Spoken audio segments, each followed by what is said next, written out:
Tantor Audio, a division of Recorded Books, presents Blade of Darkness by Dianne Duvall, narrated by Kirsten Potter. Chapter 1. The thump of Aiden's heavy boots echoed off the walls as he followed Chris Riordan down the long white corridor on Sublevel 5. Chris presided over the East Coast division of the network, which encompassed thousands of human employees who helped Immortal Guardians protect humans from psychotic vampires. What looked like a large-screen television took up almost the entire wall at the end of the otherwise barren hallway. If Aiden wasn't mistaken, it displayed a live video feed of the sunny meadow beyond the network's parking lot, like an oversized window. "That's new," he commented. Chris nodded without looking up.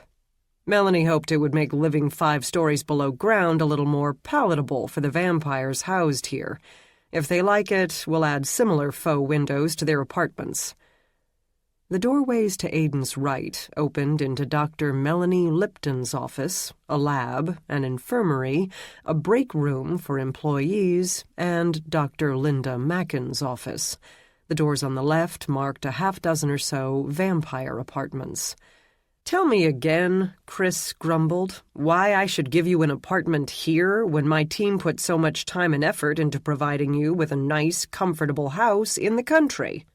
Aiden shrugged. "Melanie and the other doctors were tired of me bunking in the infirmary." "Why the hell don't you bunk at your house?" Aiden stared at the back of Riordan's head. Chris pretty much loathed him.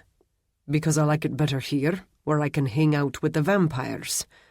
He had never done that before, befriended vampires. Those he encountered on his nightly hunts were always either raving lunatics or halfway down the road to insanity with no interest in avoiding the destination. But the vampires here were still lucid, and getting to know them was a new adventure. When one did the same old every night for nearly 3,000 years, new was good. No, he'd borrow a word from Cliff. New was awesome. Chris stopped before a heavy titanium door that had an electronic pad beside it. "This is your key card." He held up a card. "You'll need it and the code I wrote on the back to get inside." His cell phone chirped. "Hang on." Tugging it from his back pocket, he answered with his usual brusque, "Riordan." "Mr. Riordan," a woman nearly shouted from the phone. "It's Veronica Becker. I work in—" Snarls erupted on the other end. She shrieked a curse. "I work in IT at the network." Chris frowned. "I know. What's—" "I got a flat tire," she interrupted breathlessly, "and 2 vampires. Shit!" "Where are you?" Chris demanded. "Saxbeth Church Road, just off Highway 54. Chris looked at Aiden. "Know where that is?" Aiden pictured the location in his mind. The hallway around him darkened as a feeling of weightlessness engulfed him. Fresh air ruffled his hair as he found himself standing at the intersection of Saxbahaw Bethlehem Church Road and Highway 54. A full moon dominated a cloudless sky. The croak of frogs, hum of insects, and rustling of other nocturnal creatures filled the night, as did raucous laughter. He looked to the west. Vampires, taunting their intended victim until howls of pain split the night.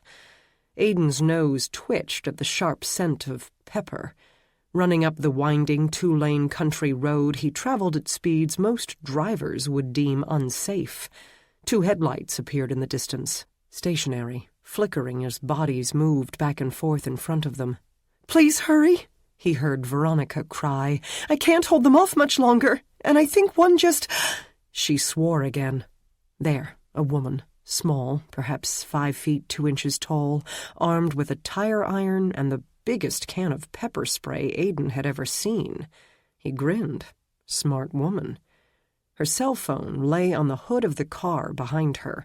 Chris's voice swam out of it, expressing concern without tipping off the vamps that an Immortal Guardian now hunted them.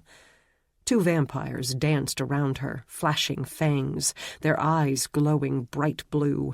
When one blurred and sped toward her, she doused him with pepper spray.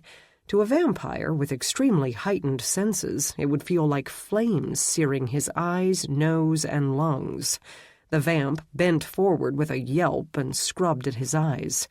Veronica bashed him on the head with the tire iron, then pepper-sprayed and whacked his friend, but the vampires recovered quickly and weren't as stupid as they looked. Even as Aiden raced toward them, one of the vampires tossed the woman a sneer and backed away to the other side of the car.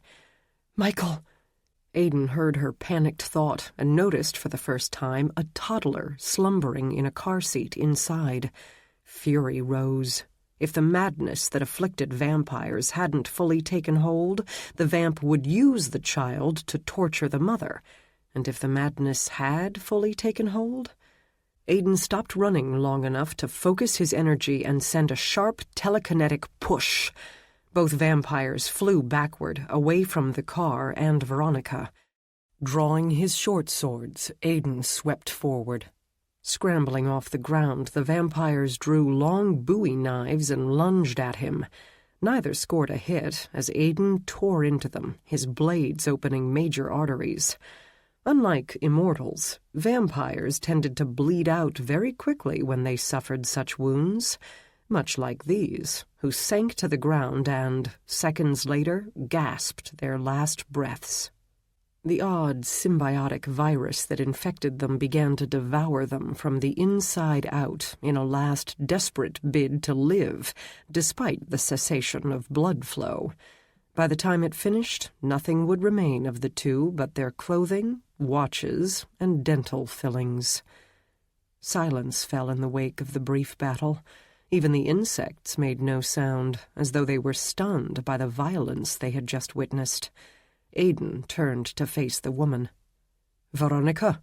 She gave him a shaky nod. "Yes." "I'm Aiden. Are you okay?" "Yes, but I think the tall one might have called—" She trailed off as Aiden raised a hand. Tilting his head, he listened carefully. A few insects nearby tentatively made their presence known. In the distance, several figures raced toward them at preternatural speeds. Aiden swore. "Get in the car." The woman lunged for the driver's door and yanked it open. "Are more coming?" "Yes." She scrambled into the car and slammed the door shut. Door lock snicked even as she swung around to check on the boy in the back seat.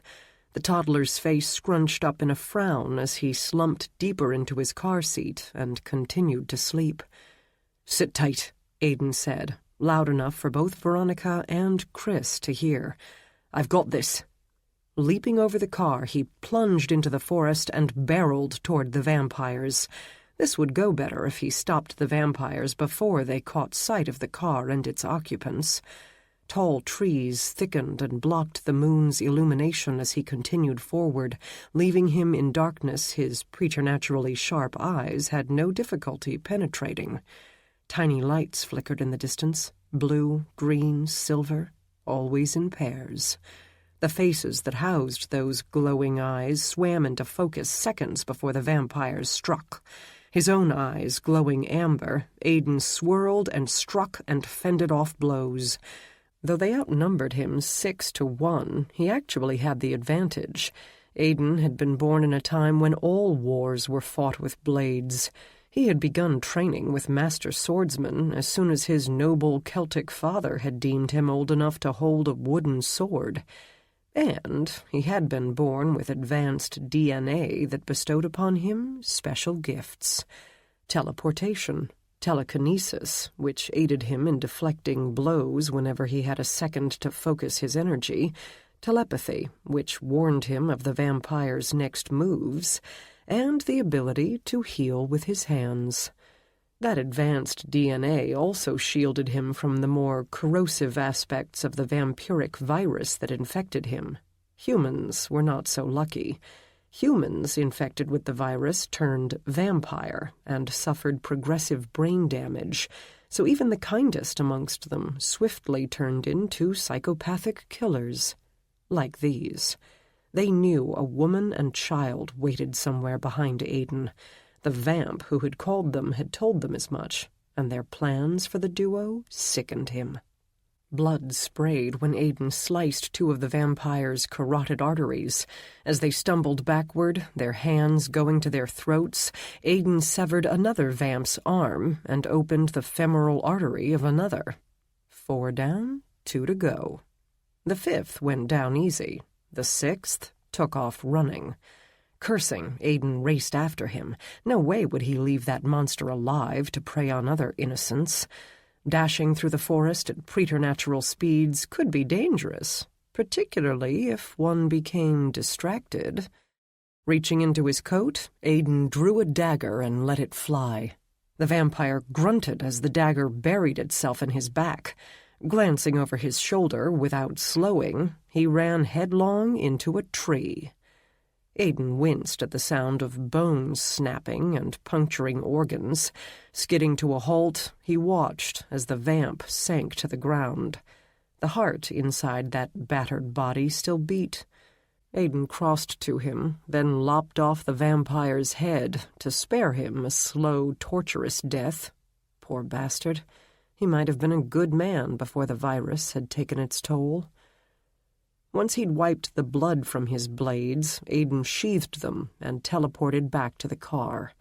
Veronica shrieked when he abruptly appeared beside the driver's door. Wilting with relief, she thrust open the door and stepped out into the night. "Are you all right?" "I'm fine. And you?" "I'm okay." "Were you bitten?" "No." "Good." "Aiden?" he heard Chris Rorden call. His eyes went to the cell phone on the hood of the car. Picking it up, he held it to his ear. "Yeah?" "Did you kill the vamps?" "Aye. 2 of them on the road and 6 more in the forest to the west." "Does Ms. Becker require medical assistance?" Aiden examined her again. "Do you require medical assistance?" Eyes wide, she shook her head. "No, I'm okay." "She's fine," Aiden told Chris. "Just a little shaken up. I'll see that she gets home safely." "Thank you. I'll send one of my guys to collect the vampire's weapons." "You have the location?" "Yeah, we low-jack all employee cars. I know where she is and can have a guy there in 5 minutes." "Do you want me to stay until he arrives?" "No, that won't be necessary. Thanks again for helping Ms. Becker." "Happy to do it." Aiden ended the call and handed Veronica her phone. Her fingers trembled as they closed around it. "I left it on the car." It took her a couple of tries to get the phone in her pocket. "When you told me to get in the car, I forgot to grab the phone first." "Don't worry about it. I know movies like to pretend otherwise, but people rarely think clearly in an emergency. Although I have to say the pepper spray was a brilliant move." "Thank you. I hoped it would hurt more with their heightened senses." He smiled. "I'm sure they found it quite painful." His own eyes burned a bit just from being near it. "I can't seem to stop shaking," she said with a hint of embarrassment. "That's normal. Try taking deep breaths." He drew in a long, deep breath, held it, then released it to demonstrate. She followed his example. If he weren't splattered with blood, he would have offered her a hug to help calm her. "May I ask you a question?" he asked instead, hoping a distraction would help.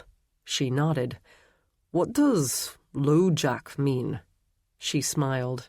"Did Mr. Rorden say he'd low-jacked my car?" "Yes." "It means he can track the location of the vehicle at all times and get the GPS coordinates." "Ah." Aiden and his fellow immortals spent their nights hunting psychotic vampires, so they had little time left over to learn all the fascinating things the latest technology could do. "Well, he's sending someone to clean up our mess here and said we've no need to wait for him." He motioned to the car. "If you don't mind my dirtying up your front seat a bit, I'd be happy to escort you home." Her pretty features smoothed out with relief. "Thank you. I'd appreciate that." "Would you like me to drive?" he offered. She shook her head. "I'm okay. I'm not shaking so badly now."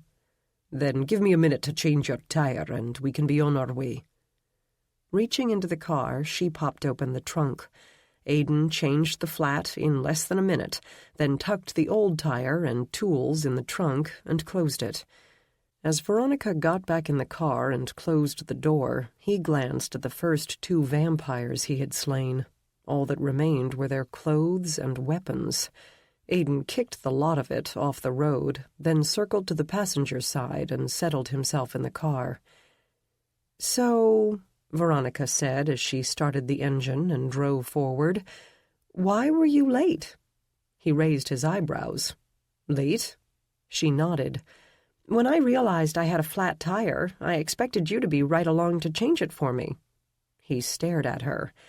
"After several minutes passed, I figured you must have gotten held up and started changing it myself. Then the vampires showed up." "You thought I'd appear and change the tire for you?" he asked. "Yes, that's what you did for Kimberly and Dawn." His stomach sank. You knew about that?" "Yes. I have to admit I was surprised to discover I'm on your list." Glancing over at him, she grinned. "You look dumbfounded." "I suppose I am. You know about the list?" "Of female gifted ones? Yes, I know about it." "Hell. How do you know about it?" he asked. Only a handful of immortals knew Aidan had inspired Chris's wrath and come damned close to being executed by Seth, the Immortal Guardians' leader, for breaking into network headquarters and stealing a list of female gifted ones in the area. Gifted ones were men and women like himself who had been born with advanced DNA, the source of which they still didn't know.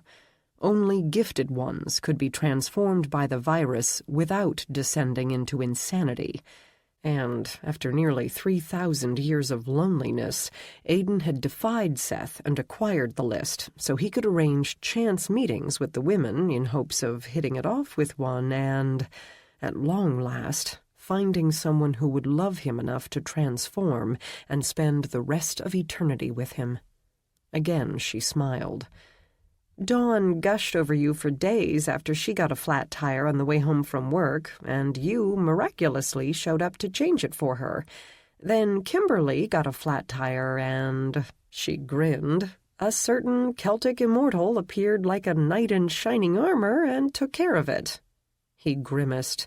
Perhaps flattening the women's tires, then gallantly showing up to aid them, hadn't been the wisest way to arrange a chance encounter. But the odd hours he kept made it hard for him to bump into them at the grocery store.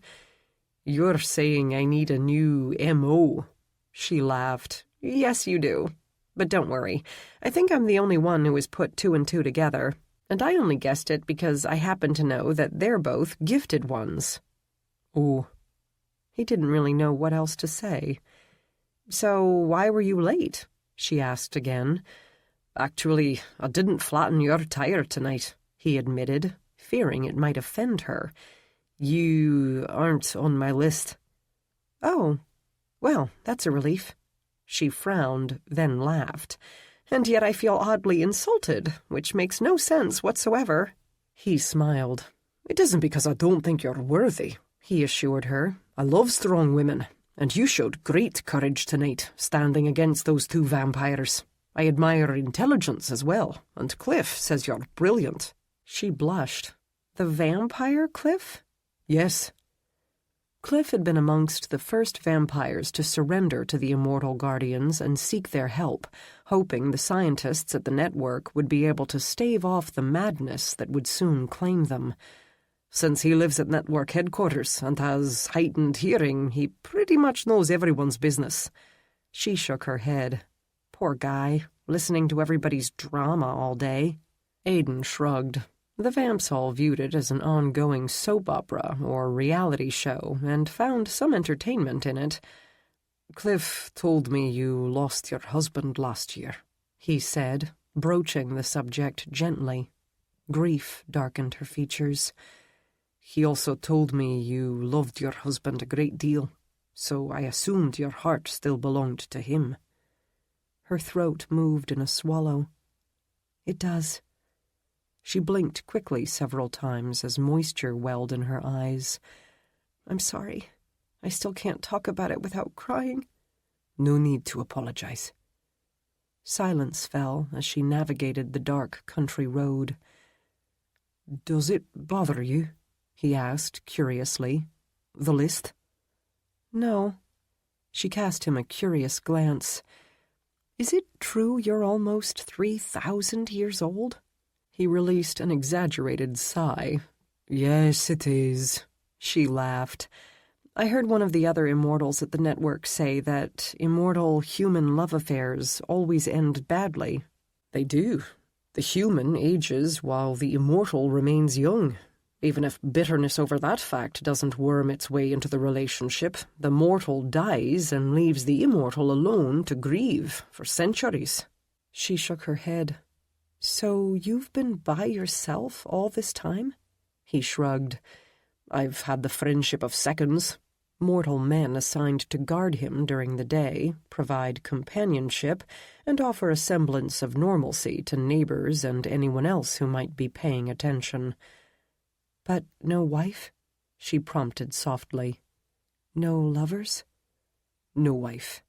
And it's difficult to take a lover for more than the briefest amount of time, when I must hide my abilities and so much of my life from her.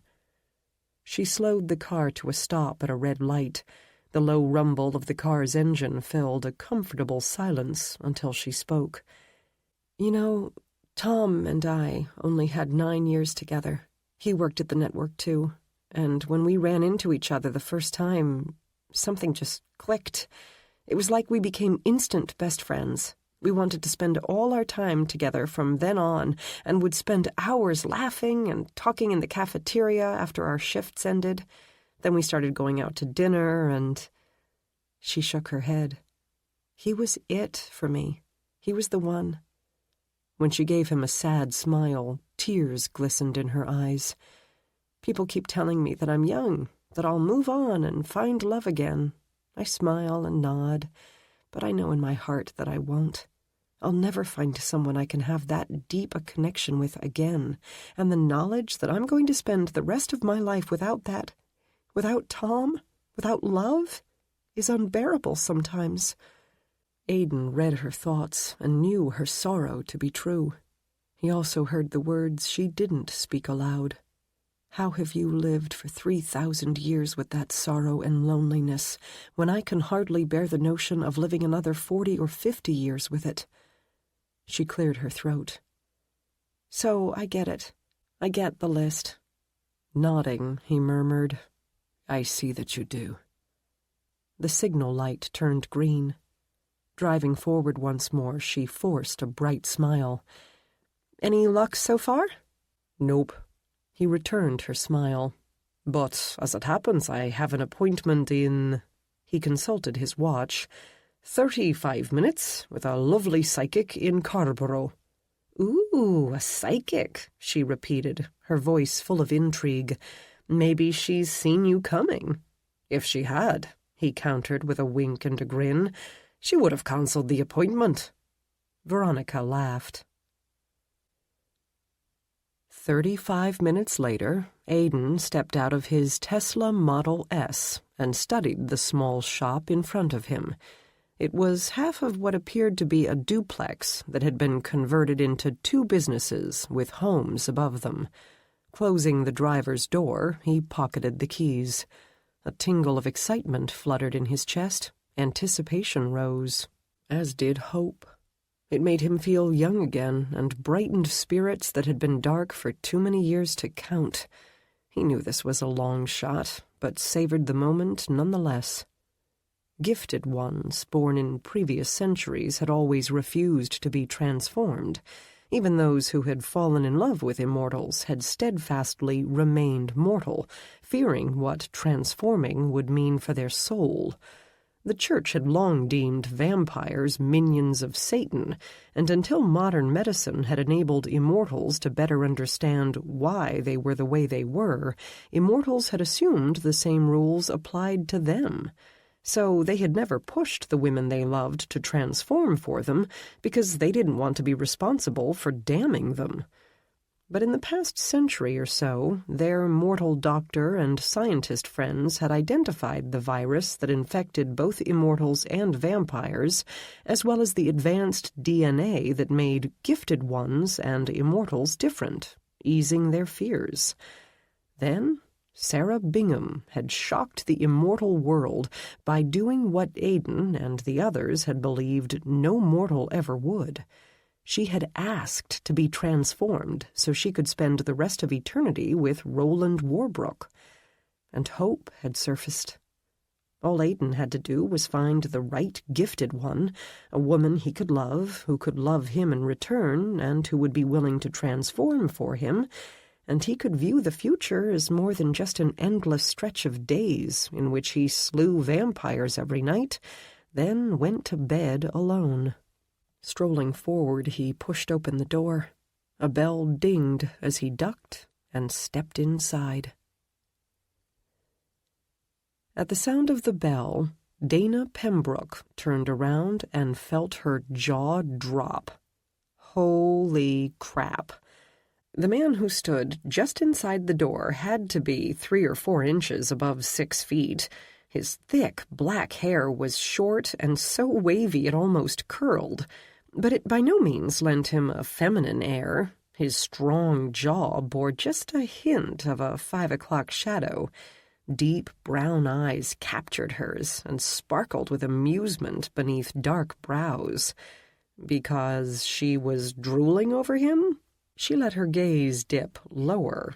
What woman wouldn't drool over him? He was freaking hot. A black t-shirt stretched taut over broad shoulders, revealing a very muscled chest and thick biceps.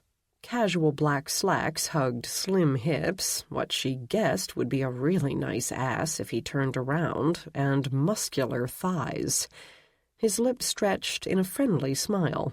"Good evening."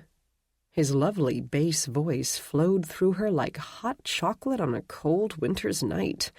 Straightening, she struck a dramatic pose and touched her fingertips to one temple in much the same way Sean Spencer did in the television series Psych. "Aidan O'Byrne," she intoned. His smile broadened, revealing straight white teeth. "Aye, let me guess, you saw me coming." Grinning, she abandoned her pose and shrugged. "Kind of hard not to when you make an appointment." He laughed. "Would you be the charming lass I spoke with over the phone, then?" Damned if she didn't feel a little blush of pleasure heat her cheeks as she strode forward and offered her hand. "That would be me." And his accent was even sexier in person. "Dana Pembroke." He took her hand in his much larger one and brought it to his lips for a kiss. "It's a pleasure to meet you." She didn't think a man had ever kissed her hand before. Why did that make her insides go all gooey? Staring up at him, she offered no protest when he didn't immediately release her hand. Damn, he was handsome, and he had one of those smiles that made it impossible to resist smiling back. Until blood abruptly splattered across his face and neck. She gasped. A deep slash opened on his chest. Another opened on his left arm, then his right. The hand holding hers grew slick with warm, wet blood. Fear streaking through her, Dana yanked her hand out of his grasp. She looked down at her trembling fingers. No blood stained them, but she could still feel the warm wetness of it. When she looked up, Aidan was as he had been before she had touched him, his handsome face clean, his clothing flawless, his flesh unmarred. No blood, no cuts. Her heart slammed against her ribs. His smile faltered. Dana? Had she just seen the future? His future? "Are you okay?" he asked, concern darkening his pretty brown eyes. The future had never come to her so quickly or clearly before. She forced a smile. "I'm fine. I'm sorry." He tilted his head to one side, his gaze turning watchful. "You saw something?" For once, she found herself at a loss for words. Normally she would have denied it, unwilling to inform a client she had just met that she'd foreseen his death, but something told her this man would recognize the lie. "Yes." "It disturbed you?" "Yes." "Past or future?" She considered it for a moment. "I'm pretty sure it was the future." "But you do sometimes see the past?" "Yes." Did you see me wounded?" "Yes." "Badly?" Her eyes clung to his. "Yes." He nodded, strangely unconcerned. "I'm guessing you saw a slash across my chest, about here?" He drew a line across his chest. "A couple more on my arms."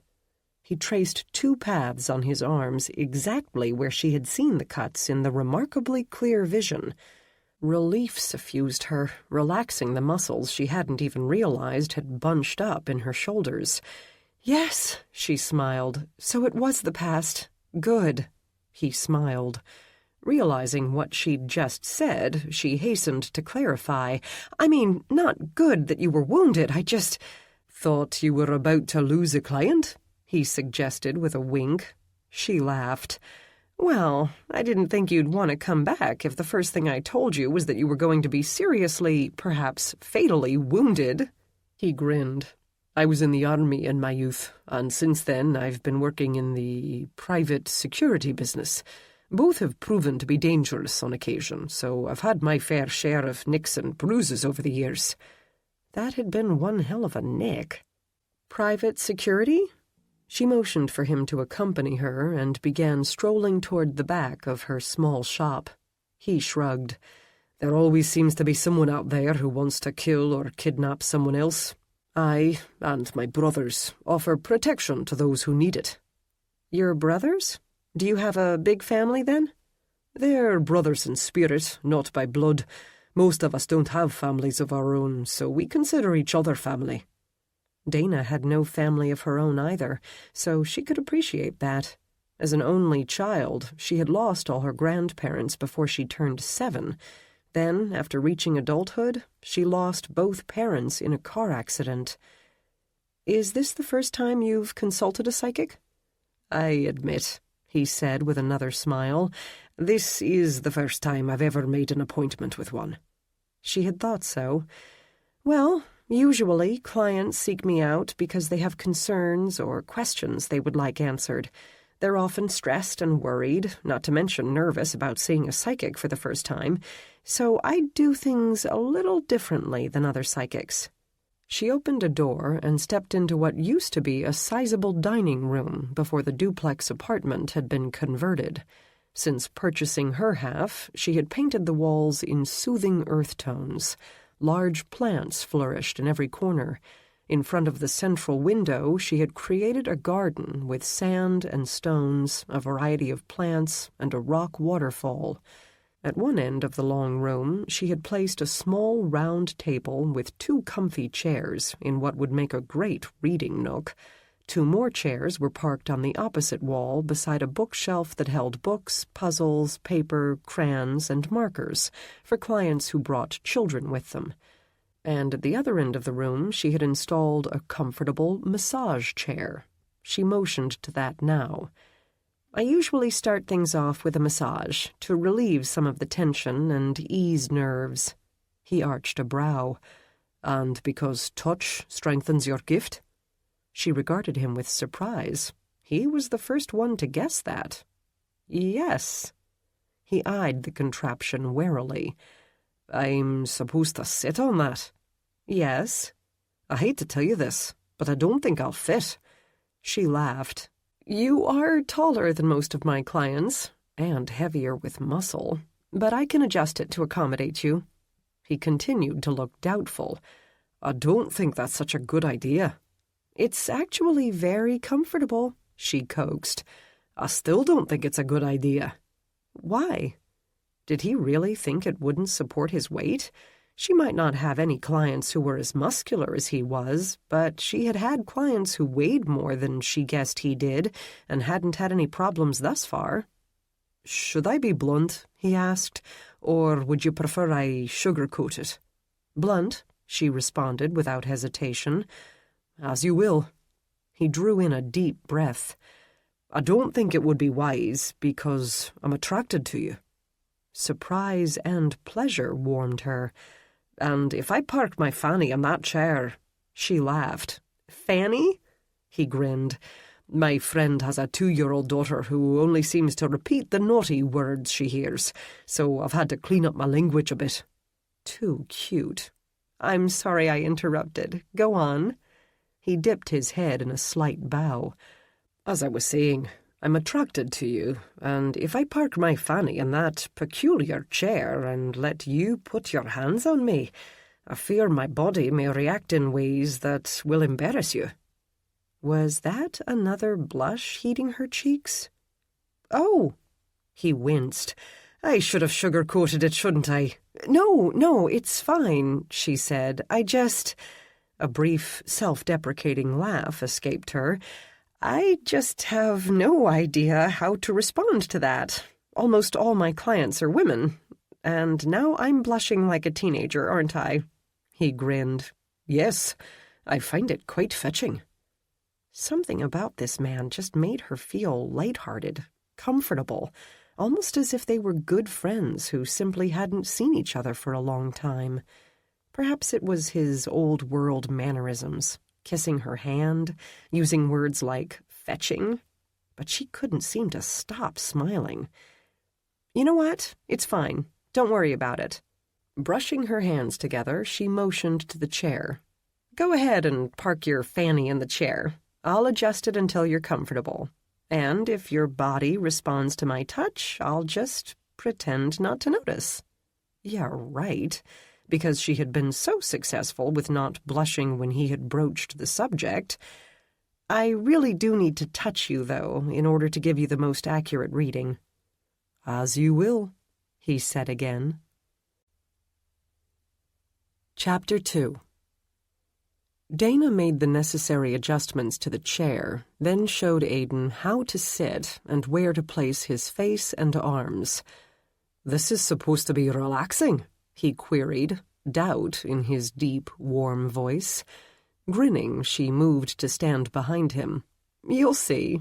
Before I begin, are there any medical conditions or injuries I should know about? No. Just making sure. She rested her hands on his shoulders. Aidan chuckled. What? She asked as she began to stroke his back. It's my warped sense of humor. I was tempted to let out a long, loud moan as soon as you touched me, just to see how you'd react.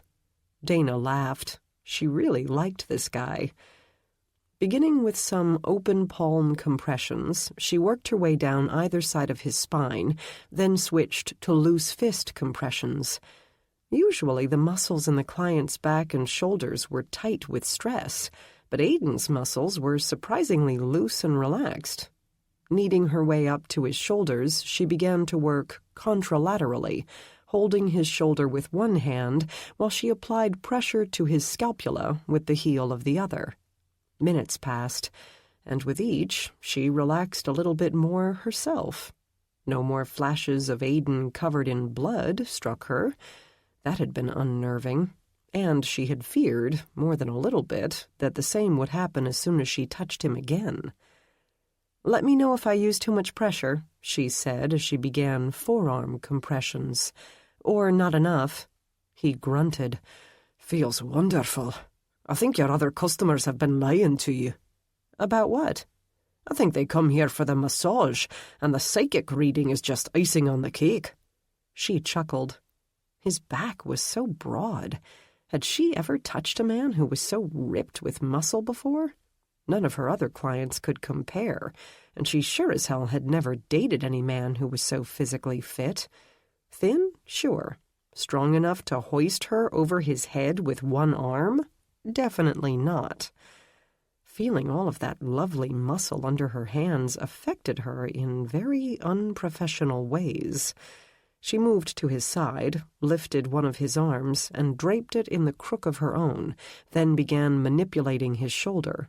Her heart began to pound.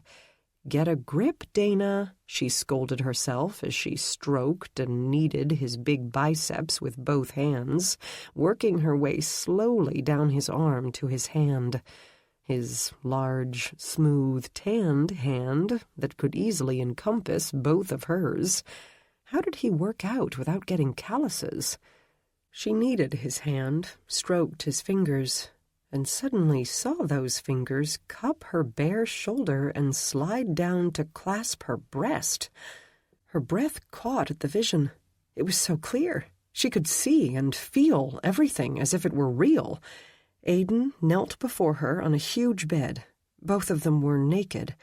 His big hand squeezed her breast. His fingers and thumb teased her nipple, sending fire dancing through her. Dark head dipping, he lowered his lips to her other breast and took the tight peak between warm, soft lips. Aiden jerked his hand from her grasp. The vision vanished. Kneeling beside him, Dana fought to keep her breath regular. Her heart thudded in her chest. Her pulse raced as arousal slithered through her body. Still in the massage chair, Aiden reached up with the hand he had removed from her grasp and rubbed the back of his neck. Dana stared at him, glad the face cushion blocked his view of her. She hadn't moaned or gasped or anything like that, had she? What the hell had that been? It certainly hadn't been a vision of the past, so what? Her gift was telling her that she and Aiden were going to be lovers? Aiden lowered his arm to the armrest, but Dana didn't move. What was happening here? Visions never came to her this clearly, and it had happened twice now with Aiden. "Everything okay?" he asked, no doubt wondering why she had ceased the massage. Was his voice a little deeper than it had been before? "Yes," she said, but sounded shaken even to herself. "Everything's fine." "Should I not have moved?" he asked. "I didn't mean to break the flow of things." Hell, if he hadn't broken the flow of things, the vision would have likely continued and let her see and feel them making love until she orgasmed. It had felt that real. "No, it's fine." Except she was afraid to touch him again, even though she really wanted to touch him again. Holy crap, his hand and lips had felt good on her. She hadn't been with a man in a long time, and Aiden's touch had electrified her. "Did you see something again?" he asked when she didn't resume the massage. "No," she lied. What was she supposed to say? Actually, yes, I saw the two of us naked on a bed about to have what looked and felt like it would be hot, sweaty, never wanted to end, never felt this way in my life sex?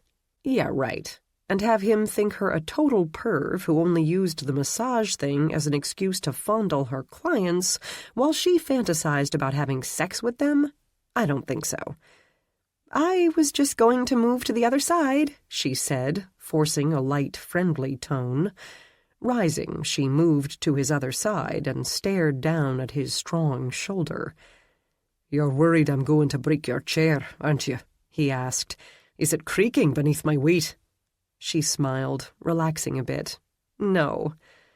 Taking a deep breath, she lifted his arm and rested it in the crook of her own. No naked flashes. No visions of his mouth on her breast. Dana began to manipulate his shoulder, breathing a little easier every second she didn't have another vision. Get it together, she counseled herself again, and rushed through the rest of the massage. "All done," she pronounced. Aiden sat up, rolling his broad shoulders. "Can't remember the last time anything felt so good." "That's what I like to hear." She motioned to the comfy chairs in the corner. "Would you please have a seat over there?" "As you will." When he rose, towering over her, she studiously kept her gaze from dropping below his waist. She wasn't sure how she would react if the massage had aroused him as much as that vision had aroused her, so she thought it better to leave that a mystery. As he seated himself in one of the chairs, she reached up and retrieved a box from the top shelf of the bookcase. Carrying it with her, Dana sat in the chair opposite him and placed the box on the table between them.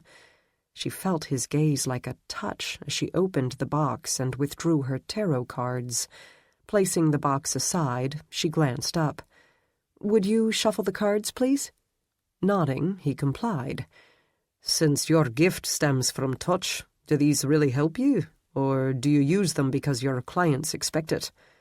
The words carried no sarcasm, only curiosity. "A little of both. If I tell them what I see when I touch them, they have only my words. If I tell them what I see in the cards, they have a visual confirmation of sorts." "Seeing is believing," he murmured. For many, yes. Aiden watched Dana lay the cards on the table one by one.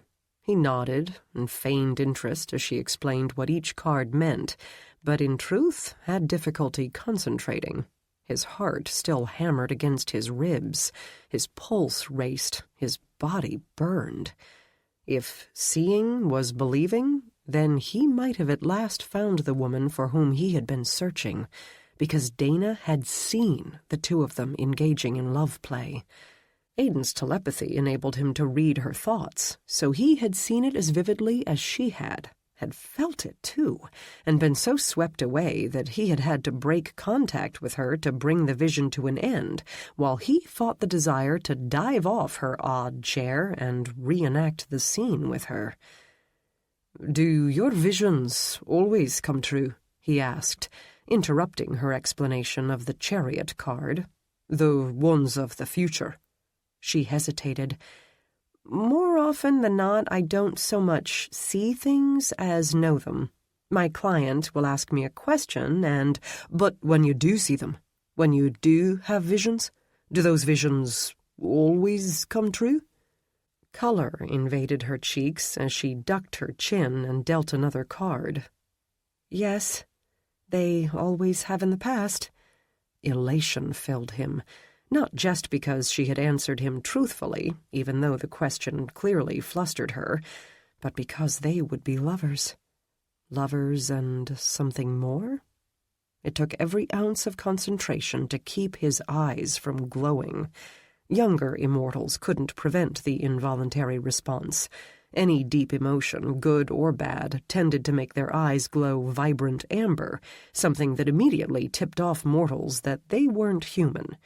But Aiden was quite old and had more control over the response. She frowned, her blush fading. "It looks like you have a very formidable enemy in your future, Aiden." He grunted. "In my business, I tend to attract them like flies."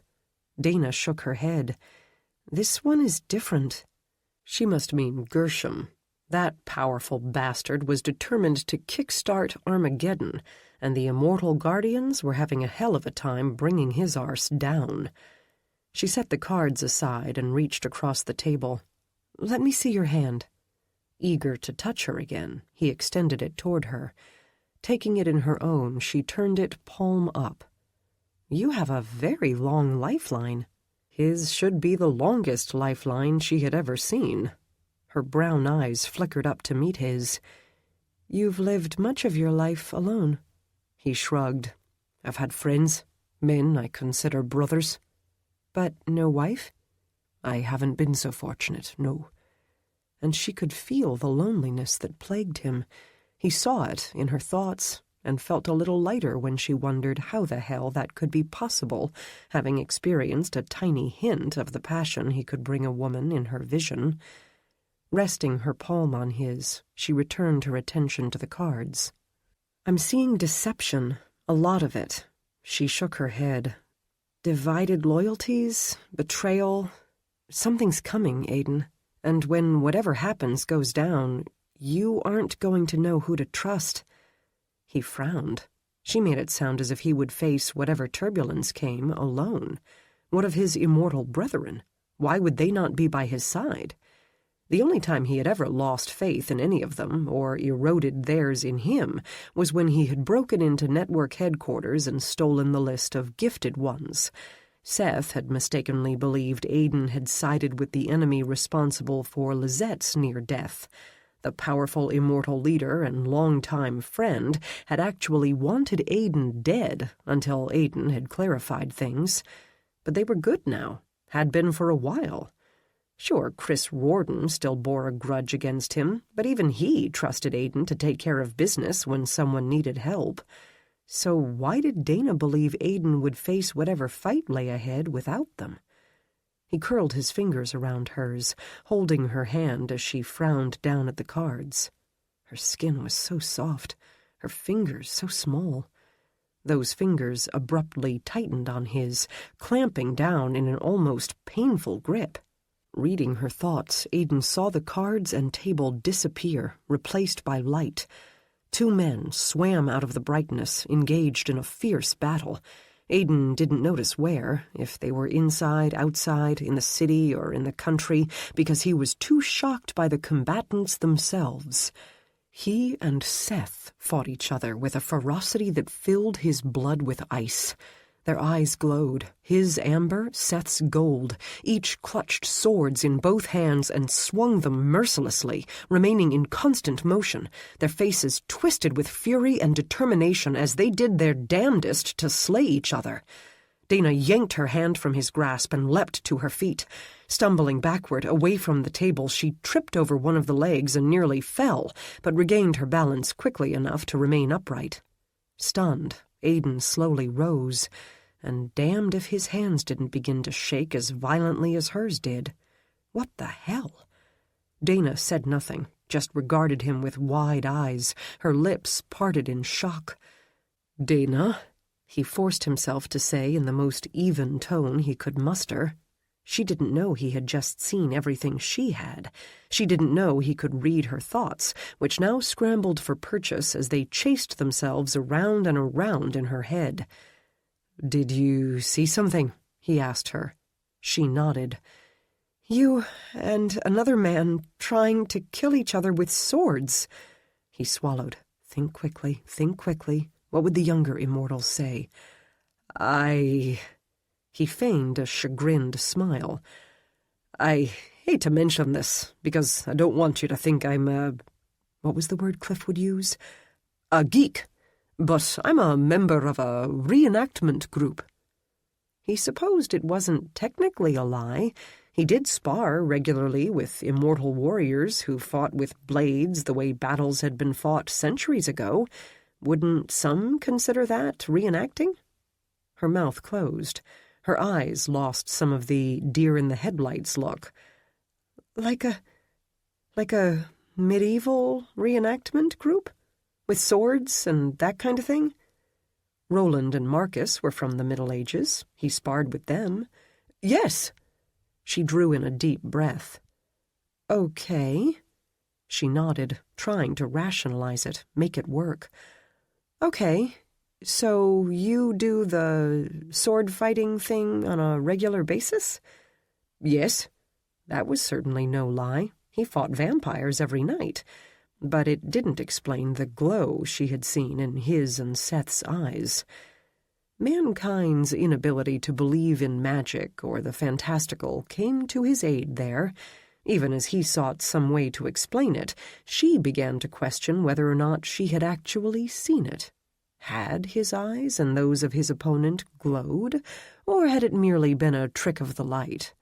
Fortunately for him, neither he nor Seth had flashed fangs in the vision. "Okay," she repeated, her heartbeat slowing. "I gather you take that pretty seriously? I mean, you guys really looked like you were trying to kill each other." Yes, they had, and Aiden's stomach clenched at the knowledge. "You think I'm a geek now, don't you?" he jested. She relaxed a little more. "No. First I say Fanny, now this." She smiled. "Actually, I thought your Fanny was cute." Her eyes widened. "The Fanny," she corrected hastily. "I thought the Fanny was cute. You're saying it, I mean." He winked. "I prefer the first one." She laughed. "I bet you do." She motioned to the table. "Do you want to continue the reading?" He shook his head. "I think I'd better take my leave before I say or reveal anything else embarrassing." She nodded at the cards. "I'm sorry I couldn't tell you exactly what's coming, just that it's not good." He and Seth engaged in what appeared to be a battle to the death was a wee bit worse than not good. "I appreciate the heads up." Aiden followed her out of the room and to the front of the store, where he retrieved his wallet from his back pocket and handed her his credit card. "Would you be averse to my making another appointment?" She smiled up at him. "Not at all." "Excellent. Any particular time of day?" Just tell her any time is good. Don't rush things. I know you now see me as a geek with a dangerous job, G-rated language, and a penchant for swords, he began, cursing his own eagerness. But is there any chance I could take your latest appointment and coax you into joining me for dinner afterward? She stared up at him. Or coffee, he suggested. Maybe some pie or ice cream? He frowned. What is it that women like to do when they're testing the waters and deciding whether or not they want a man to court them? No, that wasn't right. Or want to date him, he corrected. I meant date him. She grinned. He is just too freaking cute. He relaxed when that thought came through, loud and clear. Cute was good, wasn't it? How about Wednesday night, 7 o'clock, she suggested. He grinned back. Wednesday night it is. Offering her a quick good night, he left her shop feeling more light-hearted than he had in centuries. Until he thought of her last vision.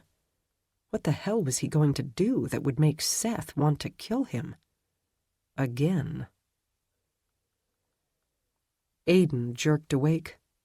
Though the room around him was dark, he had no difficulty seeing. His preternaturally sharp vision allowed him to make out objects in the lowest light conditions, though color could be difficult to discern. Glancing around, he found nothing out of place. No one had invaded his new apartment. No doorbell chimed. So what had woken him? Voices filled his head, louder than the voices of the employees who worked the day shift at network headquarters. Uglier voices, craving violence, urging the recipient of their cries to commit it. Cliff. Rising, Aidan drew on pants, a shirt, socks, and boots. Cliff had once been a follower of the British immortal Sebastian Newcomb. Bastian had thought himself a vampire for 200 years, and had gathered together an army of vampires he had pitted against the Immortal Guardians in an attempt to destroy them all. Cliff had been a member of that army, as had two other vampires, Vincent and Joe. All three had wisely chosen to surrender in the final battle Bastian had waged, and while Seth had forced Bastian to join the Immortal Guardians' ranks, Cliff, Vincent, and Joe had come to live at the network, hoping the doctors and scientists here would be able to prevent them from descending into madness, or at least slow the decline. None had wanted to become like those who had turned them, torturing and killing innocent victims with glee. But Dr. Melanie Lipton and her colleagues had not yet found a way to slow the progressive brain damage the virus wrought in humans, or to prevent the madness. Vincent and Joe had long since lost their battle with insanity and forfeited their lives. Other vampires had sought the network's help since then, but only Cliff remained of the initial three. Aidan took a moment to brush his teeth, then wet his hands and finger-combed his tousled hair, trying to smooth the damned waves and curls. Cliff had been transformed by a vampire against his will when he was in college. If one discounted the world weariness that darkened the young man's eyes, Aidan thought he looked to be about 25 years old. Most vampires only retained their humanity for a couple of years. If they were particularly strong, fought hard, and weren't subjected to poor living conditions or torture that could exacerbate things, they might last 4 years before the madness turned them into monsters. Cliff's bright, healthy mind had waged its battle for 6 years now, valiantly fighting the effects as the virus chiseled and carved away at it. He had astounded all who knew him by remaining honorable all this time, fighting alongside the Immortal Guardians and helping them conquer their enemies. None had dared hope he would last this long. But he was beginning to lose the battle. Seth knew it, because he could read Cliff's thoughts and saw the mayhem in them. Aidan knew it for the same reason. He suspected Bastian knew it. Cliff was like a brother to him, and Bastian took Cliff vampire hunting with him each night, hoping to give Cliff an outlet for the increasingly strong, violent impulses that struck him. Aidan suspected Melanie knew it as well. She toiled for longer and longer hours in the lab, desperately seeking answers and a way to prevent the inevitable. She would blame herself when they lost him. If they lost him, he mentally corrected, reluctant to give up hope. Even if she could cure the virus with some new medication that would kill it, they would still lose Cliff. The first thing the virus did when one transformed was conquer and replace the body's immune system. So if Melanie found a way to destroy the virus, Cliff and anyone else treated with the cure would be left with no viable immune system and would die. And if, by some miracle, Melanie found a way around that, she still had no way of reversing the brain damage, no way to repair the tissue the virus corrupted. Even powerful healers like himself and Seth could not heal some forms of brain damage. The brain was just too complex. Leaning out of the bathroom, Aiden snagged his cell phone, then ducked back inside and closed the door. Shortly after Cliff, Vincent, and Joe had come to live at the network, Chris Rorden had brought in a construction crew and had every bathroom in the building soundproofed so the vampires would stop complaining about having to listen to employees pee, fart, and shit all day. Aiden dialed Chris's number. "Rorden," Chris answered. "It's Aiden. Can you get to a quiet room?" "Just a minute." Aiden waited while Chris ducked into his office bathroom and closed the door so the vampires and immortals in the building wouldn't hear their conversation. Aiden could have saved Chris the trouble by simply speaking to him telepathically, but Chris had reacted so badly to Aiden's tampering with some of the network's guards' minds a couple of years ago that he thought it best to leave the mortal's mind alone. "Okay, what's up?" Chris asked. "Cliff is struggling." He swore. "How bad is it?" "Bad. I'm going to teleport him out and take him hunting to help him work off some of the aggression that's building." "Is Bastian going with you?" "No, I don't want to trouble him." Chris made a sound of understanding. "When will you be leaving?" "In the next 5 minutes or so." "Okay, I'll turn the alarm off for 10 minutes. Call and give me a heads up when you're ready to return and I'll turn it off again." Chris's techno-wizards had installed an alarm that blared any time someone teleported in or out of a room at network headquarters. Aiden didn't know how it worked, but it had alerted them the moment Gershom had made an unexpected appearance at the network last year. "Will do." Pocketing his phone, Aiden left the bathroom, then his apartment, and strode down the hallway to Cliff's door. A dozen guards, all armed with automatic weapons and tranquilizer guns bearing the only sedative known to affect vampires and immortals, manned the end of the hallway, blocking the sole elevator and stairwell. Only employees with the highest security clearance could enter this floor, the farthest underground, and no vampires could leave without either an immortal escort or an armed escort to ensure they didn't harm any of the network employees or, should they suffer a psychotic break, escape. Aiden nodded to the guards. "Gentlemen?" They nodded back. Unlike their boss, all were friendly toward Aiden, but there remained a subtle distance, inspired by their awe over his age and power. Aiden knocked on Cliff's door. Cliff didn't answer. "It's Aiden. I'm coming in," he announced without raising his voice. Vampires' hearing was nearly as acute as that of immortals, so Cliff would hear him even if he whispered. Cliff still didn't answer, but Aiden heard a welcome amidst the vampire's turbulent thoughts.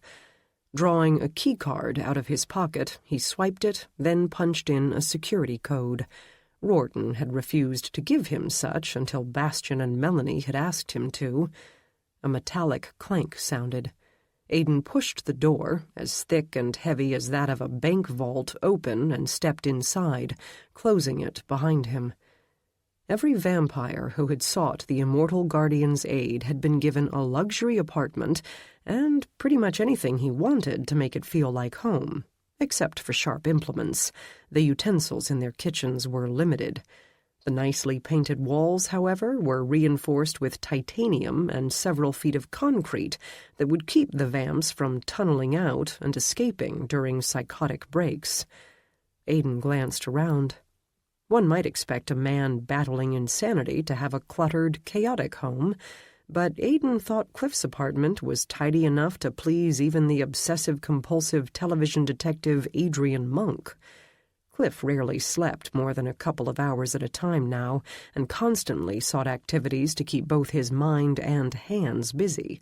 Maintaining an immaculate living space appeared to be one such activity. Today, Cliff sat on a cushy sofa, elbows on his knees, head in his hands, his fingers curling into fists and clutching his shoulder-length dreadlocks so tightly that Aidan worried he might pull his hair out. Cliff didn't look up as Aidan approached. Aidan sat down beside him. The voices were louder this morning. The internal battle the young vampire waged fiercer than ever. Aidan listened to those voices and felt his heart sink. Though Cliff hated to admit defeat, he was considering asking Bastian to end it for him, to kill him now before he lost the last of his lucidity and became the equivalent of a rabid dog. Cliff would end it himself, but didn't want Melanie to find him, or whatever would be left after the virus devoured him from the inside out. Aidan rested a hand on Cliff's shoulder. "Do you trust me?" he asked softly.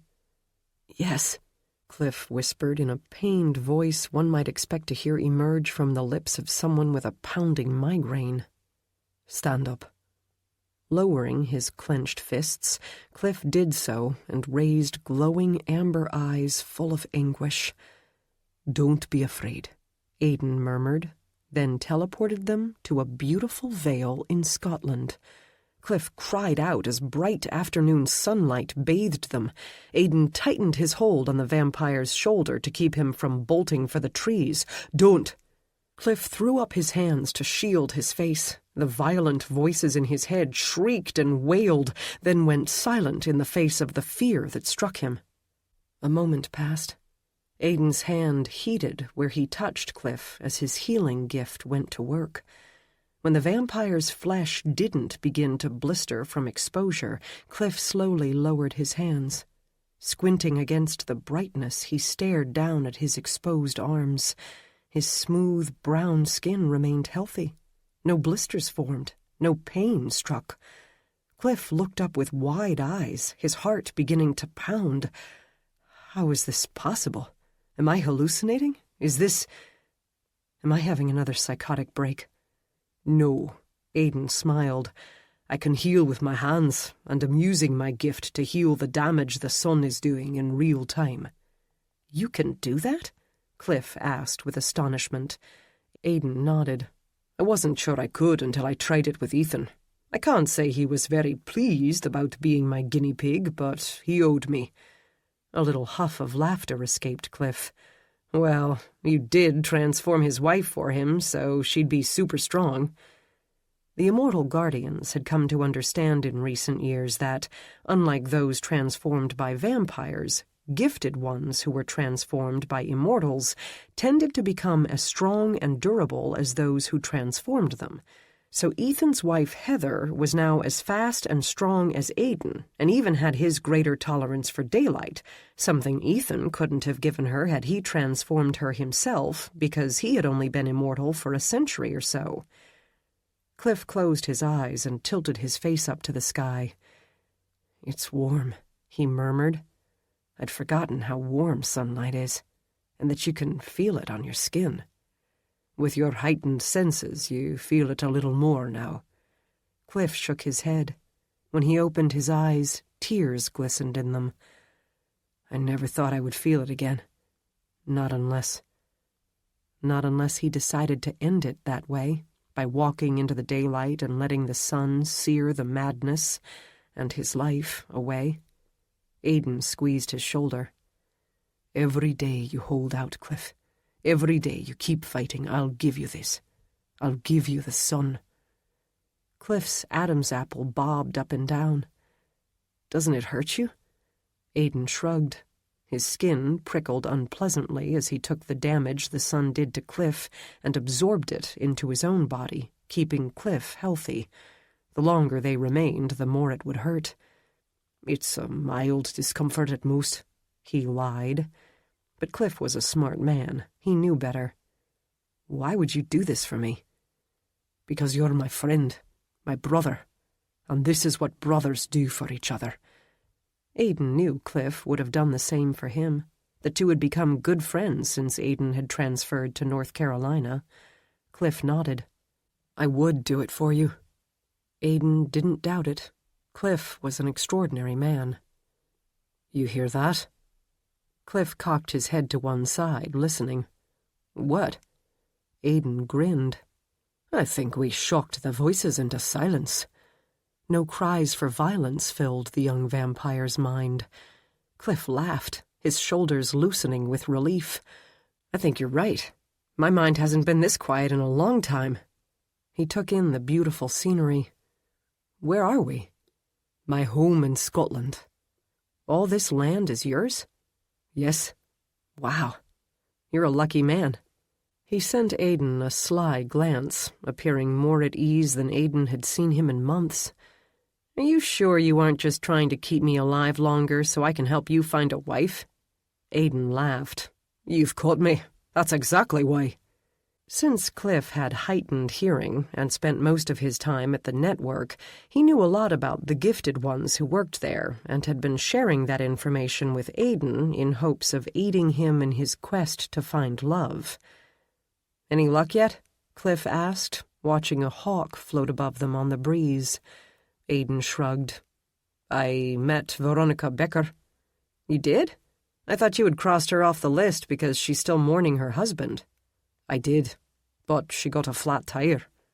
Cliff gave him a pointed stare. "It wasn't me," Aidan protested. "Sure it wasn't." Aidan laughed. "It truly wasn't, but she thought it was." Cliff grinned. "Figured it out, did she?" "Yes, and kindly suggested I find another M.O. The vampire laughed.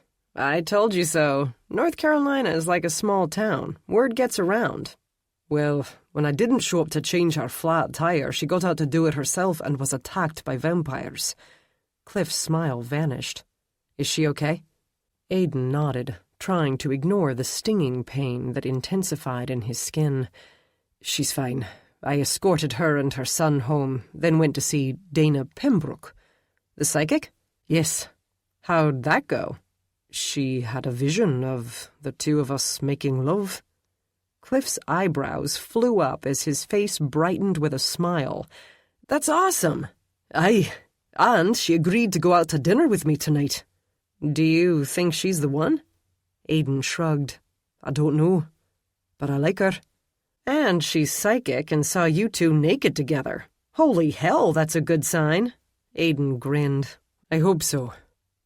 The hawk's shadow swept across them as it took off after whatever prey had caught its attention. Cliff surveyed the countryside around them. "It's weird, the things you take for granted, the things you wouldn't expect to miss much if they were taken away." Most Immortal Guardians could tolerate at least a few minutes of direct sunlight and several more of indirect sunlight. The older the Immortal, the more powerful they were and the more sun exposure they could tolerate. Aidan was quite old. But vampires began to blister as soon as the sun's rays touched their skin. They couldn't tolerate any exposure at all. "I've always been a night owl," Cliff mused. "So when I realized I couldn't go out in daylight anymore, I didn't think I'd miss it." He continued to drink in the bright light. "But I do. I really do." "Not anymore," Aidan vowed. Minutes passed. "Listen," Cliff began. "There's something I need you to do." "Name it." "I wouldn't ask," he added, his reluctance evident. "I had hoped I wouldn't have to." His face turned pensive. "But Bastion can't teleport, and—" "What would you have me do?" Aidan interrupted. Cliff drew a folded piece of paper from his jeans pocket and held it out. "I need you to go to this address." Aidan took the paper with his free hand. Flipping it open, he read the address. Understanding dawned. He nodded. "Consider it done." "You know what I'm asking?" Cliff pressed. "Yes." "I'd ask Richard, but I don't really know him well. And Seth—" "You'd rather Seth not know, if he doesn't already." "Yes." I understand. Aidan tucked the paper into his back pocket. Shall I go tonight? No, it doesn't have to be tonight. I don't want you to cut your date short. Just soon. Aidan smiled, but knew it didn't reach his eyes. I'll take care of it. You don't have to bring me out in the sun again. I didn't have to bring you out into the sun today. I did it because I wanted to, Aidan told him, and I'll do it again tomorrow for the same reason, and every day after that, as long as you continue to fight. You're a good man, Aidan. So are you, Cliff. Nothing that happens in the future will ever negate that. You don't know how much I want that to be true, Cliff said, his face somber. Chapter 3. Dana gave the mirror one last glance. You look nervous, she told herself. She felt it, too. When was the last time she had gone on a date? A moment's thought made her grimace. Graham Walsh. 4 months ago. Ugh, what a jerk. All hands, no brain. Smarmy little bastard. Why couldn't her gift tell her ahead of time which men would suck as companions and which ones wouldn't? She paused. Well, it had, sort of, this time, hadn't it? Heat coursed through her as she recalled the vision of Aidan touching her bare body. Was she crazy to let that vision guide her instead of the other two, which had been so frightening? The man had a violent past. What soldier hasn't? Her inner voice countered, especially if they did tours in the Middle East. True, but Aidan had freely admitted that he had a violent present as well. Not really, the voice denied. He said he has a dangerous job. Dangerous, not violent. She bit her lip. He liked to hack at other men with swords in his free time. That was violent, wasn't it? Isn't that better than parking his ass on the couch and playing video games all day, or drinking with his buddies all night? She supposed so. It certainly kept Aidan fit. All those lovely muscles. But what about the tarot cards? They had confirmed that something bad was on Aidan's horizon. Did she really want to start something with him when she knew something awful was coming? When is something bad not on the horizon? That's life. Also true, how many times had bad things happened in her life? Too many to count, and her damned gift hadn't prevented any of it. Her damned gift that hadn't bothered Aidan in the least. Usually when she told guys she was psychic, they assumed she was a flake, or mentally off, or, in a few cases, thought her a tool they could use to win the lotto. And they tended to really hate that she saw things about them that they preferred to keep hidden. Aidan, on the other hand, had been refreshingly unfazed by it all. And he had made her laugh. She loved that about him. He had a very appealing sense of humor. You still look nervous, she told her reflection. She supposed that was better than looking desperate. Aidan hadn't mentioned where they would be dining, so she had worn her trusty black dress that could pass for either casual or dressy, depending on the shoes and accents she wore with it. She'd add those after she saw what he was wearing. A bell dinged downstairs. Her heart leapt. Switching off the light, she left her bedroom, hurried down the hallway, and skipped down the stairs that led to the shop. When she spotted Aidan, she damn near tripped over her own feet. He stood just inside the door, his hands in the pockets of his slacks as he calmly waited for her to appear. She even liked that about him. People seemed to have less and less patience every day, wanting to have whatever they wanted the minute they wanted it, and getting pissed at even a minute's delay. Aidan seemed perfectly content to wait, as though he had all the time in the world. A faint smile tilted his lips as he studied the comfortable waiting area in front of the bay window. Tonight he wore a dress shirt, tie, and jacket, all black, and looked even more handsome than he had last week. No 5 o'clock shadow darkened his strong jaw. His wavy hair had been carefully tamed. Mostly. She grinned when she saw a few curls already starting to rebel. When he glanced over at her, his smile widened. There you are. Hi. His gaze went to her own carefully tamed brown locks and swept a slow path to her toes. His eyes twinkled when he saw her shoes, black Converse Chuck Taylor high-top sneakers. "Don't worry," she said as she approached him. "I'll change them before we leave. These are just more comfortable for work." When she stopped in front of him, he took her hand in his and raised it to his lips. "You look lovely." He kissed her hand again. "And I've seen the shoes women torture themselves with today. I'd rather you be comfortable. The Chucks are fine."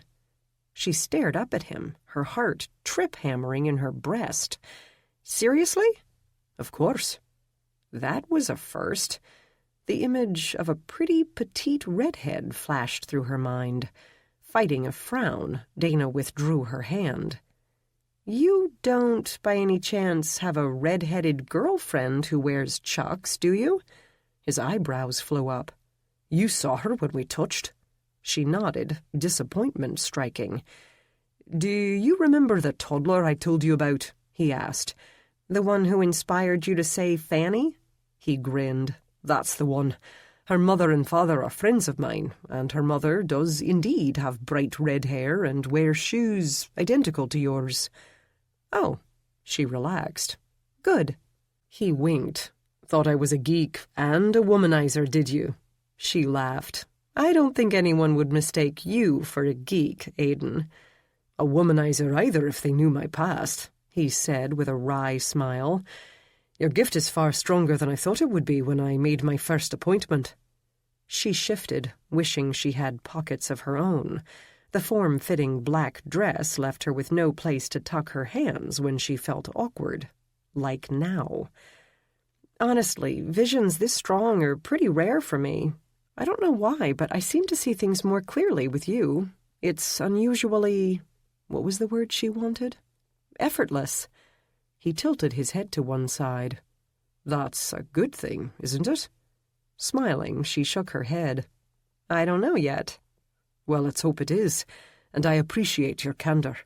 She shrugged. "Since I'll likely see more about you than you want me to, I figured honesty was only fair." She motioned to the open doorway behind her. "Shall we begin your reading?" "As you will." She reached past him and turned the lock on the front door, then led him to the earth-toned room. "Should I remove my jacket and tie?" he asked. "Yes, please." Why did it feel so intimate, watching him doff them? Taking the clothes, she hung them on coat hooks tucked behind the door. When she turned around, she found him unbuttoning and removing his dress shirt. She stared. "I don't think I've ever seen a man wear a black T-shirt under a dress shirt before. Usually they either wore a white T-shirt or nothing at all." He offered her a sheepish smile. "I can never seem to keep my white shirts white." She grinned. "You and me both." Taking the shirt, she hung it beside his jacket and tried to ignore the appealing scent it bore. Aiden folded his large body onto her massage chair with a grimace. "I definitely heard it creak this time. If I keep coming here, I'm going to have to lose a few pounds." "Don't you dare," she admonished, then bit her lip. He arched a brow, lips twitching. A blush heated her cheeks as she laughed. "You have an uncanny way of making me say things I should only think." "I beg to differ," he said with another wink. "They'd be far less entertaining if you didn't speak them." Dana moved to stand behind him. "Any new injuries or health conditions I should know about?" "Not a one." "Good." She began to stroke his broad, muscular back. Her pulse picked up, pleasure winding its way through her in a way it never did with her other clients. "No long, loud moan?" she teased. He chuckled. "I thought I should contain myself." Dana smiled as she worked her way down either side of his spine, then up again. She had wondered if she would again have visions of the two of them in bed. But as the minutes passed, lust didn't fill her. Concern did. "Something's happened since I last saw you," she murmured. "Something that's troubling you deeply." He said nothing. "You're worried about losing someone." He swore faintly. Your gift is strong. Did you see that or sense it? Sensed it. He shook his head. A friend of mine is ill. He's struggling. I'm sorry to hear that, she said softly. It's something brain-related? Her gift told her as much. Yes, we're hoping the doctors will be able to save him, but time is growing short, and he's losing hope. But you're helping him, she murmured. I don't know how, but whatever you're doing is helping him. She frowned. Will help him. It's something you just started doing recently? Straightening, he looked over his shoulder at her. You saw that? She shrugged. More like felt it. He stared for a long moment, unspeaking, and she got the impression he wanted to ask her a question, but feared the answer she might give. Will it be enough? He asked finally. Will it keep him going until the doctors can find a way to heal him? Moving closer, Dana cupped Aiden's face in both hands. His jaw was as smooth as it looked, his skin warm, his eyes tormented. Her pulse picked up at the contact, but she ignored it and focused her gift, searching for the answer he wanted. A minute passed. She sighed. I don't know. I'm sorry, it's just not coming to me. He covered one of her hands with his and held it to his cheek. Thank you for trying. The room around them fell away into darkness. Now Aiden stood before her, looking down at her while she cupped his face in her small hands. His head dipped, his lips met hers, claimed hers in a kiss that stole her breath and sparked heat. He wrapped one arm around her waist and drew her up against his hard form, then slid his hand down her back and over her ass to press her hips into his and let her feel his arousal. Gasping, Dana dropped her hands and broke contact. The earth-toned walls of the room resurfaced. Aiden still sat on the massage chair. While she gaped at him, her heart pounding, body tingling from the vision that had come upon her so unexpectedly, he reached up and rubbed closed eyes with the hand that held hers, almost as though he had a headache. Everything okay? He murmured, probably wondering why she had jerked her hands back. She nodded, then realized he couldn't see it with his eyes closed. Yes. Forcing a smile, she poured every ounce of normal into her voice that she could muster. Is your head hurting? No, my eyes were just... He shook his head and smiled as he lowered his hand and met her gaze. They're fine now. Okay. Would you like to skip ahead to the reading? He smiled. Is your gift already warmed up then? Among other things. Yes. He stood. As you will. Body burning. Aiden watched Dana cross to the bookshelf and reach up to grab her tarot cards. He could not stop his gaze from following a path down her back to her narrow waist, full hips, and the bottom he had clutched in her vision. Once more he felt the heat of her body as he had pressed her against him and ground his hips into hers. Damn, it had felt good. And it had felt so real that he had actually been surprised to find himself still sitting in her massage chair when she broke contact. If you don't stop thinking about it, your eyes will begin to glow again, he counseled himself as he reached over to the coat hooks and grabbed his dress shirt. Drawing it on, he fastened the buttons down the front and left the tail untucked to hide the arousal Dana wouldn't miss if she glanced at his slacks. Are there any other questions you'd like me to try to answer tonight? She asked as she claimed one of the chairs and motioned for him to take the other. Sitting across from her, Aiden took the deck she offered, cut it, and shuffled it several times. Not really. Just curious about my future, I guess. The vision had shaken her, but she did a fair job of hiding it as she began to lay out the cards. Her brow furrowed. Something bad is definitely coming, Aiden. Has anything happened that could give you a clue as to what it might be? The more I know, the more I may be able to see. He shook his head. No. He had even spent a couple of days at David's place, which had become the hub of the Immortal Guardians world here on the East Coast, to see if he'd catch any weird vibes, as Cliff would say. But Aiden had felt nothing off when he encountered Seth this past week. He had found no clues at all that might help him guess why Seth would apparently soon want to kill him. "Not so much as a hint," he murmured. Frowning down at the cards, she slid her hand across the table. Aiden clasped it in his, eager to touch her again. How long had it been since he had held a woman's hand? A moment's thought couldn't uncover the answer. He had taken a lover here in the United States in the 60s. A lot of immortals had. The era of free love and the prodigious use of hallucinogens had, for once, made it easy for them. No need to worry about their lovers freaking out over glowing eyes and fangs when such could be blamed on the drugs. But it had been a casual affair, all about sex, no emotional connection, no hand-holding or snuggling, no real spark, not like the one Aiden felt each time he saw or touched Dana. "I still can't see what it is," she said, raising frustrated eyes to his. "Just that it's going to be bad." "I've seen bad before and lived to tell the tale." Her gaze dropped to his chest.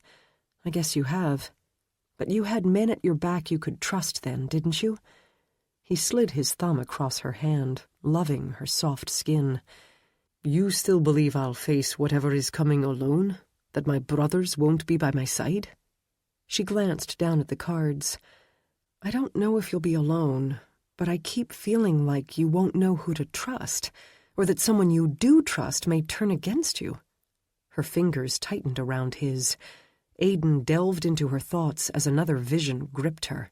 Two men, indistinct at first, hacked at each other with swords. Him and Seth again? No. As the figures swam into focus, Aiden had to clamp his lips together to prevent an expletive from bursting forth. Roland Warbrook swung his swords with furious precision. Nearly a millennium old, he was a formidable opponent, matching Aiden in skill. And Roland appeared to be as determined to kill Aiden as Seth had been in Dana's previous vision. What the hell? Roland's mouth moved in a shout that went unheard in the silent vision, but Aiden had little difficulty reading the British immortal's lips. "You killed her, you bloody bastard! You killed her!" Dana yanked her hand back, leapt to her feet, and again stumbled away from the table, nearly knocking over her chair. Aiden's heart pounded in his ears. Killed whom? Killed Sarah? Roland's wife? His blood went cold. Who else but Roland's wife could Aiden kill that would drive the reclusive, antisocial immortal to seek Aiden's death? He swallowed hard. Aiden would never harm Sarah, let alone kill her. She was the one who had given him hope again. She was the reason he believed he might actually one day find a woman who would love him and transform for him. Nothing could make Aiden slay Sarah. It just didn't make sense. "Okay," Dana blurted, eyes wide as she pointed a trembling finger at him. "You have got to stop sword fighting in your spare time, because that crap is going to get you killed." If Seth and Roland both wanted Aiden dead, there was a damned good chance it would get him killed. She drew in several slow, deep breaths to calm herself, then retook her seat. "Aiden?" Try though he might, he couldn't find a light-hearted response. Her brow furrowed. "I'm sorry, Aiden. I didn't mean to shout, and I shouldn't have said that. I don't really think your reenactment thing is crap. I just—" "Had another vision that startled you," he interrupted, unoffended. "Yes, but I didn't actually see you get killed, if that's why you look so worried. It was just another vision of you and one of your reenactment friends going at each other with swords. But it was so vivid that it caught me off guard and scared me." She smiled wryly. "Again?" He nodded. "I'm sorry. I overreacted. I didn't see you die. I really didn't. So please stop looking like I just told you the exact date and time of your death." He wished she could tell him the exact date and time he would die. Then he would know how long he had to head off whatever the hell was going to make Seth and Roland want to kill him. He smiled and forced his shoulders to relax. "No worries." Her lips tilted up in a smile as a twinkle entered her eyes. "I don't know why so many people think men who do the whole reenactment thing are nerds. What I just saw was like something you'd see in the League of Assassins or something. Very impressive." He winked. "Does that mean you'll still go to dinner with me?" "Absolutely." "Good." He stood. Her eyebrows rose. "You mean now? Don't you want me to finish the reading?" He shook his head. "Another time, perhaps." If she saw much more in her visions, she'd know they had nothing to do with a reenactment group. He would like to get to know her better, and for her to get to know him better, before he risked all and tried to explain the whole "I'm immortal and kill vampires for a living" thing. Rising, Aiden crossed to the coat hooks and retrieved his tie. "I'll go change my shoes," Dana said as she headed for the doorway. "You're welcome to wear those," Aiden reminded her, glancing at her chucks. She laughed. "Maybe on our next date." Her eyes widened. "I mean, if there is one." Aiden winked when the color flooded her face. "Too late. You've already promised me a second date. I'm going to hold you to it." Laughing again, she ducked out of the room. The restaurant Aiden had chosen was owned and operated by the network. Chris Rorden, apparently, was the human equivalent of Seth. The man could do anything and had a finger in everything. Aiden had learned in the 2 years since he'd transferred to North Carolina that Chris was one of those stellar individuals who went above and beyond the call of duty. The network head's job was to ensure that the existence of immortals, vampires, and gifted ones remained a secret by cleaning up the messes immortals and vampires made, keeping Immortal Guardians supplied with bagged blood, donated by network employees, providing them with new identities each time they outlived their current one, forging whatever other documentation they needed to move from country to country, giving them new homes, safe houses for emergencies, an impressive income, and the like. The network head also had to oversee the thousands of mortal employees who aided the Immortal Guardians by studying the virus that infected them, monitoring the internet for any videos or mentions that might out the Immortals, posing as emergency response crews when things got messier than usual, managing the Immortal Guardians' money, infiltrating certain agencies that were swathed in secrecy so they could gain more intel and provide Immortal Guardians with real-time satellite surveillance images when the Immortals launched the kind of large-scale battles they had in recent years, serving as seconds, or mortal guards who each served a particular immortal, handled business for them during daylight hours, backed them up in battle, and kept them from living too solitary an existence, and more. But Chris considered all that par for the course, and went even further.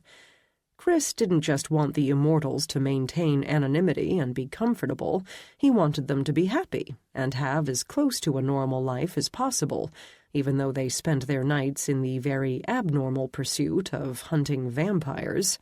So Rorden built restaurants like this one that served humans in the main dining area and immortals and their seconds in a smaller room, boasting a VIP label that led humans to assume the men and women guided back there were simply wealthy individuals who wanted special treatment. That way seconds could enjoy a meal they didn't have to cook themselves and talk about the job without worrying about being overheard. And immortals could use their gifts without ending up in videos posted online. Aiden had, of course, called ahead to let Sergio, the manager, know that he would be dining with a human woman, so Sergio wouldn't slip and mention Aiden's occupation. Pocketing his keys, Aiden strode around the back of the car. Dana stepped out before he could reach her. "Aren't men supposed to open car doors for women?" he asked. She wrinkled her nose. "I don't know. It always felt weird to me to sit there and expect someone else to do something I was perfectly capable of doing myself, so I never waited to see if the man would do it." He closed the door for her. "When I look at it from that perspective, I suppose I would feel the same way." Placing a hand on the small of her back, Aidan tried to keep his eyes from fastening on the lovely hint of cleavage the neckline of her dress exposed as he escorted her to the door. "I trust you'll let me open this door for you," he teased, reaching for the handle. She laughed. "Yes, thank you." The interior of the restaurant was nice. White tablecloths, candles, and warm lighting, a plethora of plants that added color and provided privacy for couples who wanted such. A man in a suit, as expensive and finely tailored as Aidan's, greeted them with a smile. "Good evening. Aidan O'Byrne?" he asked, tilting his head back to look up at Aidan. "Yes? Excellent. I'm Sergio, the manager of this establishment. Would you and your guest please follow me? I've had a table prepared for you in our VIP section." Sergio turned and started toward a door on the far side of the restaurant. As Aidan and Dana followed, she leaned in close and whispered, "VIP section? Ooh la la." Aidan laughed. The restaurant seemed to do a bustling business. The tables they passed were full of human couples and families. Sergio opened the door to the VIP area and stood back to let them enter. Closing the door behind them, he guided them down a short hallway that opened into a smaller dining room. For some reason, Aidan had expected the dining room to be empty, but it wasn't. 3 Immortal Guardians, Etienne, his wife Krista, and her brother Sean, dined with an older couple Aidan had come to know as Krista's mortal parents. Both parents were gifted ones, but Aidan couldn't remember the nature of their gifts. All turned at Aidan and Dana's entrance and smiled, issuing a chorus of greetings. Aidan paused by their table. "Who's this?" Krista's mother, Evie, asked cheerfully. The Immortal Guardians in the area all adored Evie because she fussed over them and treated them all like sons and daughters, something most hadn't experienced in hundreds, if not thousands, of years. "This is Dana Pembroke," he said. "Dana, this is Etienne, his wife Krista, her brother Sean, and their parents Evelyn and Martin." Dana smiled and nodded. "Nice to meet you all." Each offered a "nice to meet you too." "Call me Evie," Krista's mother said, then smiled up at Aidan with twinkling eyes. "I'd ask you if you'd like to join us, but I can tell you'd rather have Dana all to yourself." Krista groaned. "Mom, don't embarrass him." Dana laughed and sent Aidan a flirtatious glance that made his heart do a funny little leap in his chest. "You want me all to yourself, do you?" He grinned. "Absolutely." Murmuring goodbyes, they left the group and followed Sergio to the other side of the room. 2 seconds monopolized another table, laptops open amidst platters of more food than Aidan thought 2 humans should be able to consume. Sheldon served as the French immortal Richard's second, or human guard. Tracy served as Richard's sister Lizette's second. Aidan nodded to them. "Sheldon, Tracy." Sheldon nodded. "Hey, man." His eyes shifted to Dana and widened. "Dude, are you on a date?" He didn't have to look so damned surprised. "Yes, and I'm trying to impress her, so don't be—" He waved a hand in a circle in front of Sheldon. "You." Tracy laughed. "Don't worry, I'll keep him in check." Sheldon gave Dana a friendly smile and held out his hand. "Hi, I'm Sheldon." Dana returned his smile and shook his hand. "Nice to meet you. I'm Dana." "Nice to meet you, Dana. This is Tracy." Dana shook Tracy's hand. "Nice to meet you, Tracy." "Nice to meet you, too." Dana looked up at Aidan. "Is Sheldon one of your adopted brothers?" Aidan chuckled. "No, Sheldon is more of a weird cousin to us all." Sheldon grinned. "Proud of it." Then he frowned. "Hey, wait a minute." Everyone laughed. As Aidan and Dana moved away, Sergio waved them over to a table in the corner with romantic lighting and plants that partially hid them from the other's view. Aidan held Dana's chair for her, then seated himself across from her. Sergio handed them each a menu and vowed to return in a moment. Dana's eyes twinkled with amusement as she opened her menu and studied him above it. Aidan offered her a sheepish smile. Apparently, surrogate family members can embarrass one as much as blood relatives can."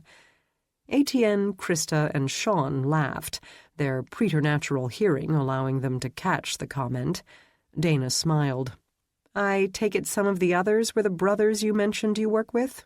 He nodded. Etienne, Krista, and her brother Sean are part of the private security group I work with. Out of the lot of us, I think Krista and Sean are the only ones amongst us with family still living, so Evie and Martin have sort of adopted the rest of us. They treat us all like kin, mothering and fathering us every chance they can get." Dana smiled. "And you all love it." "We eat it up like candy," Aidan admitted with a grin. "I envy you that. I lost my parents in a car accident several years ago and really miss all the worrying and butting in, the telling me not to waste my time with this guy or that one that drove me crazy when I was in high school and college." Her eyes darkened with sadness, then lit up again. "Oh, I bet my mom would have been able to answer all your questions. Her psychic gift was much stronger than mine." "Your mother was psychic too?" Aidan asked with interest. One of the oddities he'd come to understand about gifted ones was that they didn't always share the same gift their mother or father possessed. Dana nodded. "So was my dad, if you can believe it. They used to joke that they never bothered to date anyone else because they knew years before they met that they would end up together." Both parents had been psychic gifted ones? No wonder her gift was stronger than he had expected. Many gifted ones born in recent decades possessed gifts that were so muted by thousands of years of gifted ones' DNA being diluted with ordinary human DNA that they didn't even realize they were different. Aidan opened his menu and perused the offerings. "Anything look good to you?" Dana eyed the menu. "Are you kidding? Everything looks good to me." He set his menu aside. "In the movies, the man sometimes orders for the woman, but I'd much rather you choose what you want for yourself." "If that's everything," he smiled, "then I'll have Sergio bring us a little bit of everything." She stared at him a moment, then lowered her menu. "May I ask you something personal?" "Of course." "How long has it been since your last date?" He laughed. "Longer than I care to admit. It shows, doesn't it?" Her slender shoulders lifted in a slight shrug. "Maybe a little." "And here I was hoping to make a good impression." "You are. A very good impression. But more than once you've referenced what you thought men were supposed to do on a date, instead of just sort of going with what you've always done. So I thought maybe it had been a while." "Far longer than a while." "Which I find very hard to believe," she continued, "because with your good looks and charm, I would think women would fall all over themselves to get your attention." In the rare instances he followed vampires into bars or clubs, women could be quite bold in their pursuit of him, but Aidan wasn't looking for an easy lay. He'd had his fill of women who could make him hard but otherwise bored the pants off him. He wanted someone who could hold his attention when they weren't in bed, someone with whom he enjoyed talking, someone who made him laugh, someone who challenged him intellectually, someone who made him feel young again. Sergio returned with a waiter who placed 2 glasses of water and a basket full of bread on the table. The waiter took their order, then left. Sergio migrated over to Etienne's table, asking if everything had met their expectations as the group prepared to leave. Aidan and Dana waved as the group exited. "I hope I didn't make you feel self-conscious or anything," Dana said, a question in her pretty hazel eyes. "I haven't dated in a while either." "Because of your gift?" he guessed. She nodded and toyed with the basket. "When guys find out what I do for a living, they tend to assume I'm nuts. The few who don't usually consider me a tool they can use to win the lotto or get rich playing the stock market." "Imbeciles, the lot of them," Aidan declared. She smiled. "Thank you. But even those who accept it, or at least appear to," she shrugged, "I don't know. It's hard for them, I guess, my knowing things about them that they would rather keep hidden. It makes them uneasy. Sometimes it makes them angry." "Or afraid?" "That too, though they would never admit it." And I'm guessing your gift often lets you see things you really wish you hadn't. He sure as hell saw a lot in people's thoughts that he would rather not, but when he was tired, he sometimes couldn't block them. She grimaced. That too. Being psychic makes dating pretty hard. I understand. She cast him an uncertain look. It really doesn't freak you out, even a little bit, knowing I can see things from your past, present, and future? Knowing that the more time we spend together, the more I'll see and the more I'll know about you that you may not want me to know? Because I will see stuff you don't want me to, Aiden. I always do. And it always ruins things. Leaning forward, Aiden crossed his arms and braced them on the table. What he contemplated was no doubt very unwise, but he couldn't seem to stop himself from saying, "It doesn't freak me out at all, Dana. Because I'm in the same boat."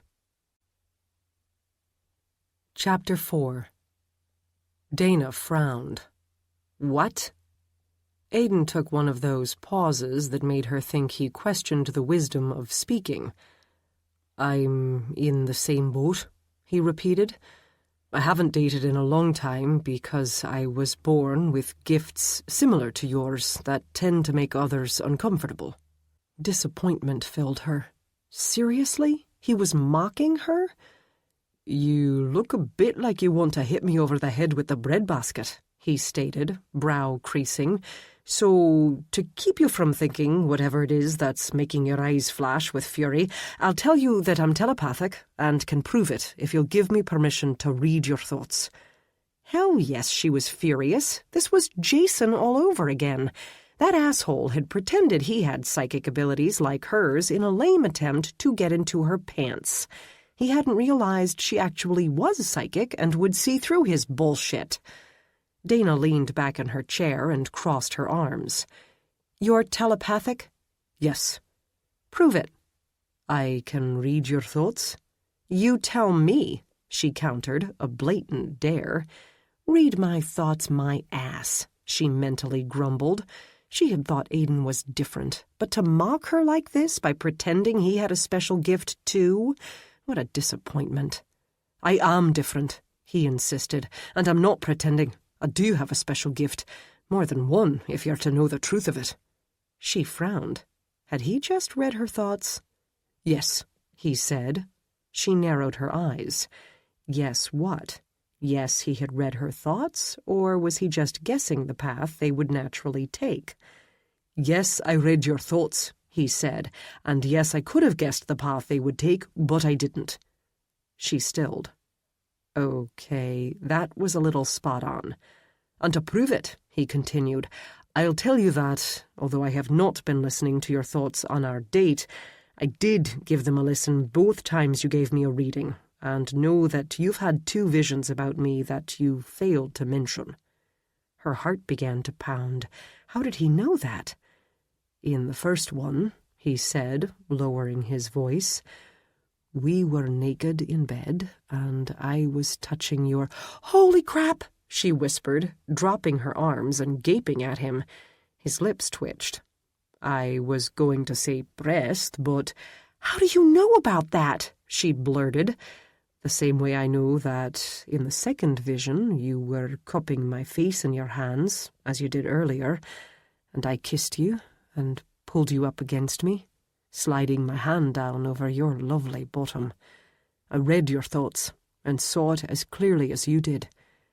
Speech eluding her, Dana stared at him so long that her eyes began to burn. "Blink," he instructed. She did. "I know it's a bit of a shock," he murmured, eyeing her with some concern. "A bit of a shock," she parroted numbly.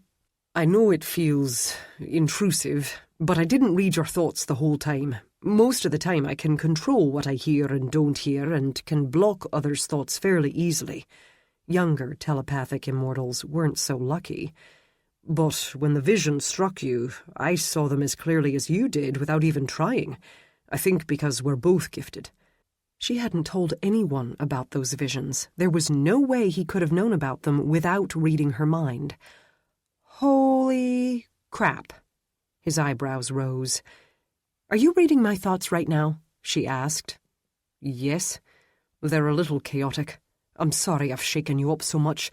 I just wanted you to understand why I haven't dated in so long and hoped you'd appreciate my honesty. Honesty? He had read her thoughts.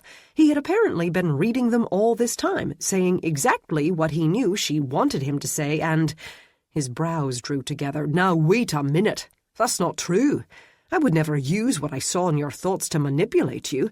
If that had been my intent, I never would have told you I'm telepathic.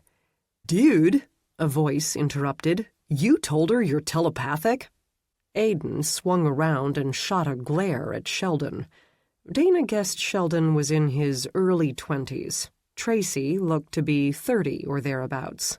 Both eyed her and Aiden with great interest as they gathered their laptops and gear and stopped by Dana and Aiden's table on their way to the door. Sheldon, Aiden growled, definitely a warning. You know he's telepathic? Dana asked his friend. Yeah, Sheldon responded simply. The woman at his side nodded. Neither seemed to view it as anything extraordinary, as if she had just asked them if they knew Aiden could play the piano. It doesn't bother you? Dana pressed. Sheldon gave a dismissive shrug. Nah, Aiden's a good guy. He almost never reads my mind. Aiden grimaced. Because there's too much porn and weird shite up there. Tracy laughed and gave Sheldon's shoulder a shove. Freak. Sheldon grinned. You know it. Then he caught Dana's eye. I'm surprised he told you. People don't usually react well when they find out he's different. I'd think you'd understand that, since you're different too. He knew she was a psychic? How did you... I heard a rumor that Aiden was smitten with a psychic. He shrugged. When I saw you two together, I assumed you were her. Aiden frowned. Where did you hear that? Sheldon hesitated. Cliff let it slip while we were playing video games? You won't hold it against him, will you? He didn't mean to. He was just more distracted than usual. And Tracy is the only person I've told. Aiden shook his head. It's fine. Tracy smiled. We'd better go before Sheldon says anything else that will embarrass you. Taking Sheldon's arm, she urged him toward the door. You two have a nice evening. What'd I say that embarrassed him? Sheldon asked, puzzled. She whispered something to him. Sheldon snorted. Yeah, right. Like she didn't already know he's smitten. It's so obvious. Tracy pushed him into the hallway and closed the door after them. In the wake of their departure, Aiden swung back around and met Dana's gaze with obvious reluctance. Apparently there's something else I failed to tell you that you should probably know. Seriously? Something else? What's that? She asked, unsure she wanted to hear it. He sighed. I suck at dating. Dana laughed. She couldn't help it. Sergio and the waiter returned with platters of food that smelled so delicious Dana's stomach growled. Thank you, she murmured as the two smiling men backed away, then exited. A heavy silence fell. Dana picked up her fork and speared some salad. So, tucking the crunchy vegetables in her mouth, she chewed and swallowed. You're smitten with a psychic, are you? Relief smoothed the lines in Aiden's brow. His lips tilted up. Very much so. Because of the visions? She asked, trying not to blush. His smile grew as he picked up his own fork. I was smitten before the visions. The visions just gave me hope that you might one day be smitten too. And damned if her heart didn't give a little jump in her chest.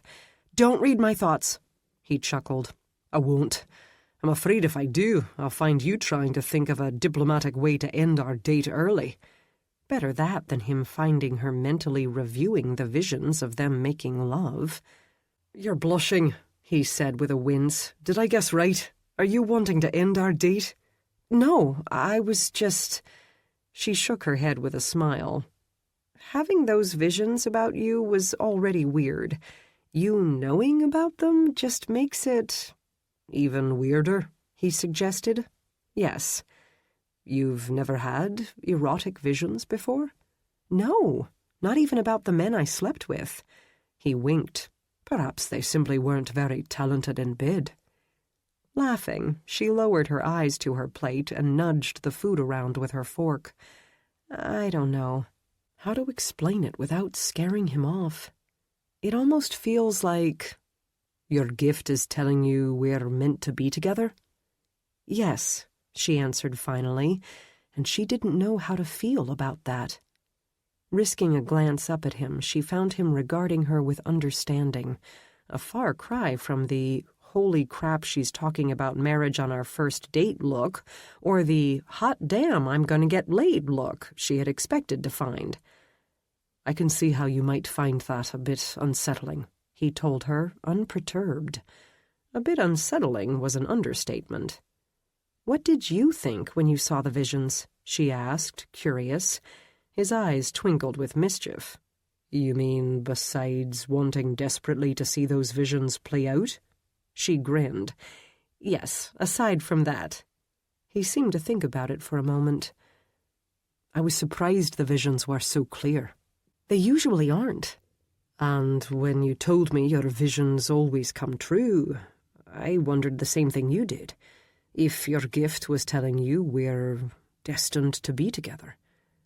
She carried another forkful to her lips, chewed, swallowed. It isn't just the nature of the visions. It's that this has never happened before.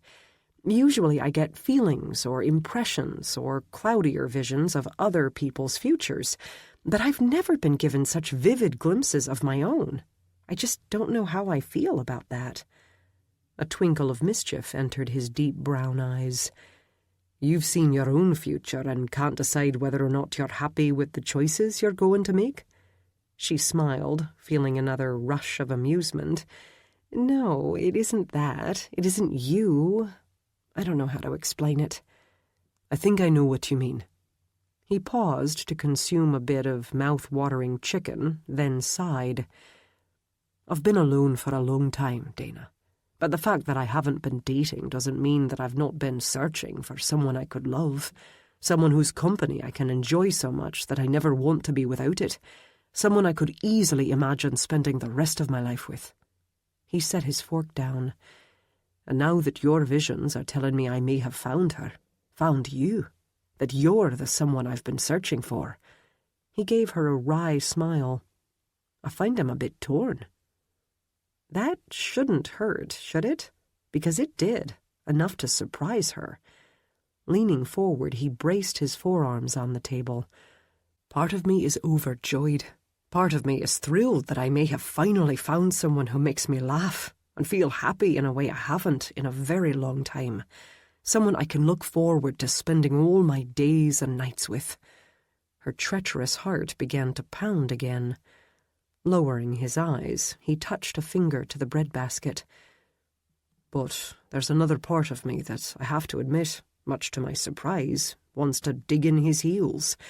Because somehow acknowledging the visions and going along with them feels like I'll be forfeiting free will. Yes! Relieved that he really did seem to understand, she set her fork down and leaned closer. That's it exactly. You've described it perfectly. I like you, Aiden, and I like the idea that we may find something meaningful together if we keep seeing each other. But the idea that I may not have any choice in the matter just doesn't sit well with me. Smiling, he rested a hand on the table, palm up in invitation.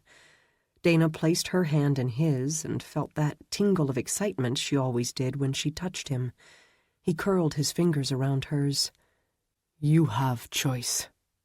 Her heart leapt when he slid his thumb across the back of her hand in a soft caress.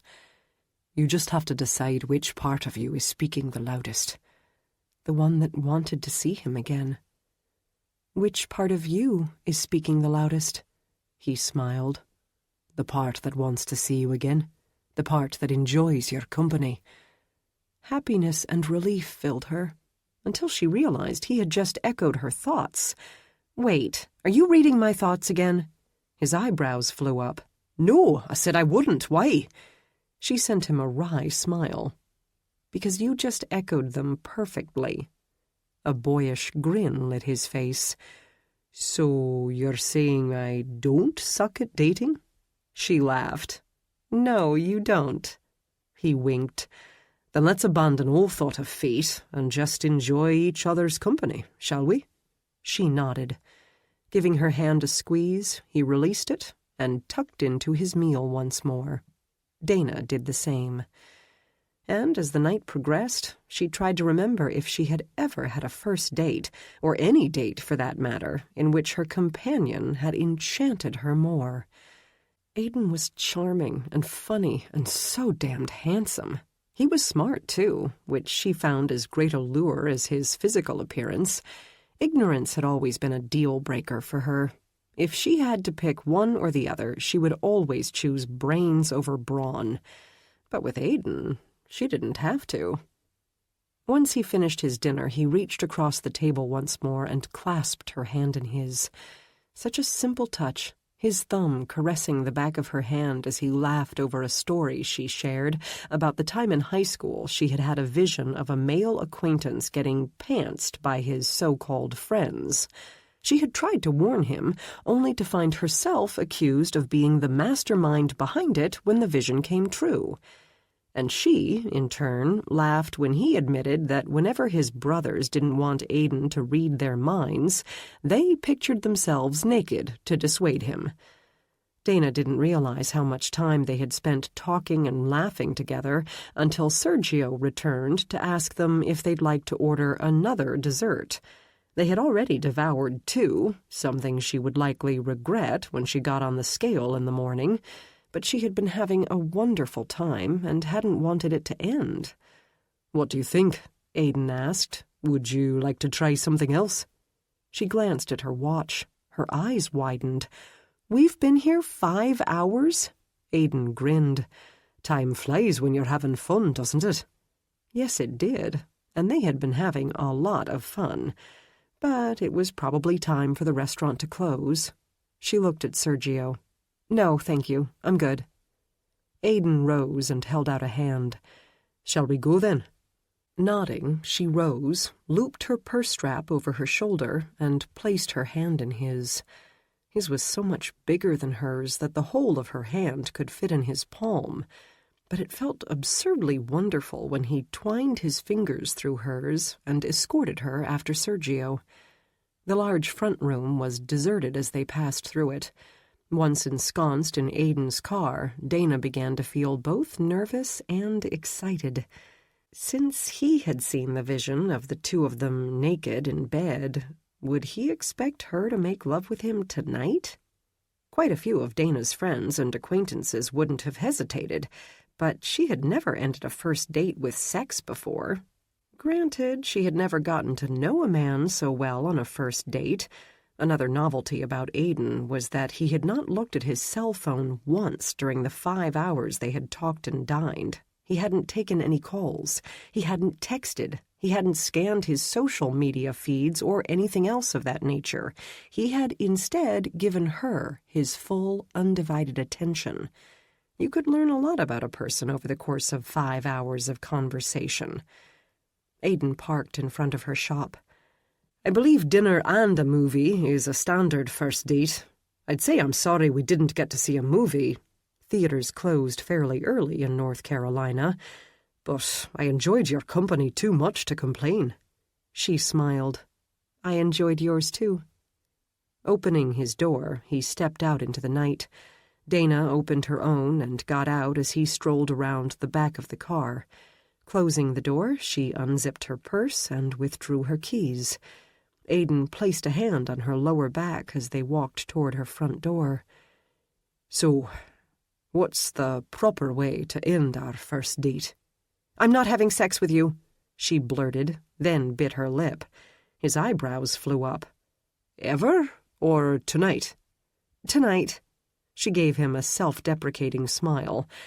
"I'm sorry. It's just I know you saw the vision of the 2 of us in bed and was afraid you might—" "Expect you to invite me in so we could reenact it?" he finished for her. "Yes." He frowned. "Is that how couples end first dates now? I was just hoping you wouldn't think me too forward if I asked you for a kiss." Amusement sifted through her, soothing her nerves. She had discovered tonight that his speech and attitudes were a very entertaining combination of modern and old-fashioned. "A kiss sounds good." He smiled. "You don't know how happy that makes me." Sliding one arm around her, Aidan drew her close. Her pulse increased with anticipation as she looked up at him. Dipping his head, he touched his lips to hers. Her breath caught. Her heart stopped, then began to pound in her chest so loudly she wondered if he could hear it. He tilted his head, increased the pressure, and that first tentative caress soon became a fiery exploration that made her whole body burn. Dropping her purse and keys, Dana slid her arms around him and flattened her hands on the muscles of his broad back. A deep rumble of approval emanated from him as she leaned into his hard form, pressing her breasts to his chest and washboard abs. Never had she been so turned on by a kiss. Wrapping his other arm around her, he tightened his hold, pressed her closer, let her feel his growing erection. She parted her lips. He slipped his tongue inside to stroke and tease her own. Dana moaned. He tasted so good, felt so good. She didn't want it to end, wanted to jump up and wrap her legs around his waist. Aidan ended the kiss. Eyes closed, he pressed his forehead to hers. Both fought for their breath, their chests rising and falling quickly, bodies still pressed together. Then he released her and took a deliberate step back. Sliding his hands into his pockets, he drew in a deep breath, held it, then let it out slowly. Dana stared up at him, trying to calm her racing pulse, stunned by the intensity of the desire she felt for him. One kiss, and she was ready to say, "You know what? Forget what I said a minute ago. Let's get naked." And he appeared to have been just as affected as she. He opened his eyes, such a deep, dark brown. "Well," his lips turned up in that winsome smile she found so irresistible. "I don't know about you, but the part of me that was digging in his heels earlier is now telling me he's all in." She laughed. "Mine is too." Bending down, he picked up her purse and keys for her. "Thank you." Drawing his own keys out of his pocket, he touched her arm with his free hand and gave it an affectionate squeeze. "I'd better leave before I go back on my word and ask for more than a kiss." She nodded.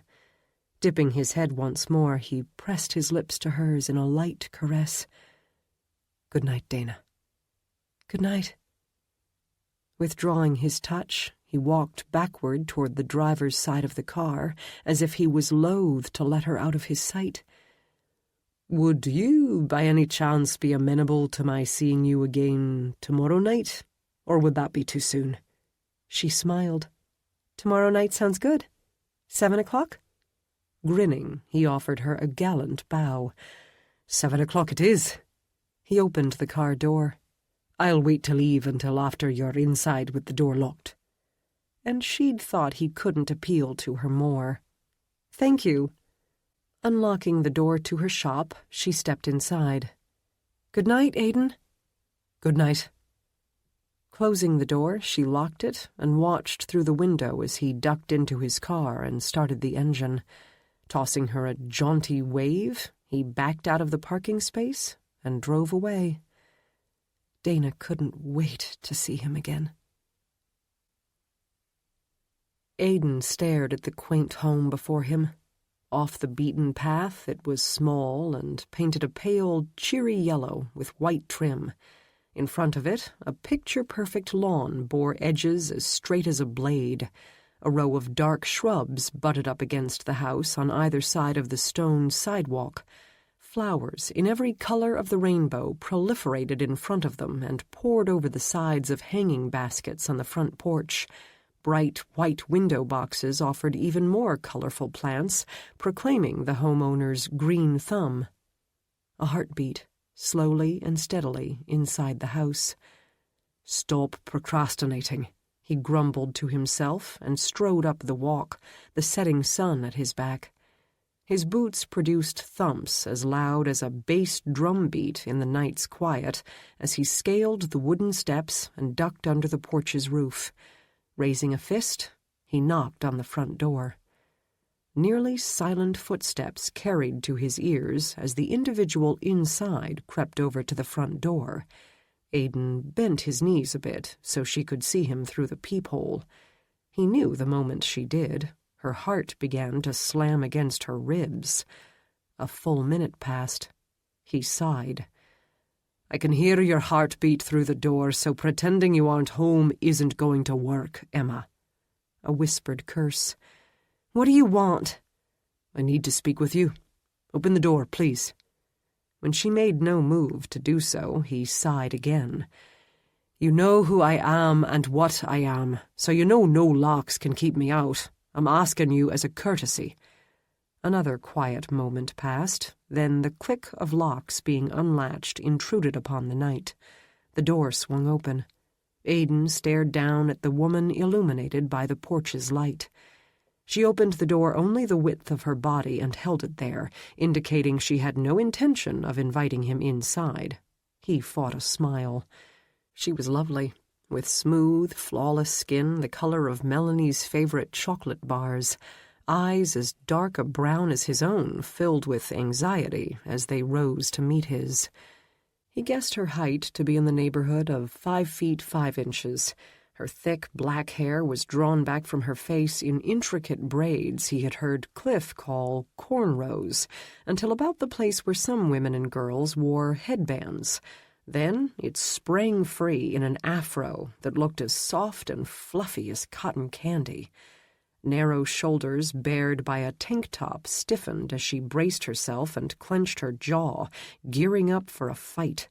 Her slender arms ended in hands that gripped the door and door frame so tightly he could see the tendons in her knuckles. Small breasts, a barely there waist, and full hips clad in yoga pants that clung to shapely legs. "You know who I am," Aidan stated again. She gave him an abrupt nod. "You're Aidan.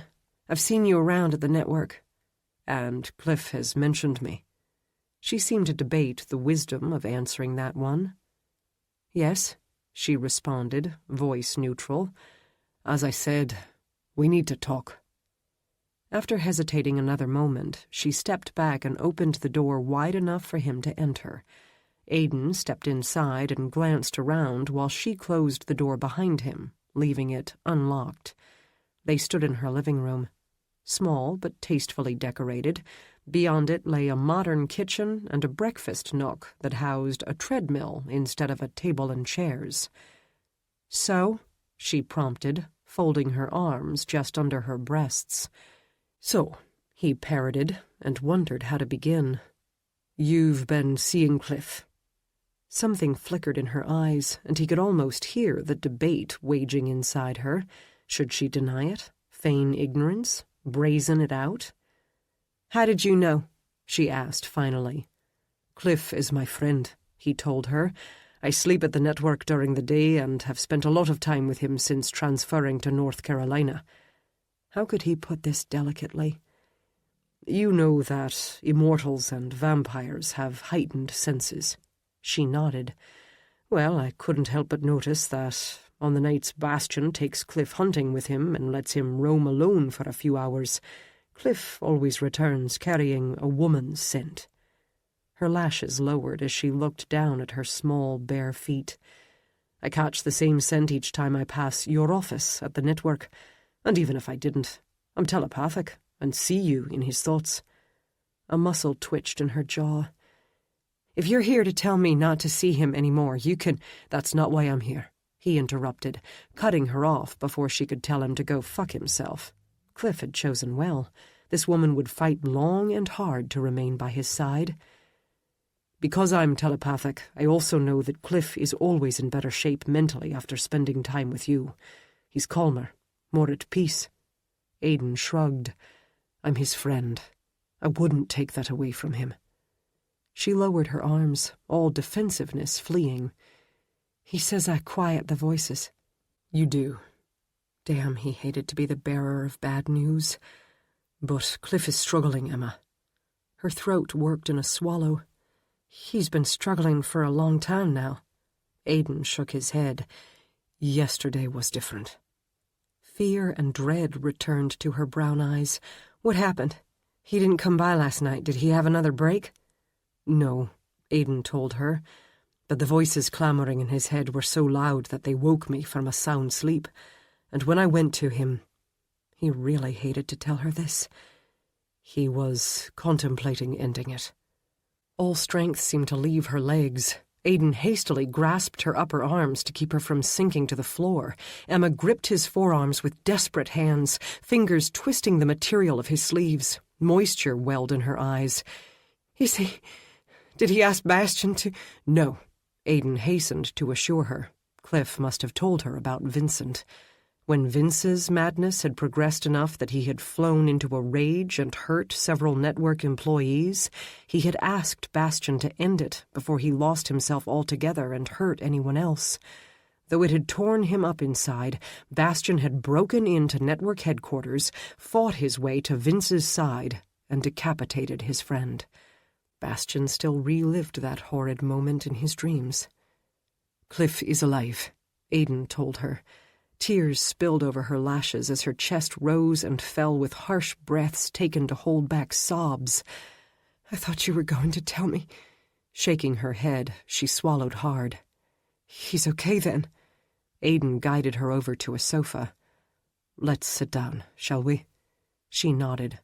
Releasing him, she sank down on the soft cushions and swiped at her tears. Aidan retrieved a wing-back chair from one corner and plunked it down across from her so he could face her. Seating himself, he leaned forward and placed his elbows on his knees. I tried something new yesterday that I hoped would help him. I teleported him to a sunny meadow on my estate in Scotland. Her eyes flew wide. You hurt him? She demanded furiously. How could you? He's been helping you. Aidan held up a palm. I didn't hurt him. I'm a powerful healer and kept my hand on his shoulder the entire time, healing the damage the sun wrought so quickly that he didn't feel it. Her brow furrowed. You can do that? Yes. I tried it first on Ethan, an immortal who is only a century old and can tolerate very little sun exposure, to confirm it would work. She still looked skeptical. So Cliff was able to stand in sunlight without it hurting him? Aidan smiled. Yes. And we discovered that sunlight silences the voices as effectively as you do. Hope brightened her features. So he's better now? He's better, Aidan confirmed. She smiled. Reaching out, she took one of his hands. Thank you. I was happy to do it. Do you think, if it gets bad again, that maybe you could do it again? Aidan patted her hand. I've already told Cliff I'll take him into the sunlight every day he continues to fight. Her eyes filled with hope. Really? You would do that for him? Of course. He had taken him into the sunlight a second time today. He's my friend. But doesn't it hurt? She asked, face pensive. I thought immortals healed others by absorbing the damage into their own bodies. Aidan shrugged. I told Cliff it's a mild discomfort at most. She smiled wryly. It hurt like hell, didn't it? He laughed. Yes. The longer we stood in the sunlight, the worse the pain grew. But I can tolerate it for Cliff. He's a good man, well worth saving. Her lips turned up in a sad smile. I wouldn't love him if he weren't. Cliff had chosen well indeed. Did you know he saved my life? She asked. Surprised, Aidan shook his head. No. Her smile grew. I work the day shift now, but used to work nights at the network, and I was there when mercenaries bombed the original network headquarters just before dawn. That had happened before Aidan had come to North Carolina. Apparently a mercenary group had learned of the virus that infected vampires and immortals and had decided to use it to create an army of super soldiers they could hire out to the highest bidder. When they realized that vampires always descend into madness, they ferreted out the location of network headquarters and proceeded to bomb the hell out of it in an attempt to get their hands on an Immortal Guardian so they could find out why Immortals don't. The damage done had been so catastrophic that Rawdon had had to abandon the site entirely and move all operations to a new building. "I worked on Sublevel 1, she continued. "Part of the ground floor collapsed before I could evacuate. Something hit me on the head and knocked me unconscious, and when I woke up, I was buried beneath the rubble and couldn't move." She shook her head.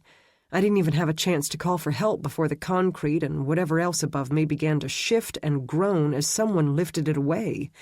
The next thing I knew, Cliff was staring down at me, his eyes glowing bright amber while he told me not to be afraid, that he was there to help me." "Did you know he was a vampire?" Aiden asked curiously. "Not with certainty, but I had heard that one of the vampires housed on Sublevel 5 was a brother, and I figured he wouldn't keep telling me not to be afraid if he were an immortal." Aiden peeked into her memories and saw Cliff repeatedly telling her not to be afraid, raising his voice so she could hear him over the barrage of explosions while he checked her for injuries. With preternatural speed, Cliff tore a strip of cloth from his shirt and tied it around her arm where it bled profusely. He then secured the broken arm with a makeshift sling and gently lifted her into his arms. As Cliff sped over to the elevator shaft, preparing to leap down and take her to the doctors and the evacuation tunnel on Sublevel 5, Emma peered over his shoulder and saw mercenaries entering the building through one of the holes in the ceiling. "I wouldn't have made it out of the building alive if Cliff hadn't saved me," she finished. Those mercenaries had been merciless. If they had found her before Cliff had, they would have taken her, tortured her for information, then killed her. "So that's how you two met." For some reason, he had thought the couple had met in the cafeteria at the network. She grinned.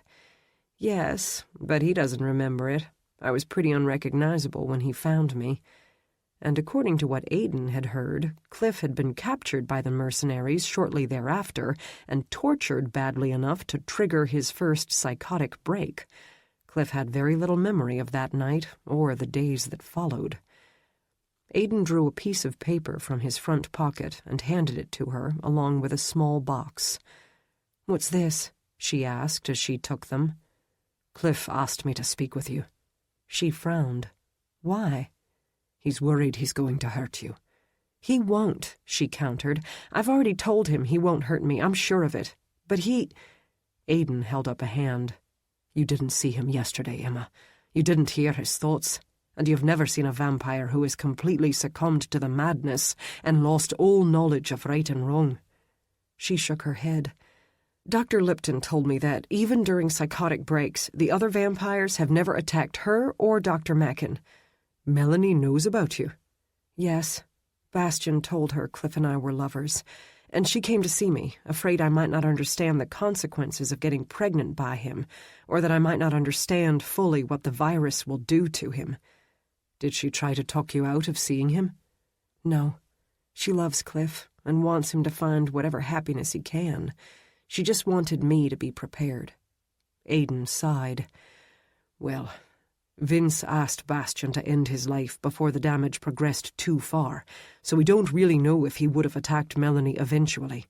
Cliff has held out far longer than the others and, despite his valiant efforts, is beginning to lose the battle. His greatest fear now is that he may hurt you." "He won't," she insisted. Aiden pointed to the piece of paper she held. "That's my cell phone number." He pointed to the box. "And that is one of those cell phone wristwatch gadgets with voice activation. If you want to continue seeing Cliff, program my number into it and keep that watch on you at all times. And I mean all times. When the two of you are making love, when you take a shower, never take it off." Her brow crinkled. "Is it waterproof?" "Yes. And if you have even the slightest fear that Cliff is about to have a break or that he may hurt you, call me immediately. I'm a teleporter, so I can be here in half a second to protect you and help Cliff." Clearly, she wasn't happy about it. "He'll stop coming here if I don't agree to this, won't he?" "Yes. He loves you, Emma. If you love him as much as you appear to, then do this for him and ease his fears. He doesn't need those on top of everything else he's facing." Nodding, she opened the box and fastened the watch to her wrist. It took a while, and several consultations of the instruction manual for them to figure out how to add his number and achieve voice recognition, but they succeeded. "Call Aiden," she said. Aiden's cell phone chirped in his pocket. Both grinned. "Now," Aiden said, sobering, "here is something Cliff doesn't know about." Reaching into his coat, he withdrew 2 tranquilizer guns. She said, eyeing them with belligerence. "No way. I am not going to shoot Cliff. These are tranquilizer guns, armed with darts that can sedate Cliff should the need arise." Shaking her head, she held up her wrist. "I don't need those. I have this." "You need to have a defensive measure that Cliff doesn't know about, Emma.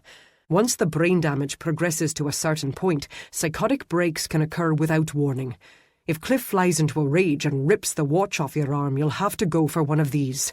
They've been specially designed for vampire hunting by the network's weapons experts, so each can fire up to 5 darts. A single dart should calm him. 2 will knock him out. 3 will kill him. Avoid the last if at all possible." He placed the guns beside her on the sofa. "Hide these where they will be handy in an emergency, but where Cliff won't accidentally happen upon them." She eyed them with dread. "If Cliff hurts you, Emma, it will kill him. He will end it himself in a heartbeat, even if the wound is so minor you shrug it off. If you want to hold on to him, you need to ensure he can't hurt you." She nodded, disconsolate. "He said I quiet the voices," she murmured again. Aiden nodded. "You do. But the voices are getting louder, and soon you will only dampen them a little." Returning his chair to the corner, he headed for the front door. As he reached for the doorknob, she spoke. "Aiden?" He turned. She closed the distance between them. Rising onto her toes, she kissed his cheek, then hugged him hard. "Thank you for giving Cliff the sun again." Aiden hugged her back. "Thank you for loving him and bringing him happiness." She moved away. "Are you going to see him tonight?" he asked. "Yes. He's supposed to come over after he and Bastian finish hunting." Aiden smiled. "Then you should shower and wash my scent off you. We don't want to tempt fate." She laughed. "I'll go do it now." Stepping outside, Aiden closed the door and waited for Emma to lock it. Seconds later, he heard a faucet squeak and water spray tiles as she turned on the shower. As he strode down the front walk, a figure stepped from the shadows. Aiden halted as Bastian joined him. "Thank you," the British immortal said, "both for what you did yesterday and for this." He looked toward the house. Aiden nodded. "Cliff is my friend. If all Melanie and the others need to save his sanity and his life is more time to understand the virus, I want to give them all we can." Sighing wearily, Bastian rubbed his eyes. "I know I should have told Cliff not to see her, but she makes him happy." Bastian nodded. "I love him like a brother. I can't take that away from him." "You don't need to." He tilted his head toward the house. "She's strong, a fighter. She knows what's coming and understands how rough things will get, but she loves Cliff and wants to have every moment, good or bad, that she can with him." Bastian's Adam's apple rose and fell. "Does Seth know?" Aiden asked curiously. Bastian snorted and rolled his eyes. "I'm sure he does. That bastard knows everything." Aiden laughed. Then an unsettling thought intruded. In her vision, Dana had seen Seth and Aiden engaged in furious battle. It wouldn't be because of Cliff, would it? Maybe Seth didn't know. The Immortal Guardians leader had a hell of a lot on his plate right now, trying to hunt down and destroy Gershom before he could trigger fucking Armageddon. Aiden would think it quite plausible that something like Cliff taking a lover could escape Seth's notice. "What?" Bastian asked. Aiden shook his head. If he told Bastian about Dana's vision, Seth might see it in Bastian's thoughts. "You should probably remove the weapons from Cliff's apartment." The younger immortal stilled. "What weapons?" Aiden arched a brow. The large cache of hunting weapons you purchased for him and let him keep there. He grimaced. You know about that? Of course I do. I know you gave them to him as a gift, but removing them will give the voices in his head less to blather on about. You'd be doing Cliff a favour. Just tell him Rawdon found out and insisted they be removed. If he were well, Cliff would understand and forgive you the lie. Bastian nodded. Aidan tucked his hand in his pocket and drew out a pocket watch. I have to go. Tucking the watch away, he smiled. I have a date, and was damned eager for it to start. Bastian's eyebrows flew up. You do? Yes, with a very lovely psychic. Any advice you'd care to offer? Hell no. The closest thing to a date Melanie and I ever had was her going vampire hunting with me, and that nearly got her killed. I still don't know why she loves me. Laughing, Aidan clapped him on the back. The important thing is, she does. He grinned. I know. I'm a lucky bastard. That you are. You should ask Richard about dating. Judging by the nauseatingly sweet phone calls I overheard while we hunted together, he courted Jenna for quite some time before vampires outed him.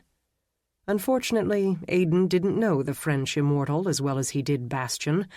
I'll consider it. Good hunting tonight. Bastian saluted him. Enjoy your date. Chapter 5. Aidan jerked awake when his phone rang. Glancing at the clock, he groaned. He had been seeing Dana for 2 weeks, and after yet another fantastic date, he had hunted until dawn, then stumbled back to his apartment at network headquarters just as the sun peeked over the horizon. Cliff had been wandering the halls, unable to sleep, so Aidan had teleported him to Auckland, New Zealand, and taken him hunting. When hours of that hadn't helped, he'd taken Cliff into the sun again, then returned to the network and finally gone to bed. 2 hours ago. He fumbled for the phone. Yes, he answered, his voice gravelly from sleep. It's Seth. I'm in Chris's office and need to speak with you. Okay. Do you want me to come now? Yes. The voice of the Immortal Guardians leader lent Aidan no clue to his mood. All right, I'm on my way. Aidan took a minute to shower and dress, then pocketed his phone and headed upstairs. Kate, Chris Rawdon's assistant, looked up when he entered the reception room outside his office. She nodded to the door. They're waiting for you. Thank you. Inside, Chris leaned back against his desk, arms crossed. Seth stood patiently beside him, his expression telling Aidan no more than his voice had. What's up? Aidan asked. Seth motioned to a door. Let's speak in there, shall we? Okay. Aidan strode through the door and found himself in what appeared to be a large boardroom. A long wooden table, its surface as shiny as glass, dominated the room. At least 30 elegant black chairs on wheels surrounded it. Seth entered, Chris on his heels. Have a seat, Aidan, Seth said. While Chris closed the door, Aidan drew out a chair and sat down. Seth took the chair across from him. Chris sat at the head of the table. Aidan had noticed over the years that, though Seth was always the most powerful man in the room, he never usurped another's place in that person's home or place of business. At David's home, Seth always reserved the seat at the head of the table for David, and here Seth left the seat at the head of the table for Chris. Aidan had always liked that about him. The best leaders were always those who didn't feel the need to flaunt their power. Wondering what this was all about, Aidan studied the boardroom. Very posh, very elegant. Very nice, he commented. Chris said nothing. Any particular reason we're talking in here instead of your office? Aidan asked. Seth answered. This room is soundproof. Aidan frowned. It can't be. I can hear what's happening in the rest of the building. Chris placed a laptop on the table. There are mics in my office and speakers in here that let us hear what's happening out there without anyone out there hearing what's happening in here. What exactly was about to happen that Chris and Seth didn't want Melanie, Bastian, and the vampires in residence to hear? So, what's this all about? Chris leaned back in his chair. Do you know Veronica Becker?" "I don't know her," Aidan said, "but I've met her." "When?" Chris asked, his face stony. "The night she got a flat tire and called you to say vampires were attacking her." "That was the first time you talked to her?" "Yes." "What happened when you teleported there?" Aidan frowned. "You know what happened. You heard most of it yourself over the phone, and I told you the rest when I returned to the network." Chris crossed his arms over his chest. "Tell me again." Aidan glanced at Seth. Seth dipped his head in a nod. Perhaps Seth hadn't heard it yet. "I teleported to the intersection of Saxapahaw Bethlehem Church Road and Highway 54, then raced up Saxbeth Road. When I found Veronica, she was standing beside her car, holding off 2 vampires with a tire iron and a can of pepper spray." Seth's lips twitched. "Smart woman." Aidan nodded. "I killed the vampires, then heard more coming. I told Veronica to get in the car, then I met the other vampires some distance away and slew them all." "How many were there?" Seth asked. 6, if I'm recalling correctly." Aidan frowned. "Do you think the vampires are amassing another army?" Usually vampires either hunted alone or travelled in 2s or 3s. "It would appear so," Seth said. "Ethan and Heather killed 12 last night. Roland and Sarah killed 9 the night before. So clearly something is building." Great. Was that the something bad Dana had seen coming? Chris shifted, drawing his attention. "Did you kill all the vampires that night, Aidan?" "Yes." "You're sure?" he pressed. "None could have lingered downwind and escaped your notice?" Aidan shook his head. "I don't see how. If there had been more lingering downwind, I might not have smelled them, but I would have heard their heartbeats and the slightest movements they made." Chris nodded, as though that was what he had expected to hear. "What happened next?" Aidan shrugged. "I returned to Veronica and her son." "Her son was with her?" Seth asked. "Yes, he was sleeping in his car seat and fortunately didn't see a thing." "Then what?" Chris asked. "Veronica was pretty shaken up, so I escorted her home, waited until she and her boy were safely inside, then left." Silence fell. "What's this about, Seth?"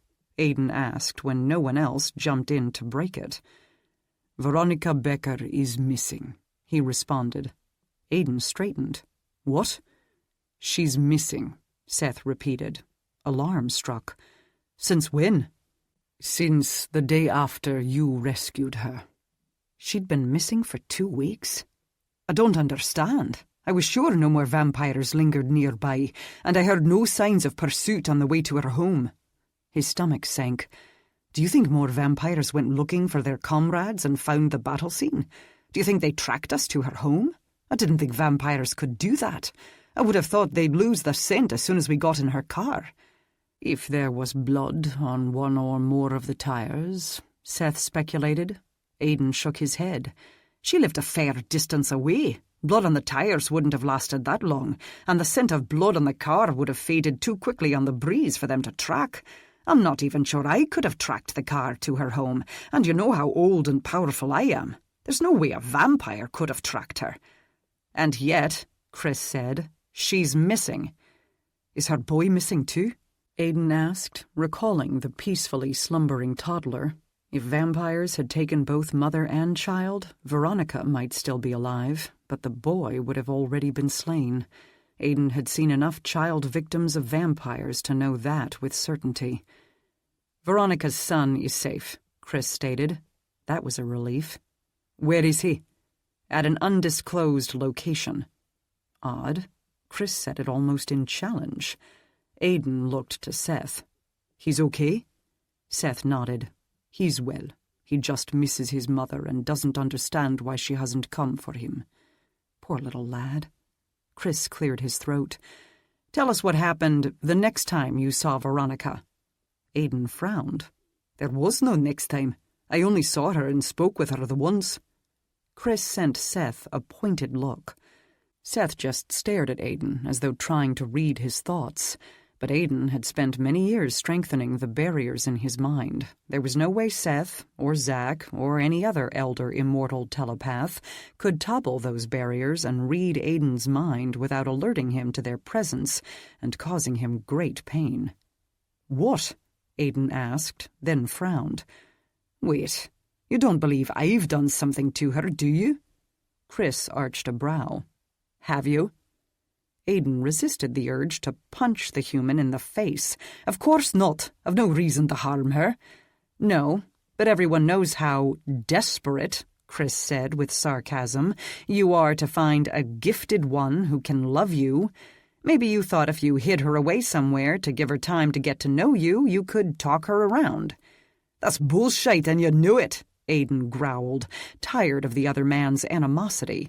Chris could hold a grudge like no other. That crap grew tiresome after a while. "Do I?" Chris replied. "What happened the next time you saw her?" "I told you there was no next time. I only spoke with her the once." Chris turned to Seth. "I told you he'd lie." Anger rose. "I'm not lying." Aidan met Seth's gaze. "You know I'd never hurt a woman. You know me better than that." "Yes," Seth confirmed, "I do. Which is why we appear to have a serious problem." Aidan shook his head. "Seth, whatever Chris has told you I've done, I didn't do it. I vow it." Seth nodded to Chris's laptop. "Show him." Chris leaned forward and typed something on the keyboard, then swung the laptop around so Aidan and Seth could both see the video that filled the screen. It looked like footage from a security camera mounted on a pole outside a daycare center. Strange. Aidan had thought daycare centers were usually located in town, where parents could conveniently drop their children off on their way to and from work. But this place looked like it was out in the country, with no other structures around it. Playground equipment poked around one corner, indicating an outdoor play area behind the large, house-like structure. The front lawn consisted mostly of a gravel drive and parking spaces. "What is this?" Aidan asked as he studied the daycare center. "You don't recognize it?" Seth asked. "No." A car pulled into one of the spaces. "That looks like Veronica's car," he mentioned, and glanced at the date and time on the bottom right corner of the screen, the morning after Aidan had seen her.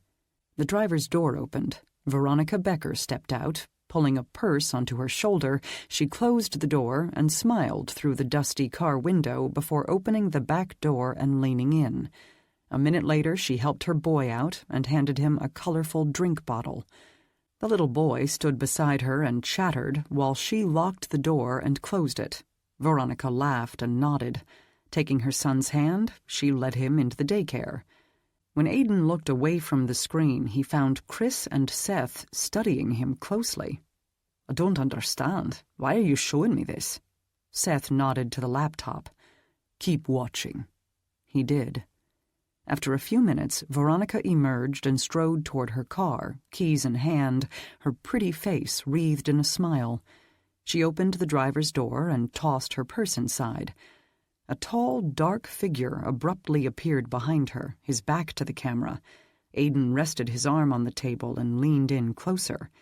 Judging by his clothes, the man was an Immortal Guardian. Black pants, black boots, long black coat, short black hair. But Aidan wasn't sure which one.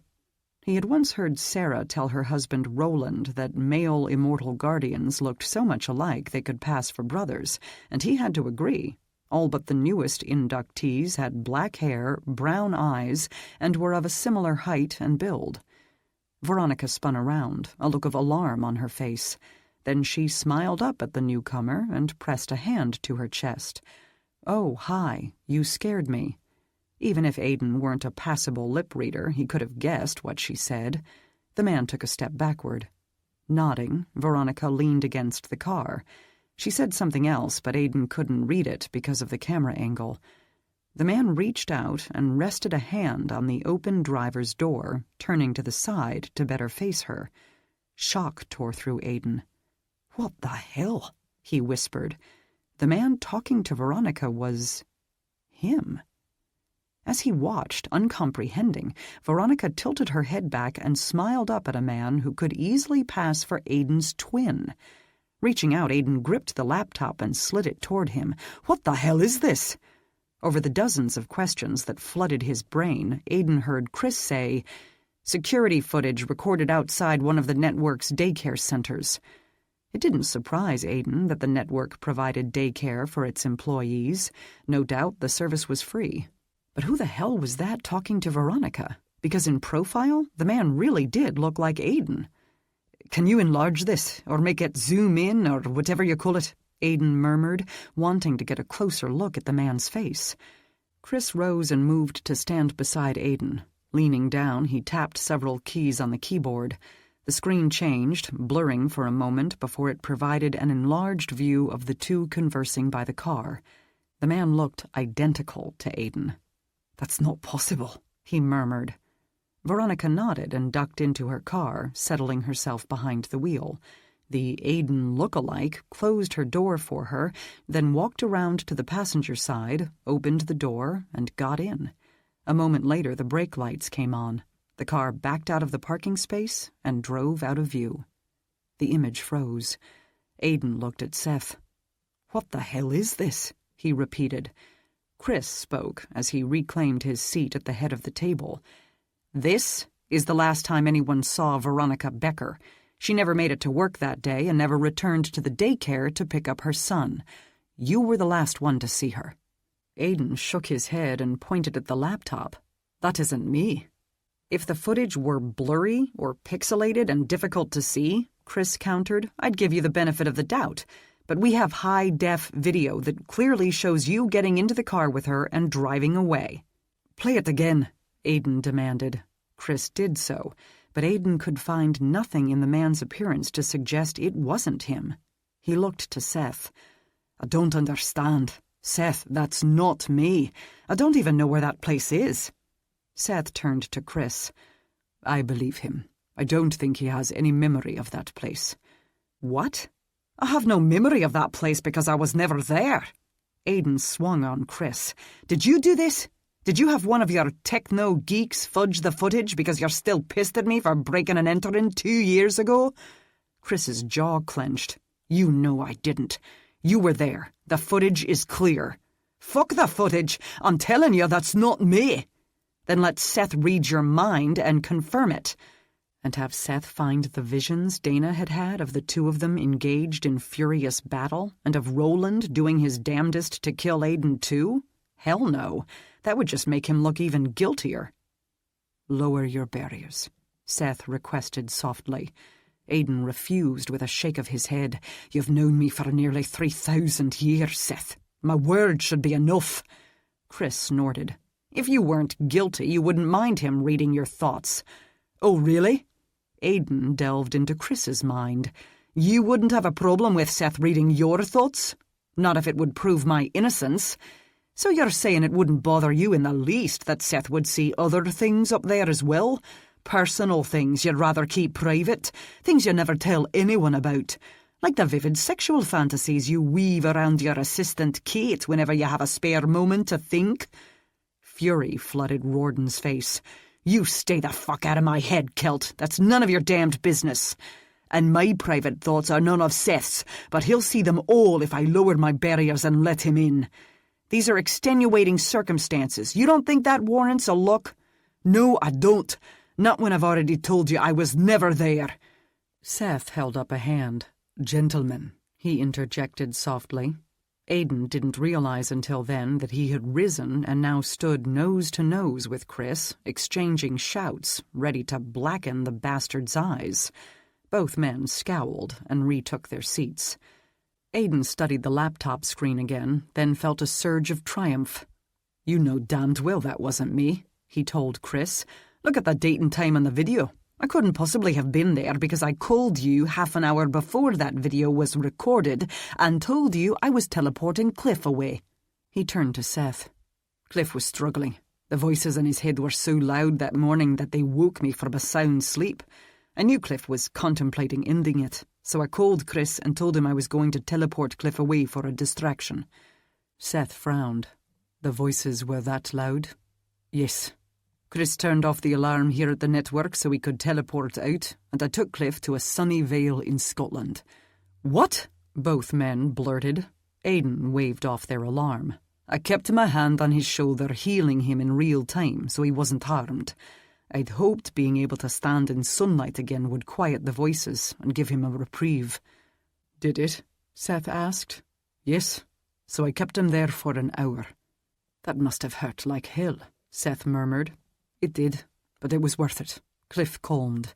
Then I called Chris to let him know we were on our way back. Chris turned off the alarm, and we returned. He looked at Chris. So I couldn't have been at the daycare. I was with Cliff. Chris scowled. How do we know you didn't drop Cliff off somewhere, abduct Veronica, then return to him? Ask Cliff. He'll confirm I was with him the whole time. Chris shook his head.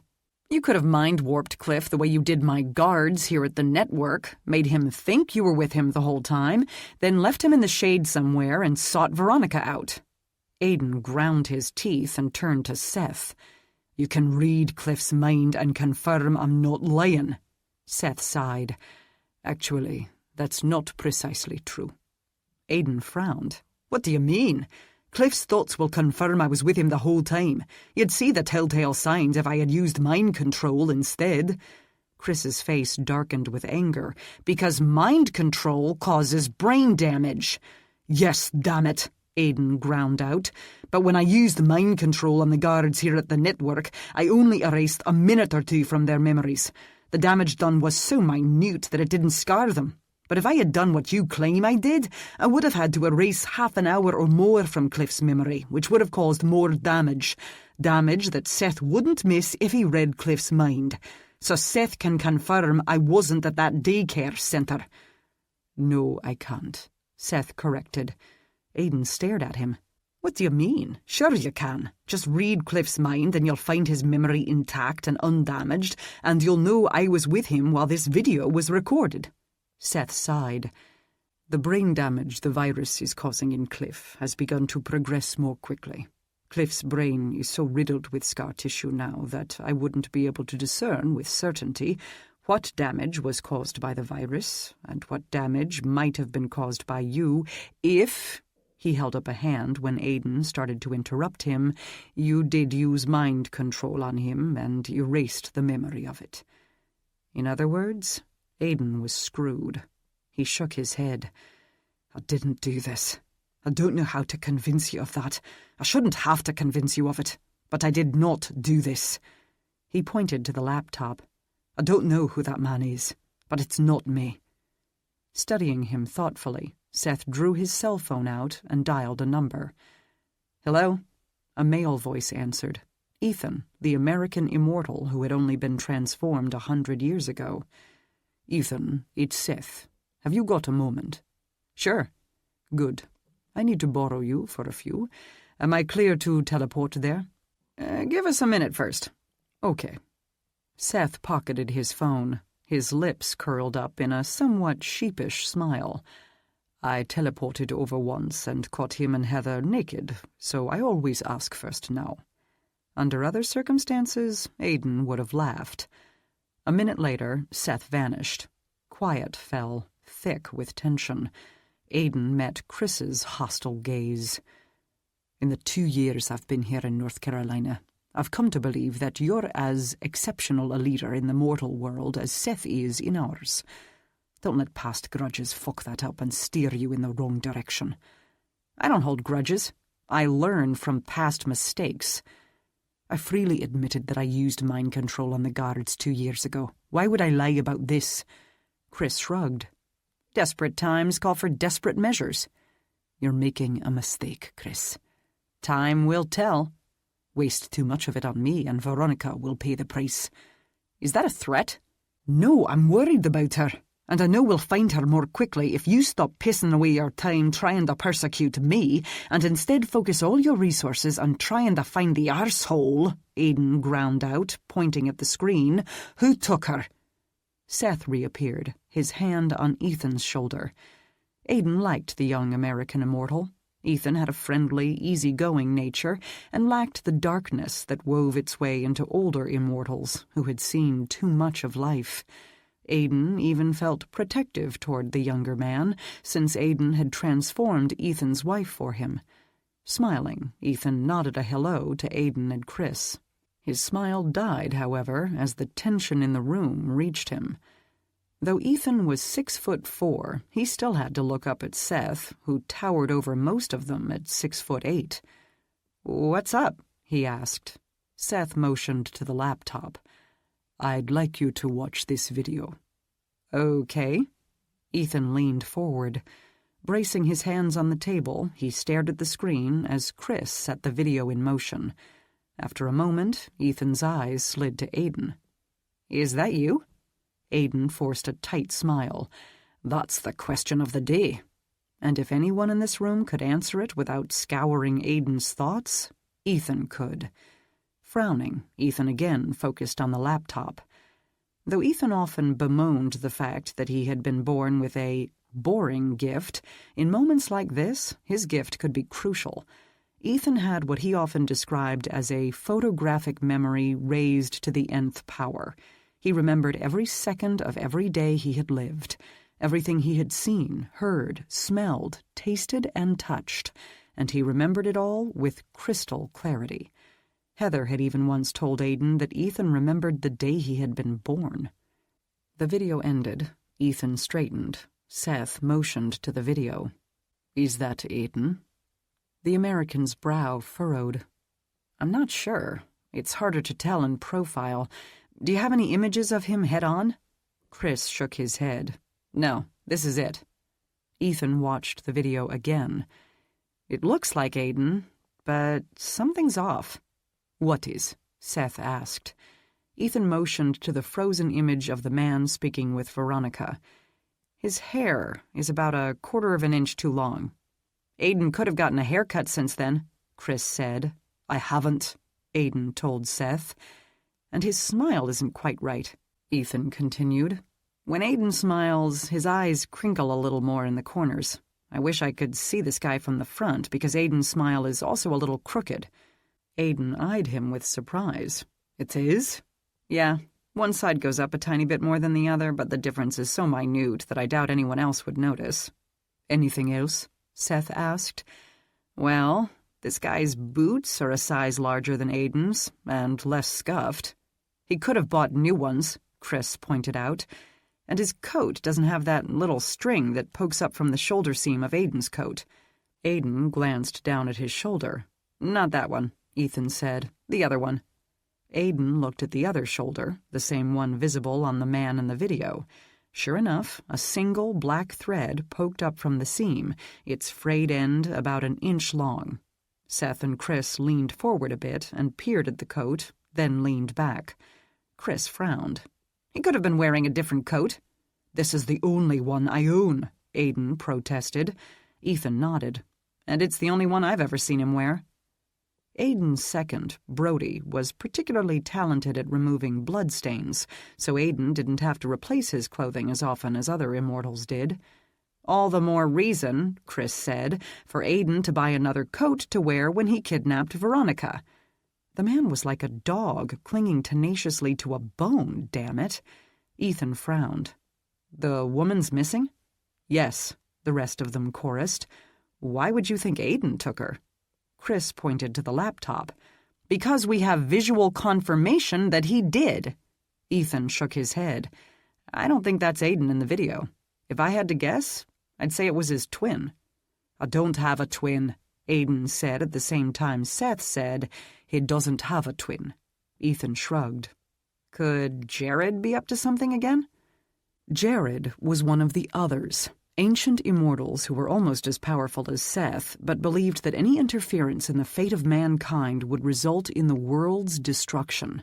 Seth had defected from the others' ranks millennia ago to marry a human woman and lead the Immortal Guardians. Zach had defected 3 years ago to marry Lizette.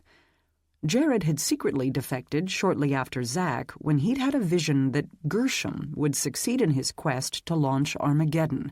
But Jared had done so without the others' knowledge and had since adopted something of a secret agent role, working with the Immortal Guardians while maintaining the status quo with the others. Ethan looked at Seth. "Jared assumed Marcus's appearance once, and Amy said Jared looked exactly like him. Maybe he did the same this time with Aiden." Seth shook his head. "Jared would have no reason to kidnap Veronica." "Then maybe it's Gershom." Ethan countered. Aidan looked to Seth. Can Gershom assume the appearance of other men? Seth frowned. I know he can shapeshift into animal forms, but the human body is more complex. Getting every facial expression, every freckle or wrinkle, or even the walk and posture just right is exceptionally difficult. Jared can do it because he's particularly talented at such, but I don't know about Gershom. Aidan curled one hand into a fist. It must be Gershom. And the bastard had used Aidan's form to trick Veronica into trusting him. Chris crossed his arms. I'm still not convinced it wasn't you. Aidan lunged to his feet. Seth sped around the table and planted a hand in Aidan's chest before Aidan could kick Chris's ass. Chris, stop provoking him. I'm not provoking him, Chris said, no anger in his voice. I'm viewing the situation as objectively as I can and have what I believe are reasonable doubts. A haircut and a shopping spree could explain all but one of the differences Ethan spotted in the video. And the smile being a little bit off could be because it wasn't a genuine smile. Real smiles reach the eyes. Fake ones don't. Seth reluctantly met Aidan's gaze. He has a point. Aidan's stomach nodded. You don't really believe? No, I don't. He turned to Chris. Which is why I need your word that you will consider all possibilities while conducting your investigation. If Gershom is responsible, we need to discover what his endgame is and why he took Veronica. Aidan shook his head. Could he have done it just to fuck with you, Seth? Ethan nodded. He knows how protective you are of immortals and gifted ones. It would be an easy way to get back at you for defeating him last time. Seth swore. Chris removed a small spiral notebook and a stubby No. 2 pencil from his breast pocket and began to scribble down notes. I'll look into Veronica's background and see if I can find a reason beyond her being a gifted one that would make her seem to be a valuable tool Gershom could use against you. Ethan pursed his lips. You didn't, by any chance, used to date her or anything like that, did you, Seth? Hell, that hadn't even occurred to Aidan. Chris either, apparently. All three stared at Seth expectantly. No, their leader answered. They breathed sighs of relief. Did the woman work here at the network? Ethan asked. Yes, Chris and Aidan answered in unison. Then perhaps that's why Gershom wanted her. We know he was manipulating Dr. Wetzman and using him to sneak vials of the sedative out of the network. Wetzman's dead, right? Seth nodded. The brain damage from Gershom's mind control, combined with the damage that resulted from Cliff beating the crap out of him, was too great. We couldn't save him. Ethan nodded.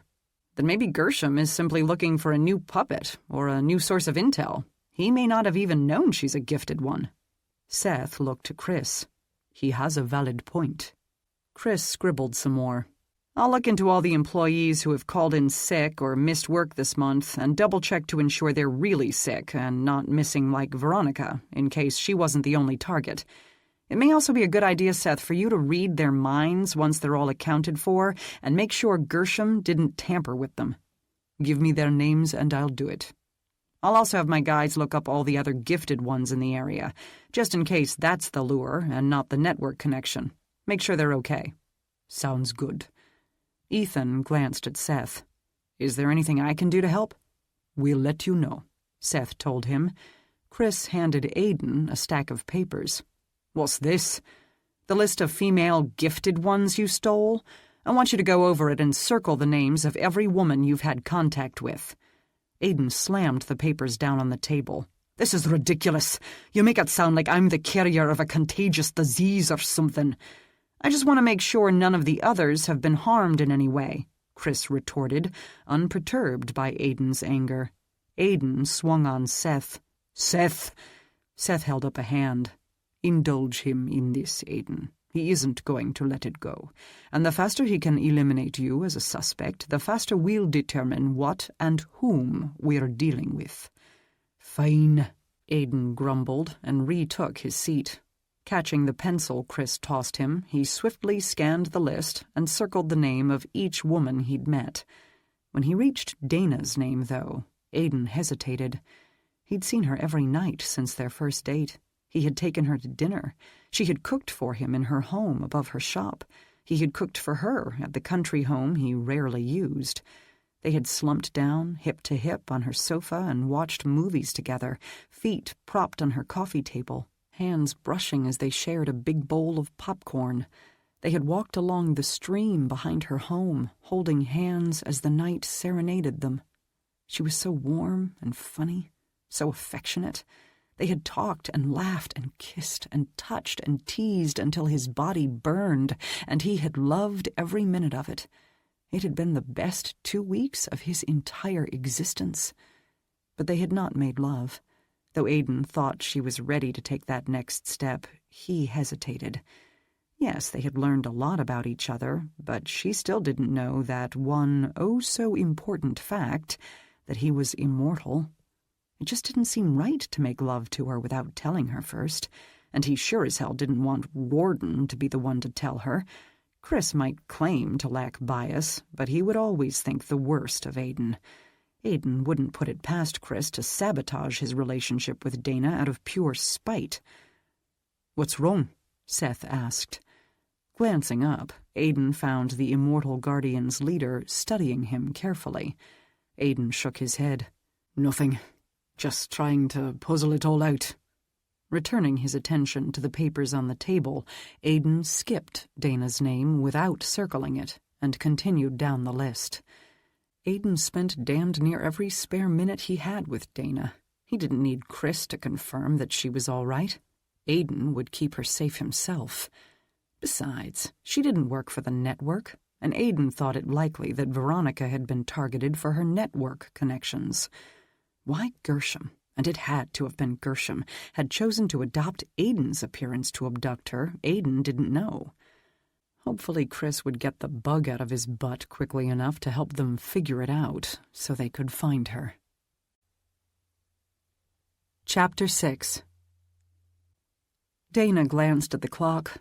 Aidan was due any minute, and she was eager to see him again. The day had been a long one, the visions she'd had compelling her to deliver more bad news than usual. The high point had been telling Leanne, who had just discovered she was pregnant and didn't want to wait to hear it, that her baby was a girl. The midpoint, or the good news, bad news point, had been telling Connie that her husband wasn't cheating on her and spending their savings on a mistress. He was blowing it gambling. And the low point had been telling Ashley to stop procrastinating and see her doctor because the cancer was back. The tinkling of the bell over her door alerted her to a new arrival. Turning, she watched Aidan duck inside. He was dressed casually tonight in black pants and a black button-down shirt with the collar open. They had decided not to venture out tonight and instead planned to order in from that fantastic restaurant he'd taken her to on their first date and watch a movie. "Hi, handsome," she said with a smile. As always, the stress of the day fell away, and her heart began to beat faster as he grinned down at her. "Hi yourself, beautiful." Grabbing his collar, she tugged him down for a kiss. Lightning struck at the first touch of his lips, sending heat coursing through her body. Humming his approval, Aidan curled an arm around her waist and drew her up against him. Dana rose onto her toes and wrapped her arms around his neck. How he made her body burn. No man had ever made her feel the way Aidan did, so desperate for his touch. Aidan wrapped his other arm around her, clutching a fistful of her hair and urging her closer.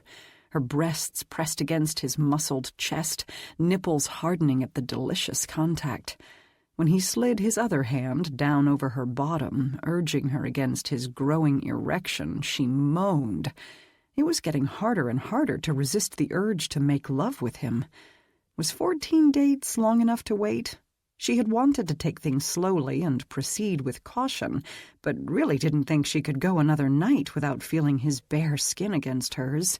He was so damned hot, and Dana had never felt happier than she had during the past 2 weeks.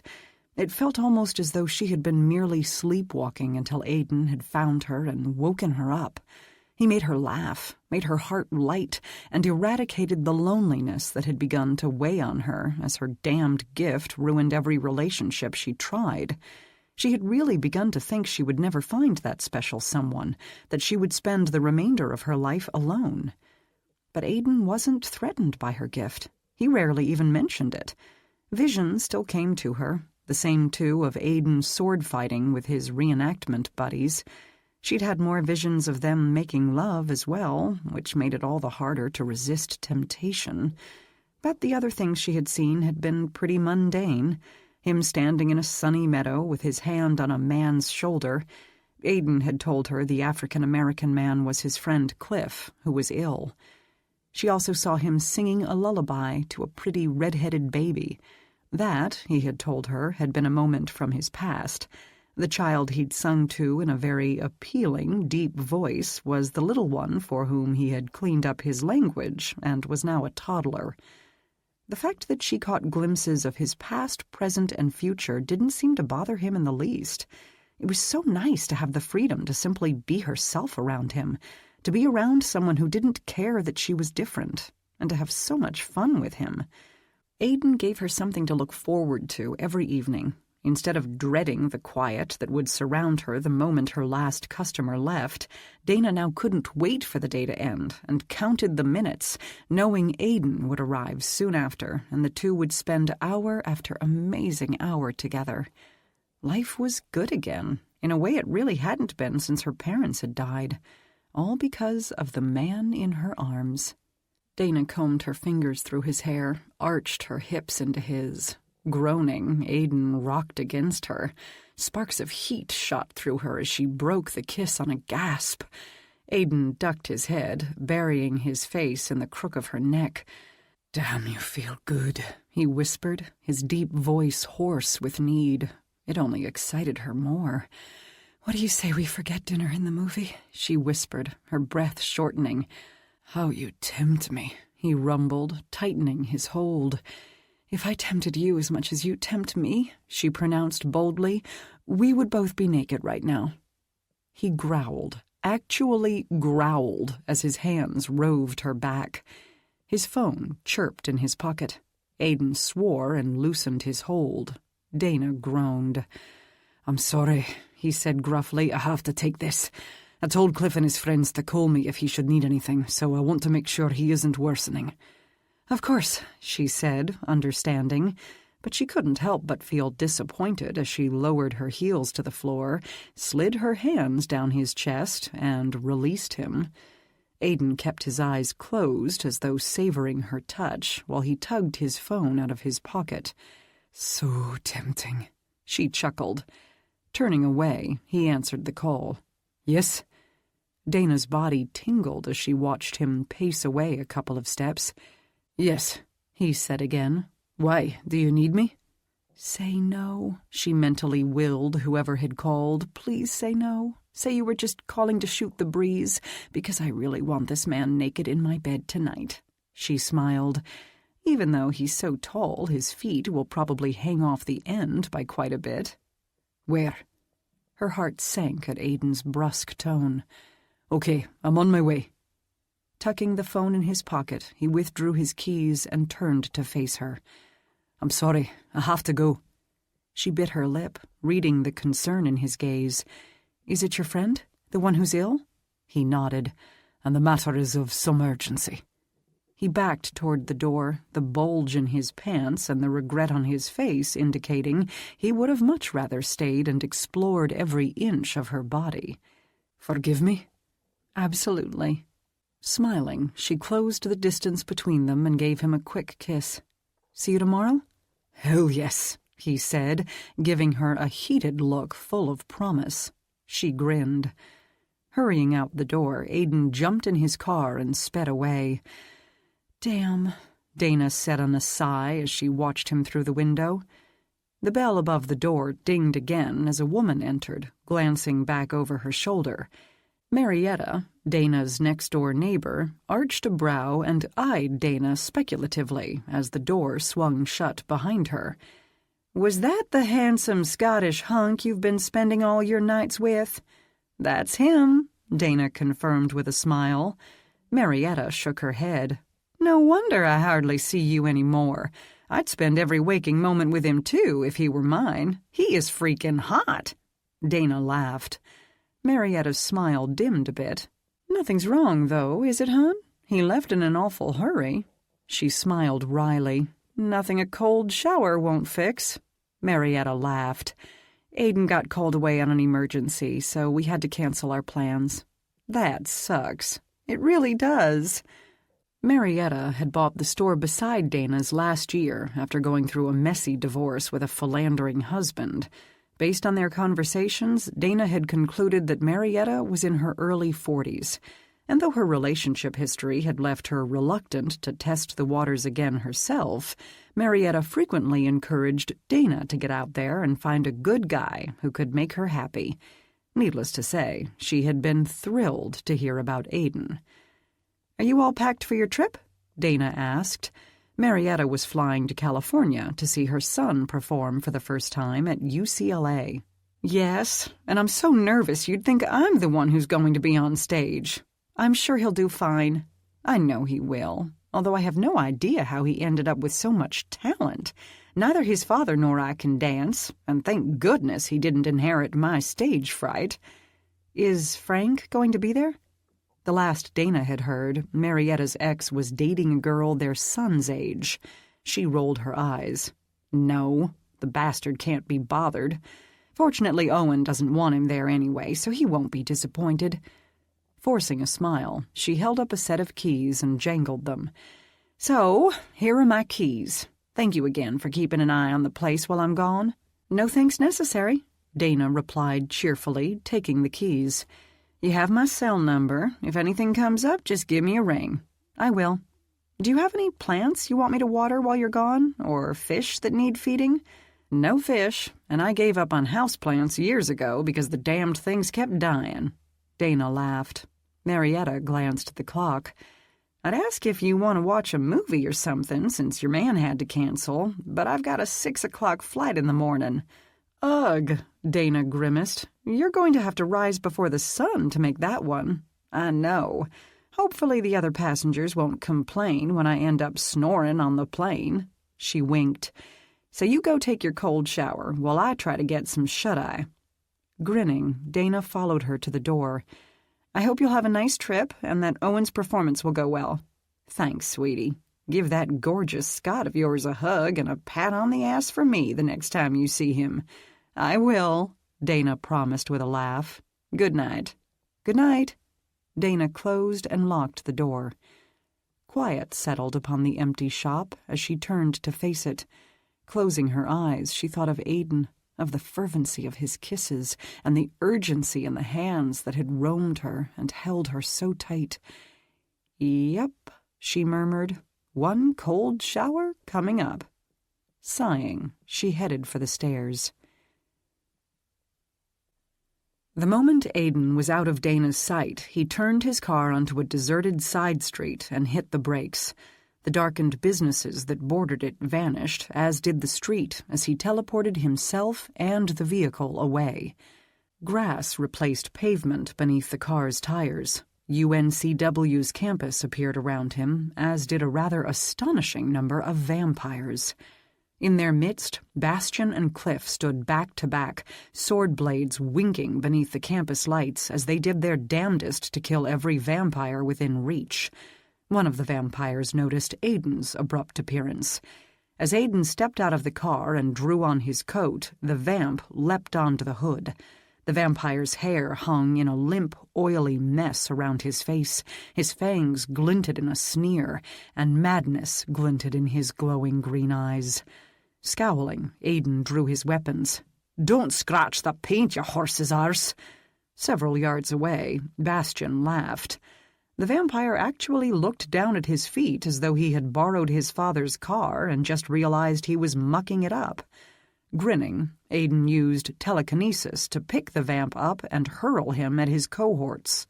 Then Aiden teleported right into the thick of things, swinging his swords in strong, broad arcs.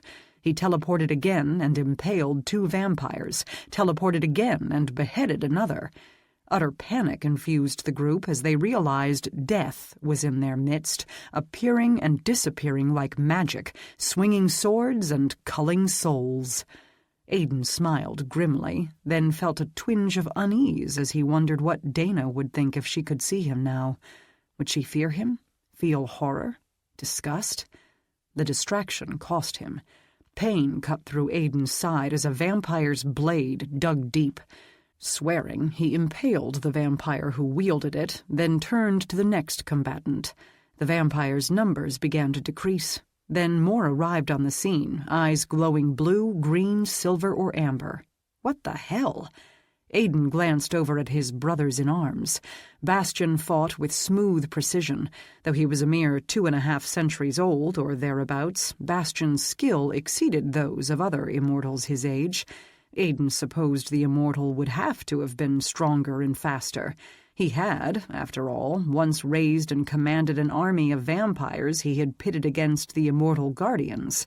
It would have been imbecilic to live in a lair with over 100 psychotic vampires if he hadn't been capable of defeating any who rebelled against him.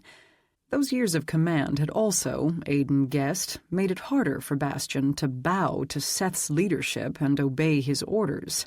The younger immortals' induction into their ranks had not gone smoothly, according to Cliff. Speaking of whom, Aidan removed another vampire's head, then glanced over at Cliff. Though his movements were as smooth and precise as Bastian's, Cliff exhibited none of the cool detachment found in Bastian's expression. No, Cliff tore his opponents apart with a rage and a ferocity that even Aidan found disturbing. When the vampire's numbers dwindled to only 5 or 6, Bastian backed away several steps and allowed Cliff to take on his opponents. Aidan followed Bastian's example, confident Cliff could defeat those who remained. Bastian cast Aidan a grim look. Unspoken concern leapt back and forth between them. The last vampire fell. Aidan studied the dozens of vampire bodies that lay in various stages of decay around them. "What the hell is going on?" Bastian asked, echoing Aidan's thoughts. "Why so many?" "I don't know." Aidan looked to Cliff. The vampire's chest rose and fell with rapid breaths as he stared down at his fallen foes. His eyes glowed not just with amber light, but with the madness that fought so hard to consume him. Cliff's hands fisted around the hilts of his short swords. His biceps, riddled with cuts and gashes, bulged as he fought an inner battle Aidan didn't have to hear to recognize. The voices in Cliff's young, damaged mind called for more blood, more violence, more death. Bastian sheathed his weapons and looked to his friend. "Cliff?" he asked, voice gentle. Cliff didn't respond. Sheathing his own weapons, Aidan slowly approached Cliff and touched his shoulder. It took a lot of effort to keep those voices from invading his own mind, but Aidan managed to do it and focused his healing gift on sending warmth and soothing energy into his friend. Gradually, Cliff's breathing slowed. The muscles in his arms and shoulders relaxed. The young vampire drew in a long, deep breath, held it, then slowly released it. The glow in his eyes fading, he looked over his shoulder at Aidan. "Thank you." Aidan gave his shoulder a squeeze, then released him. He met Bastian's gaze while Cliff bent and used the shirt-tail of one of the fallen vampires to wipe the blood from his weapons. Dread filled the British immortal's eyes. Cliff frowned as he straightened. "How many were there?" Aidan glanced around. 24, give or take." Bastian shook his head. "They're amassing again." Aidan agreed. "But under whose leadership?" "I don't know. Did you see anything in their thoughts?" Aidan's phone rang. "I didn't have time to read them." Retrieving his phone, he glanced down to see who was calling. "It's Brody." His second. "Yes?" he answered as Bastian's phone rang. The two immortals shared a concerned look. "Chris has called a meeting," Brody said. Aidan heard Bastian's second, Tanner, echo the news when Bastian answered. "When?" Aidan asked. "Tomorrow," Brody responded, "just after sunset, at David's place." "Okay, thanks." Aidan pocketed his phone. Bastian did the same. "What do you think it's about?" Aidan shook his head. "I don't know." But if it was about Veronica Becker, he hoped Chris would bring them good news. Shortly after sunset the next day, Aidan and Brody strolled up the walk to David's sprawling home. A cacophony of voices met Aidan's sensitive ears as friendly conversation ebbed and flowed within. "We may be the last to arrive," he commented. Brody cast him an amused look. "Because you took too long prettying yourself up for you-know-who." Aidan laughed when he caught the thought. Perhaps he had spent an extra minute or two trying to tame his wavy hair. He would be seeing Dana later, and would rather not look like Medusa when he did. When he reached the front door, Aidan opened it without knocking and strode inside. Brody entered behind him and closed the door. Though it was only one story, David's house was large, with high ceilings and furnishings that were both modern and comfortable.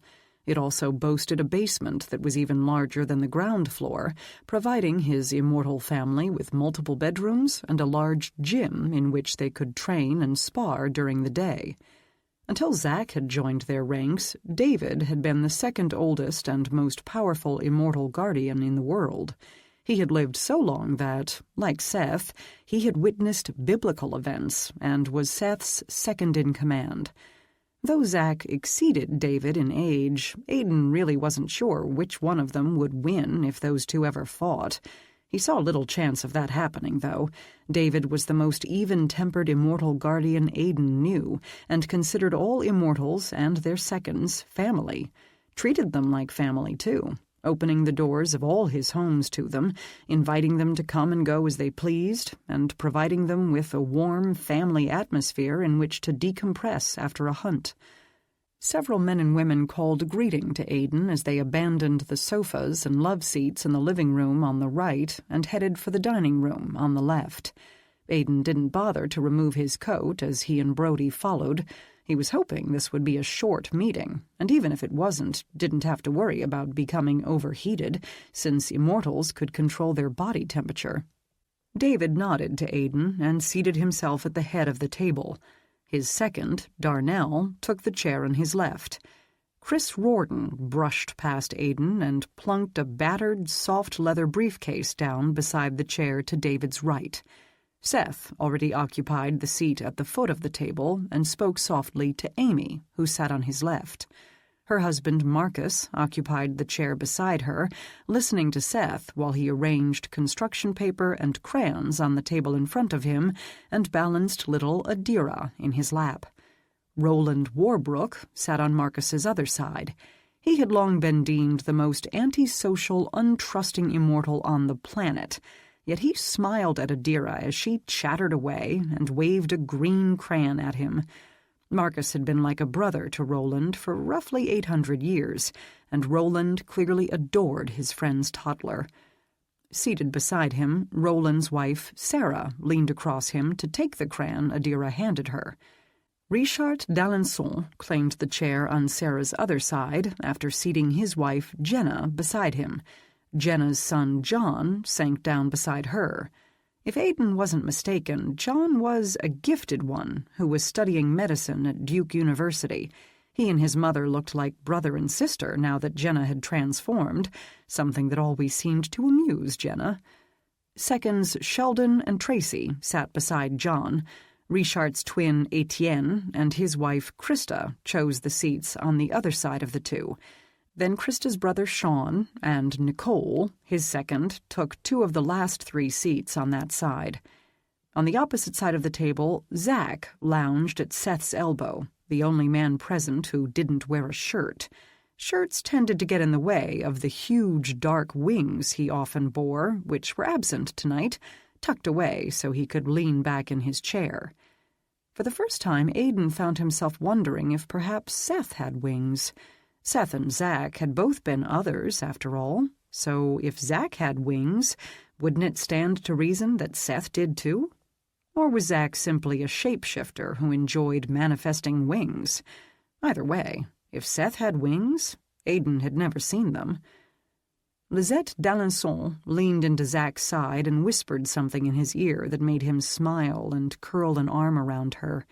Though Aidan knew she had long been burdened with the guilt of accidentally transforming her brothers, he couldn't help but think how nice it must have been to have two loving members of her family with her for 2 centuries. Ethan and his wife Heather sat beside Lisette. Aidan took the empty chair next to them, returning the smile Heather gave him. She was the youngest immortal present, only turned the previous year. Brody sat with Ed, Ethan and Heather's second, on Aidan's right. Then Bastian, Melanie, and their second, Tanner, took the remaining chairs. "Thank you all for coming," Seth said as soon as everyone was seated and conversations trailed away. "Chris has a matter he would like to discuss with us before you begin your hunt." Everyone looked to Chris. Leaning forward, Chris braced his elbows on the table.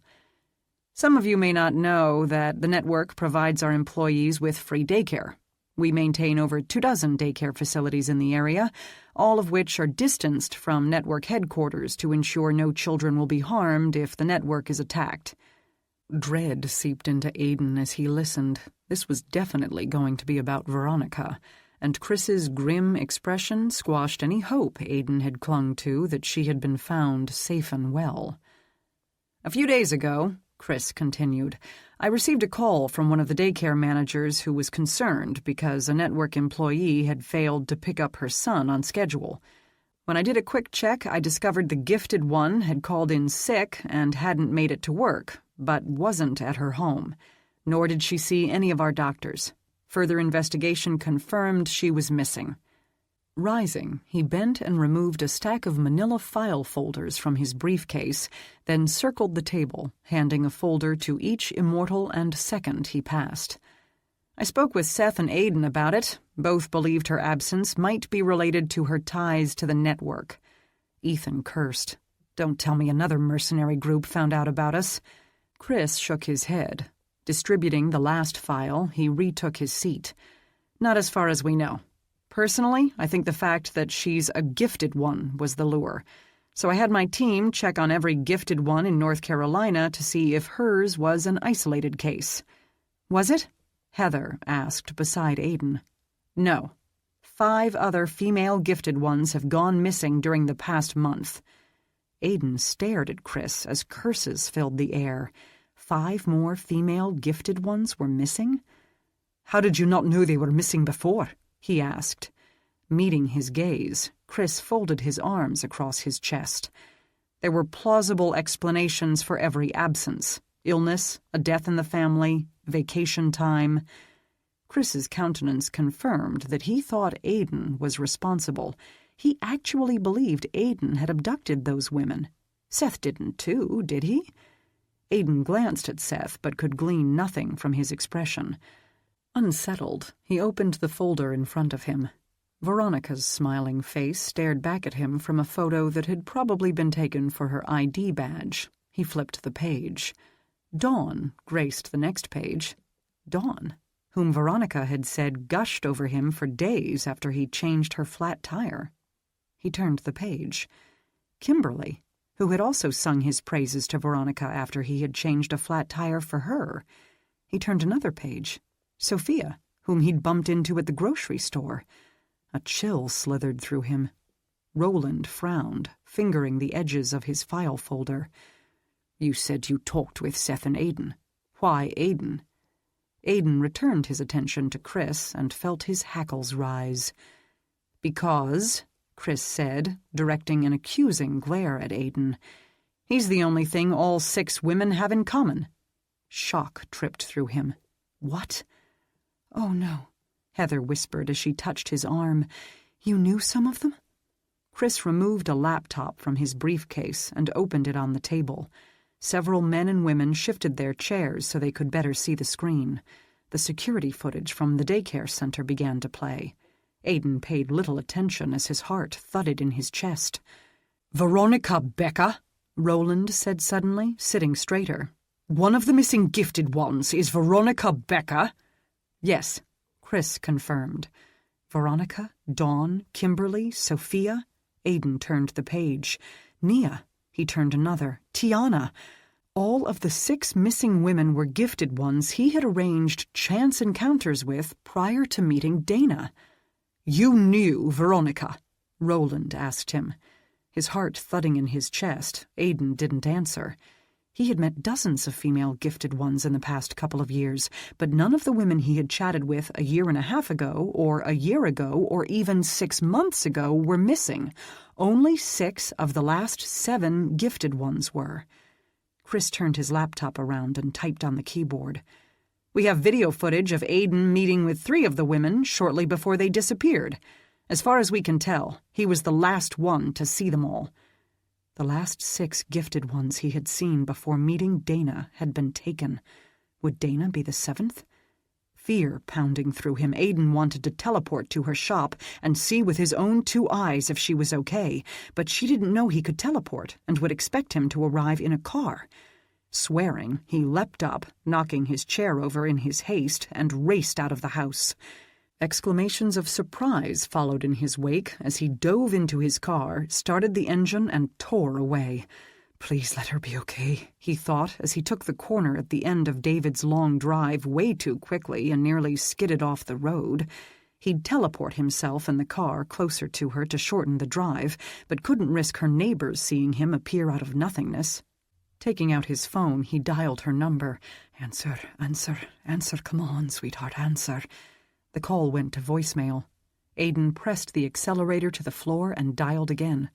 Voicemail. Speeding around an SUV that itself was exceeding the speed limit by 10 miles per hour, Aiden swung back into his lane just in time to avoid a head-on collision with an oncoming truck. Several turns and near misses later, he pulled into the small parking lot in front of her shop and skidded to a stop. Relief flooded him as he saw her through the window. She was safe, singing under her breath as she restocked some shelves. The tips of her ears were pink, and some of the hair tucked behind them bore damp ends. She must have either been in the shower or blow-drying her hair when he'd called. He stepped out of the car. Dana glanced over and saw him through the window. Her lovely face lighting up, she waved. Aiden waved back, wanting only to drag her into his arms and hold her close, but he hadn't taken the time to remove the multitude of weapons tucked inside his coat before he'd raced over. As soon as she turned to put a book back on a shelf, he reached into his coat to disarm himself. Car tires screeched behind him before he could. The scent of burning rubber filled the air. Aiden turned as a car took the closest corner too quickly. A sleek, black Fisker Karma drifted sideways, then shot forward. Passing a stop sign without slowing, it hit a bump and flew into the parking lot. Surprised, Aiden prepared to launch himself at the vehicle to shove it aside so it wouldn't crash headlong into Dana's store, but the tires locked suddenly as the driver hit the brakes. Gravel struck Aiden like buckshot. Dust rose in a cloud that burned his eyes. Before it could settle, the driver threw open the car door and leapt out. Ah, hell. Roland Warbrook. This couldn't be good. Aiden glanced at the shop and found Dana staring out at them with wide eyes, her face full of alarm. "Stay inside," he counseled her telepathically, speaking directly into her mind. If anything, her eyes grew wider. "It's okay," he told her. "I'm okay. Just stay inside." He'd tell her to look away, too, but thought that would just alarm her more. "Did you think I wouldn't find you?" Roland roared. Eyebrows flying up, Aiden watched the nearly millennium-old immortal stalk toward him. "What? Did you think I wouldn't make you pay?" Aiden backed away from the shop, luring Roland after him so Roland's back would be to Dana. The British immortal's eyes glowed bright amber with fury. The tendons in his neck stood out as Roland shouted at him and drew 2 short swords. "Pay for what?" Aiden asked. He didn't know this particular immortal well, so he didn't know how he could have possibly wronged him. "For Veronica!" Roland roared. Shock halted Aiden's feet. "What?" It was the last thing he managed to say before Roland struck. Aiden ducked the first swing of Roland's blade and drew his own swords. Roland had been born in medieval England and had been an exceptional sword fighter long before a vampire had transformed him, so Aidan knew Roland would be a formidable opponent and wondered how the hell he was going to hold him off long enough to find out why he was so furious. "Veronica!" Roland roared, keeping Aidan on the defensive with swift, steady, powerful swings of his swords. "Veronica Becker?" "Yes." Aidan glanced at Dana's shop and saw her dive for the phone on the counter. A peek into her thoughts found her intent on calling 911. "Don't," he told her. She stopped short and looked at him through the glass. "I'm okay," he told her. "Don't call the police." The distraction cost him. Aidan hissed in a breath as one of Roland's swords sliced through his coat and cut a deep furrow across his chest. "Aidan!" Though Dana was inside with the door and windows shut, both immortals heard her clearly. Roland spun around and glared. Aidan swore. No way would she miss the other immortal's glowing eyes now. It was a struggle to keep his own from glowing as Aidan began to simmer with anger. Damn Roland for forcing his hand like this. Now he would have to either come up with some bullshit lie to explain Roland's eyes or tell Dana everything. Aidan leapt forward, intending to lock Roland in a half-Nelson until the bastard would explain why he was trying to gut him. Roland swiveled and struck before he could, his blade carving a gash in Aidan's arm. Fury crashed through him. Aidan abandoned the plan to simply hold Roland off long enough to get an explanation, and instead took the offensive, pounding the other immortal's swords with strike after strike after strike, driving him backward. "What the hell is this about?" he demanded, all patience gone. "What is Veronica to you?" He was surprised the reclusive immortal even knew her. The heels of Roland's boots pushed up dirt and gravel as he dug in and met Aidan blow for blow. "She's my descendant." Hell. No wonder he was so pissed. "Roland, you killed her, you bloody bastard," he bellowed. "You killed her!" And suddenly Dana's vision made sense. "If Chris told you that, he lied," Aidan growled, mentally cursing the human. "Bullshit! I'm telling you, he lied!" Damn it, he'd lost sight of Dana. Roland scored another hit. Growling in frustration, Aidan scored 4 more.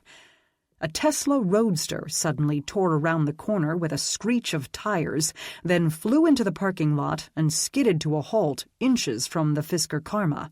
Sarah jumped out of the car. At the same moment, the door to the shop flew open and Dana barreled out, carrying something in one hand. "Roland, stop!" Sarah called. "Stay back," he commanded. While Sarah tried to coax her irate husband back to sanity, Aidan glanced at Dana. Striding forward with a look of grim determination, Dana raised a weapon of some sort and aimed it at Roland. Was that a gun? "Dana, no!" he called. Gunshot wounds would just piss Roland off more. Too late. She squeezed the trigger. 2 small objects shot forth and embedded themselves in Roland's back. The crackle of electricity filled the air. Roland stiffened and jerked as Dana held the trigger down and tasered the hell out of him. But he didn't go down. Gritting his teeth, he dropped one sword, reached behind him and yanked the small metal probes out of his back. More curses spewed forth as he flung them to the ground. Sarah gaped. "Roland?" she called with concern and took a hesitant step toward him. "Honey, are you okay?" Roland swung to face Dana. "That hurt, damn it!" Dana's face lost all color. Aidan shot forward in a blur and placed himself between them. "You stay the hell away from her, Roland." He'd slay the other immortal if necessary and damn the consequences to keep her safe. Aidan wasn't about to let Roland harm Dana, intentionally or not, because Chris Warden had run his fucking mouth without thinking first. "I'm not here to hurt her," Roland thundered. "I'm here to kill you." And the battle began anew. Behind Roland, Sarah yanked a phone out of her pocket and raised it to her ear. "Seth!" she cried. Seth appeared beside her. Dana gasped. Aidan and Roland both swore. Seth's eyes flashed a brilliant gold as fury darkened his features. Thunder split the night. Scowling, the powerful Immortal Guardians leader waved a hand. Aiden's and Roland's swords flew out of their hands and landed in the gravel somewhere on the other side of the cars. Breathing hard, Aiden shook his head. I wish to hell I'd thought of that.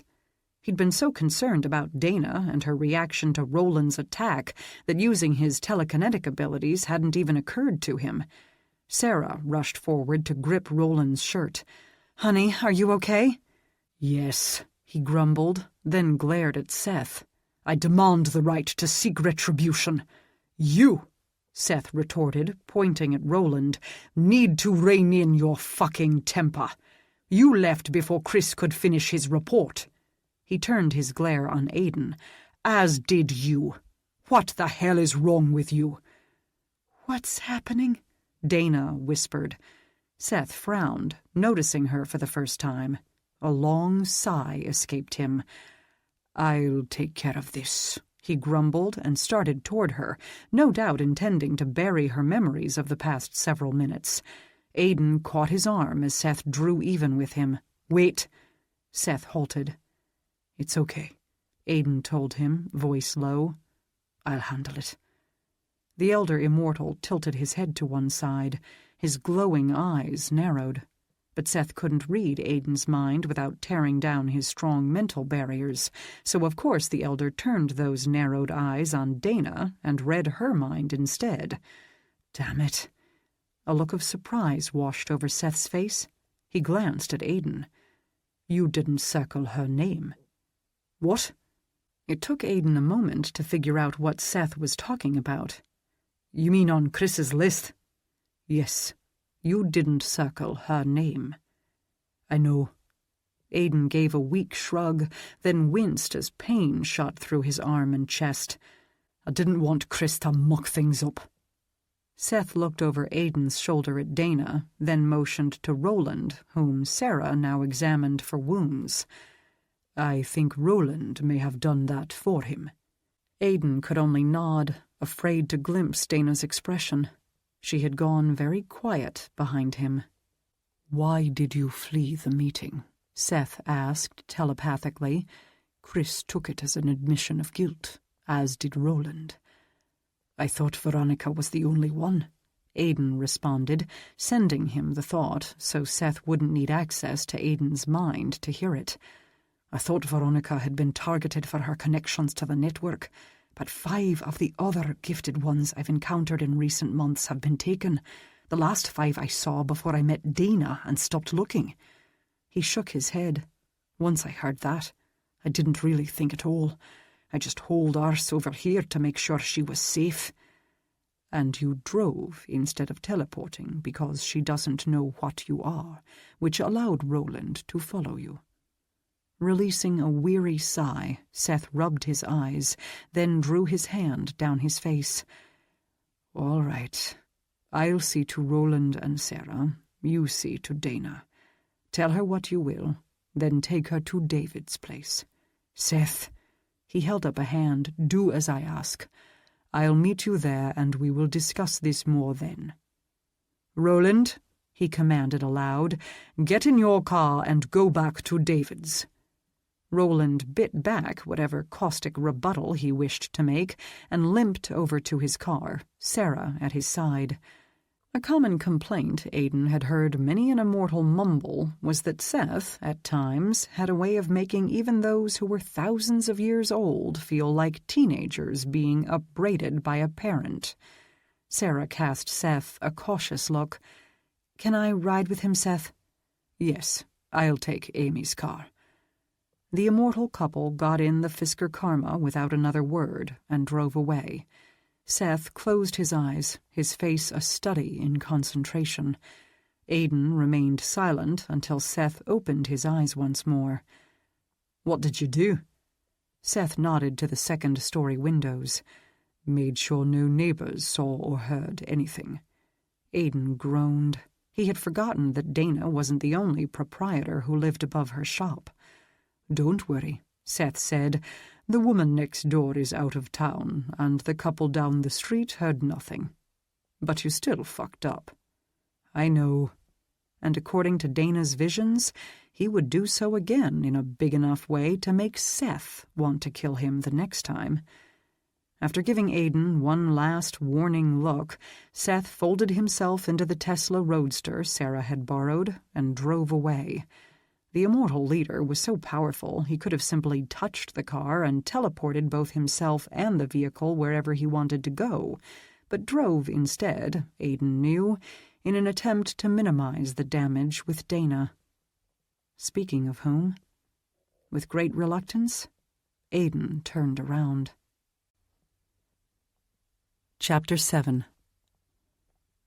Dana stood several yards away, face pale, features pinched with shock, and he wasn't sure what else. Aiden wanted so badly to read her mind just then, to see how much damage had been done, if there was any way he could salvage their relationship. But he had promised he would only do so in an emergency. Inwardly he kicked himself. He should have told her. He should have told her everything. Before this. Before most of his secrets had been flung in her face in a few minutes' time span, because this was a hell of a lot to take in all at once. He took a hesitant step toward her. She didn't back away. That was a good sign, wasn't it? "Dina, your eyes are glowing," she interrupted. Though she said it matter-of-factly, he could hear her heart pummeling her rib cage. Aiden reached up and rubbed his eyes. Of course they were. He was furious at Roland, furious at himself, and terrified that Dana would not be able to accept this part of him, or that she would not forgive him for keeping it from her. Their relationship was new, too new, perhaps, for them to work through this, and the notion tore him up inside. "I know," he responded softly. "I'm sorry. The stronger the emotion that grips me, the harder it is for me to control it." He might have only known Dana for a couple of weeks, but he had never been this drawn to a woman before, had never been so captivated or craved a woman's company as much as he had Dana's. And it wasn't because of loneliness. It was because she made him happy, made him feel normal, human, and had brought light back into his life. Lowering his hand, he met her wide-eyed gaze. "Their eyes were glowing too," she said. "Yes." Her throat moved in a swallow. "And when you were fighting that guy, Roland," he offered, providing the name of his opponent, "you both moved as fast as the Flash," she continued. Roland had given him little choice, damn him. "Yes." Time ticked by, stretching his nerves taut. She nodded slowly, and even from this distance he could see her hands shaking. "You said you were different." He had. "On our first date, you told me you were different," she repeated. "Yes, I did." Glancing down, she considered the taser in her hand, the probes Roland had removed with ease, the abandoned sword Seth had cast aside, then met his gaze once more. "You kind of downplayed it, huh?" Under other circumstances, he might have laughed, but now the best he could do was muster a weak smile. "Yes, I did." Insects hummed, frogs croaked, and every second Dana didn't tell him to go to hell, Aiden felt a tiny spark of hope. He motioned to the taser. "Are you going to use that on me?" She glanced at the weapon she held. "Would it do any good?" He shrugged. "It might make you feel better." Another nod. "Then I reserve the right to use it on you later." "Right now?" Tears welled in her eyes as she swallowed hard once more. "Could you maybe just hold me for a minute?" Heart aching, he closed the distance between them and pulled her into a tight embrace. The taser clattered to the ground as she dropped it and fisted her small hands in the back of his coat. "I'm sorry, sweetheart." He pressed a kiss to her hair, then rested his cheek on top of her head. "I'm so sorry." Dana nearly burst into tears. Those hoarsely uttered words carried such remorse. "I thought he was going to kill you," she whispered, voice breaking. When she had seen Aidan and that other man hacking at each other with swords as they had in her vision. "Roland," he murmured. She nodded against his chest, doing her damnedest to fight back the sobs that threatened to tumble forth. She had never been so afraid in her life. Her body still shook from it. "I'm stronger than he is," Aidan said, his voice both gentle and full of regret, for the scare he had given her, or for her finding out he'd been keeping such enormous secrets from her. "He wouldn't have bested me." Aidan had fought fiercely, but... "When that other guy appeared out of nowhere," she said, "the one I saw trying to kill you in the other vision, the one who'd looked like he was damned near 7 feet tall and had black hair down to his ass and eyes that glowed golden, I thought—" "It's okay," he murmured, stroking her back. She had thought the taller man and Roland would join forces, that they would work together to kill Aidan, and utter terror had gripped her, because she had known she couldn't do jack about it. "I'm okay," he whispered. "We both are. I'll never let anyone harm you, Dana, I vow it. I'd give my life to protect you." And despite everything, she believed him. But hadn't he hurt her by not trusting her with whatever the hell all this meant? "I'm so sorry," he said again. Dana burrowed closer. "This doesn't mean I'm not pissed at you," she said in a broken whisper. She was. She just couldn't seem to let go. "I know," he said with so much sorrow that she wanted to cry even more. "Let's go inside, shall we?" he suggested. "I can feel you trembling." Her heart continued to pound erratically, too.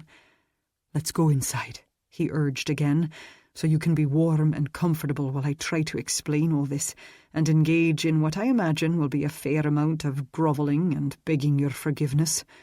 Dana couldn't imagine Aidan begging for anything, not after she'd seen him swing his swords with such precision, but she really did need to sit down. "Okay." "Do you want me to carry you?" "No," she told him. "I'm okay." Shifting her to his side, he kept one arm around her shoulders as he escorted her into her shop and halted just inside the door. "I need to collect the weapons. It will only take a moment." When she nodded, he stepped out into the night. Moving over to the waiting area, she looked through the bay window. Outside, Aidan bent down to retrieve her discarded taser, then headed for the swords that had flown across the parking lot as though guided by an unseen hand. He didn't zip around like the Flash this time. He moved at normal speeds, his lips clamped together in a grim line. She supposed he did that for her benefit. As she watched him, she became conscious of her reflection in the window panes. The heartbeat that had begun to slow picked up speed once more as she stared. Something red was smeared all over one side of her face and neck, the side she had pressed to Aidan's chest. Holding out her arms, she looked down. Blood, a lot of it, painted a sickening amount of skin on her arms and stained most of the front of her shirt. But she hadn't been wounded.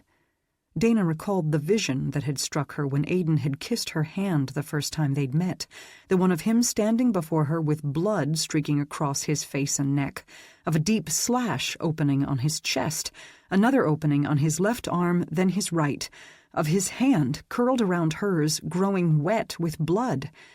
She gasped, realizing that, like the vision with Roland, the vision of Aidan wounded had shown her what would happen tonight. She had thought the vision a glimpse of Aidan's past. He had even implied it was by describing exactly where the wounds had been on his body. How could he have known that if it hadn't happened yet? Oh, right. He had read her mind. A bell tinkled as the door opened and Aidan entered. As Dana stared up at him, she registered all the things she had been too overcome with shock to notice a few minutes ago. Blood splattered his face and neck.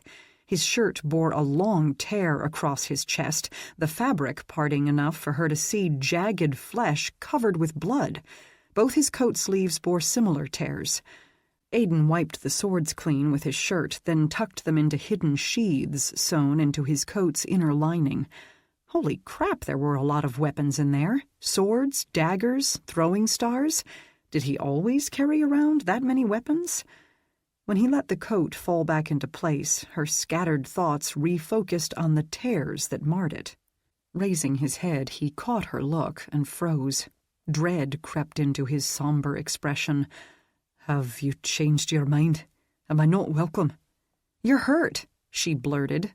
Badly. How was he even still standing? Brow furrowing, he glanced down like someone who had stepped in dog dew and only just realized it. His gaze shifted to her, skimming her face and bloody arms. "Oh," he winced. "Sorry about that." Crossing to stand in front of her, he reached into a back pocket and drew out a startlingly white handkerchief. Cupping her chin in one warm, wet hand, he began to wipe the blood from her face. "Are you serious?" she exclaimed. He thought she was upset about his getting blood on her? What the hell? Swatting his hands away, she gripped one of his wrists, turned, and headed resolutely past the reading room. "Dana?" Upon reaching the door to the stairwell, she hurried up the steps to her apartment and drew him after her through the first doorway on the left. What she had always considered a roomy bathroom felt almost cramped with Aiden in it. Releasing him, she opened the largest cabinet and took down the basket that held her first aid supplies. "Dana?" he asked again, his voice both hesitant and concerned. Slamming the door shut, she snagged Aiden's wrist again and pulled him across the hallway to her bedroom. "Dana, sit down," she ordered, nodding toward her bed. He cast it an uncertain look. "I can't. I'll stain the covers." She stared at him. "You're kidding, right?" He sported deep wounds that bled profusely, and he was concerned about staining her bedding? "Perhaps if I cleaned up a wee bit—" "Sit your ass down," she ordered, pointing at the queen-sized bed. Eyebrows flying up, he sat so swiftly she almost laughed. The firm mattress bounced as the old wooden bed frame creaked beneath his weight. Setting the basket on the bed beside him, Dana moved to stand before him and began to help him out of his coat. Every movement must be incredibly painful for him. His shoulders moved back, stretching the skin of his chest and parting the edges of that ghastly wound. The heavy fabric abraded the cuts on his arms as she carefully drew the coat down and, once it was free of his hands, let it fall to the covers behind him. "Dana," he murmured, "please don't say anything," she implored softly. She needed quiet, needed to focus on just tending his wounds so her mind could have a chance to catch up and process everything. He nodded, watching her warily. "Now your shirt," she said, and bent to grab the hem of his T-shirt. Without a word, he raised his arms so she could tug the sodden black material over his head and drop it atop his coat. The hard, muscled chest she had snuggled against and run her hands over and fantasized about so much bore a deeper gash than she had anticipated. The cuts on his arms were pretty scary, too. Surely such wounds required more than butterfly closures and bandages. He needed stitches. She raised her eyes and met his. "Any chance I can talk you into letting me take you to the emergency room?" He shook his head. She had thought as much. Spinning around, she left the room and ducked into the bathroom again. It only took her a moment to grab a couple of towels and wet them. Then she returned to the bedroom. Tossing one towel onto the bed, she knelt in front of Aiden. "I could lie and say we were in a car accident, if he was worried about the hospital calling the police." "I can't go to the hospital," he told her softly. As gently as possible, she drew one of the wet towels across his chest, removing the blood so she could better view the damage. The wound, she revealed, was nauseatingly deep, but, much to her surprise, seemed to have stopped bleeding. Dana frowned as she dabbed the edges with the towel. "Because you're wanted by the police?" He had been adamant earlier that she not call 911. He covered her hand with his to halt her ministrations. "Because I heal quickly." She steadfastly kept her eyes focused on his chest. "Aiden, these wounds are serious. I'm not going to just sit here and watch you die." "I'm not going to die," he promised. Taking the towel from her, he grasped her hand and drew her up. "Sit with me for a moment, and you'll see." Dana stared at him. Inconceivable though it might be, he seemed okay, except— "Your eyes are glowing," she whispered, mesmerized by the amber light. The corners of his lips turned up in a sad smile. "I won't die, but the wounds do hurt." Still holding her hand, he urged her to sit beside him on the bed. "And right now my emotions are too tumultuous for me to make my eyes stop glowing." She frowned as she perched on the edge of the bed. Strong emotion makes them glow? He had already told her that, hadn't he, when they were outside? Yes, that and pain. Reclaiming the towel, she gently drew it down his arm, starting at his shoulder. "Dana, just let me do this, okay?" He clamped his lips shut. "I have a lot of restless energy right now," she explained, "so it's either this or pacing, because I need to do something while my mind tries to catch up with things." A moment passed. "As you will," he acceded. The silence that descended then was painful. One of the things she had liked about Aiden from the beginning was that there had never been any awkward or uncomfortable silences when they were together. She didn't think she had ever experienced that with a man before, especially when she was initially getting to know one. With other men, there had always been those instances in which she wasn't sure what to say, or if she should say anything at all, moments when the silence seemed to stretch a little too long. But with Aiden, she had felt so comfortable around him from the beginning that their time together had always felt refreshingly natural, as though they had known each other since childhood and were merely reacquainting themselves with one another after several years of being apart. This silence, however, was heavy with words unspoken, thick with concern and other emotions she didn't want to examine too closely. Fear, perhaps, that everything would be different now. Fear that they had lost what they had only just found. She cleaned both of his arms, the white towels turning pink and red from the blood. Setting them aside, she glanced at her first aid basket, then finally met his eyes. They still bore the faint remnants of that surreal glow. She supposed it should scare the hell out of her, because it clearly indicated he was something more than human. Yet the amber light peeking out from his dark brown irises fascinated her. "Thank you," he murmured. "I know they aren't bleeding anymore, but I feel like I should at least put a Band-Aid on them. Or maybe 50. He shook his head. "They're already healing." She frowned. "What do you mean?" Dana lowered her gaze to his chest. Her heart jumped as shock rippled through her. The edges of the wide-open gash that had spanned his chest, cutting deeply into his pectoral muscles, had drawn together while she'd tended his arms. Her pulse picked up. "That's not possible," she whispered, barely able to produce a sound. "Keep watching," he instructed softly. Was that sadness she heard in his voice? Resignation? Something else? Dana didn't ask, her eyes glued to that angry red slash. She didn't know how much time passed, how many minutes, a few or a lot, but beneath her astonished gaze, the deep laceration sealed, healed, formed scar tissue, then faded away until his chest was once more unmarred. Dana reached out and touched his warm skin, smoothed her hand across his muscles where the wound had been, and found no evidence that it had ever existed. When she ran her fingers up and down his biceps, she discovered that they, too, had healed completely. She looked up. Aiden's eyes were closed, his brow furrowed. When she withdrew her hands and clasped them in her lap, his lids lifted. "Your eyes are really bright," she murmured. He had said such resulted from pain and strong emotion. Since his wounds had healed, she didn't think pain still plagued him. So that left emotion. "What are you thinking?" Shaking his head, he forced a smile. "Just hoping and praying that won't be the last time I ever feel your touch." She didn't doubt his sincerity. His beautiful eyes were full of dread and sorrow. "You're different," she whispered. He nodded. "Yes, I am." "You should have told me how different." A mirthless laugh escaped him. "When?" he asked helplessly. "On our first date? when you expressed such unease upon discovering I'm telepathic." She bit her lip, feeling a tad guilty over that.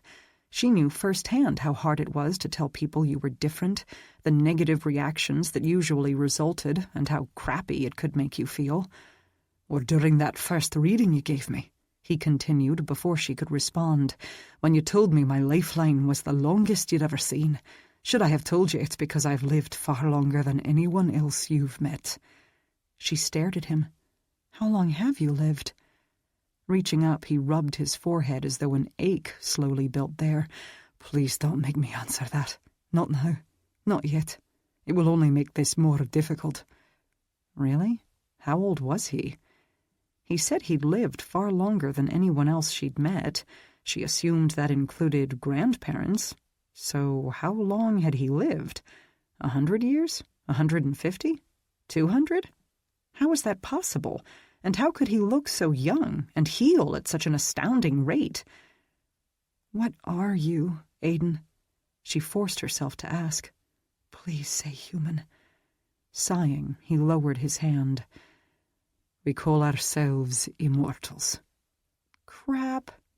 "But we aren't truly immortal. We just," he shrugged, "don't age and are very hard to kill." With his rapid healing ability, she would imagine so. "Are you an alien?" She felt ridiculous asking it, but he clearly wasn't human. "I mean, how did you come to be like this?" She motioned to his smooth chest. "I'm not an alien. I began my life the same way you did. I was born a gifted one." "What's a gifted one?" "Someone who is born with advanced DNA that lends them special talents ordinary humans lack. Your psychic abilities are a result of the advanced DNA with which you were born, and that DNA was passed to you from your parents, much like mine was by my mother."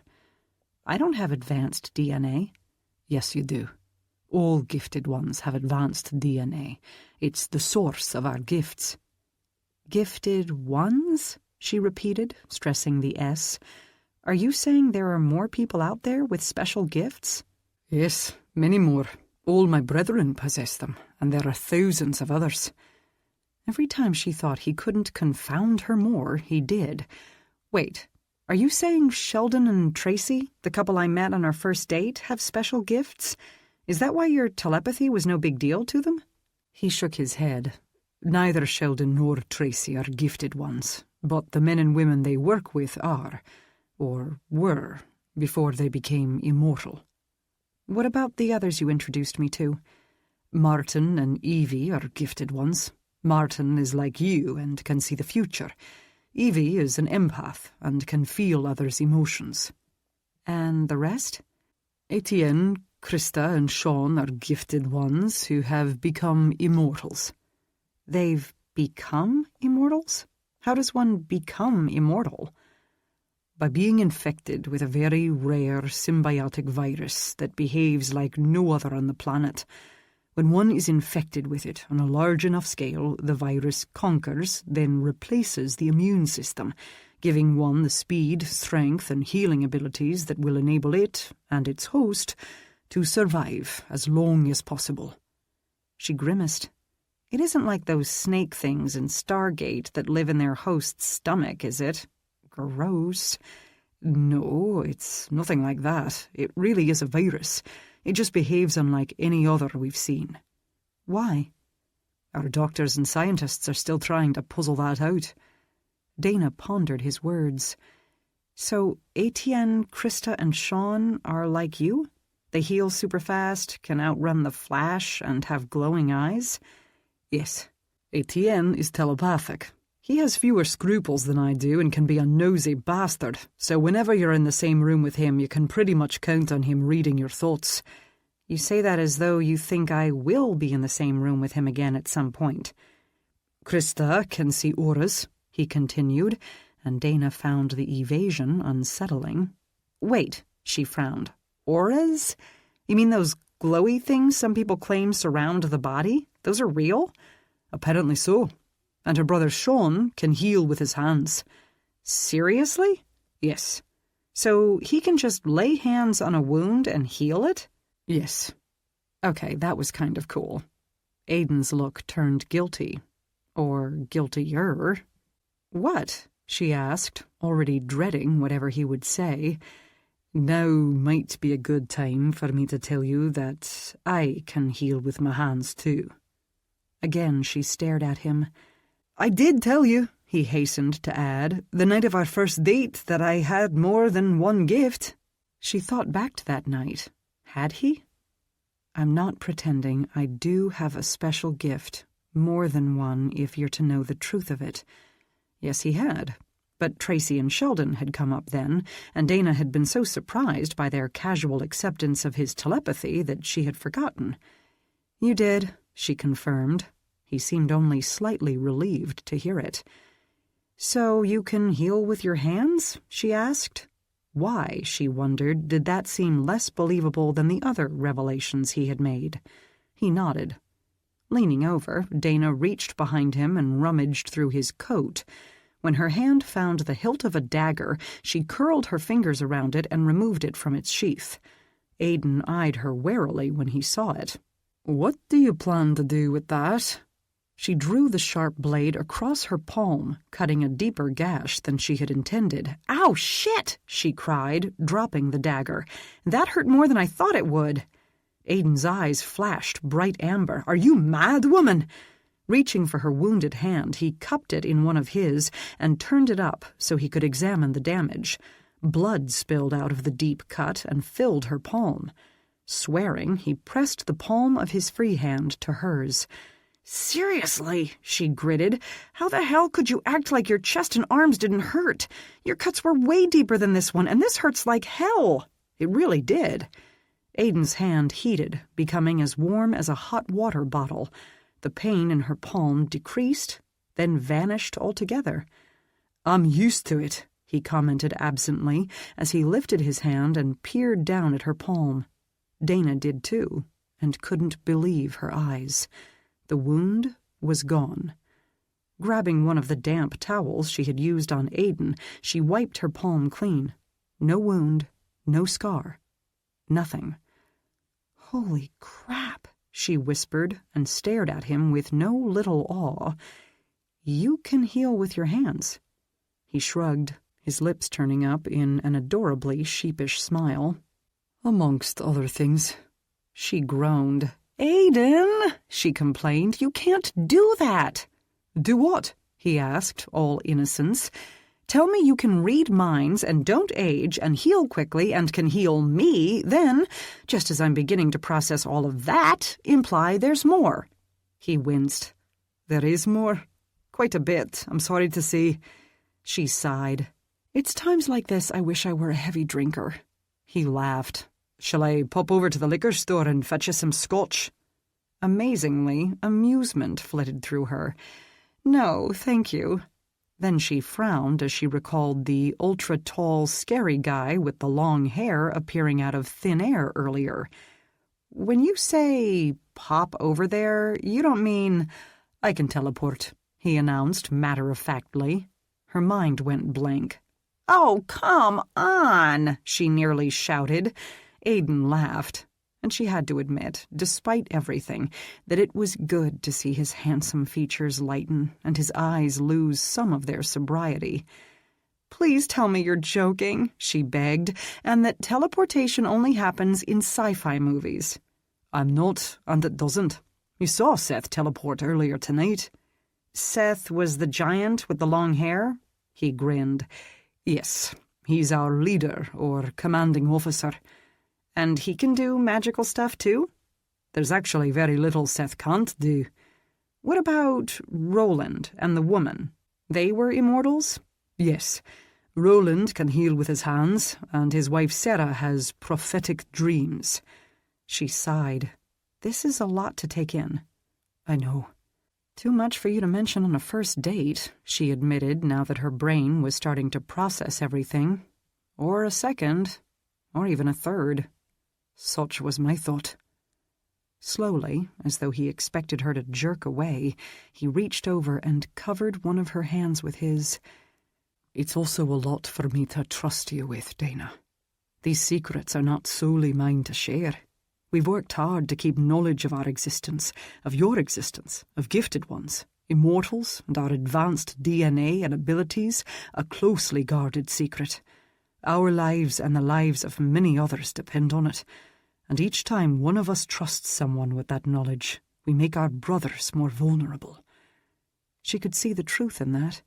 Society had always, it seemed, been dominated by people who would rather hate, harm, kill, or exploit those who were different from them than seek to learn from them and live in peace. "But you're immortal. How vulnerable could you be?" He squeezed her hand. "Remember, I said we're mostly immortal. We can still be killed. 2 of my brothers were slain not long ago when our secret was shared with the wrong people. A 3rd immortal nearly lost her life as well." "I'm sorry." "And I'm sorry I didn't find a way to tell you all this sooner." "I guess I can understand why you didn't. But I can't help feeling a little hurt that you didn't trust me with it. Had it only been my secret to share—" Brow furrowing, he combed the fingers of his free hand through his hair. "Hell, I probably still wouldn't have told you. I care about you, Dina, more than I was beginning to think I could, if you're to know the truth. I've enjoyed so much our time together, every minute we've shared, and I feared losing that if I told you and you found it all to be too much." Drawing in a deep breath, she let it out in a long sigh, then turned her hand over and twined her fingers through his. "Okay. You can read minds, heal super fast, teleport, don't age, can heal other people with your hands, run super fast, are super strong, and can make your eyes glow. The last is more of an involuntary response. Is there anything else you can do?" His face crinkled up in a, "well, now that you mention it," expression. She groaned. "Just tell me." "Are you sure you don't want me to fetch you that scotch first?" She laughed. "No, thank you." His reluctance to confide more didn't anger her. Oddly, it made her feel better, because she believed him when he said it didn't stem from distrust, but from a fear that she wouldn't want him anymore if she knew it all. "I have telekinetic abilities too," he confessed. "I just don't use them very often." "You can move things with your mind?" "Yes." "Will you show me?" A pillow suddenly leapt up and hovered a couple of feet from her face. Dana gaped. "What?" Even though she had expected something of the sort, it still shocked her. Aiden's look turned mischievous a second before the pillow flew forward and gently bounced off her face. Dana burst out laughing and caught the fluffy projectile as it fell to her lap. Slinging it playfully at Aiden, she hit him in the face. Aiden grinned, fell backward as if she had hit him with a fist instead, then sat up again. "That is so cool! Much cooler than prophetic visions." He shrugged modestly. "Can you only move little things, or can you move bigger things too?" she asked. Turning toward her dresser, he stretched a hand out toward it dramatically. Dana watched the dresser. After a second or two, it began to vibrate. She sent Aiden an encouraging smile. He winked. Then Dana rose into the air. Shrieking in surprise, she threw out her arms but found nothing to grab. Aiden laughed. When she looked down at him, he twirled his index finger. Dana laughed as she spun in a circle, then floated down onto his lap.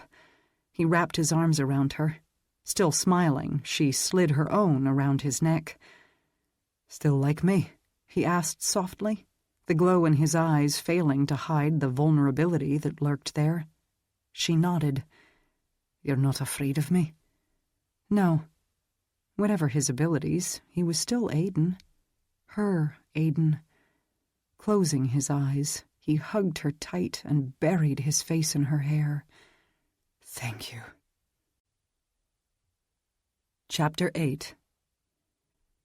Seth drove only far enough away from Dana's shop to leave the sight of any late-nighters.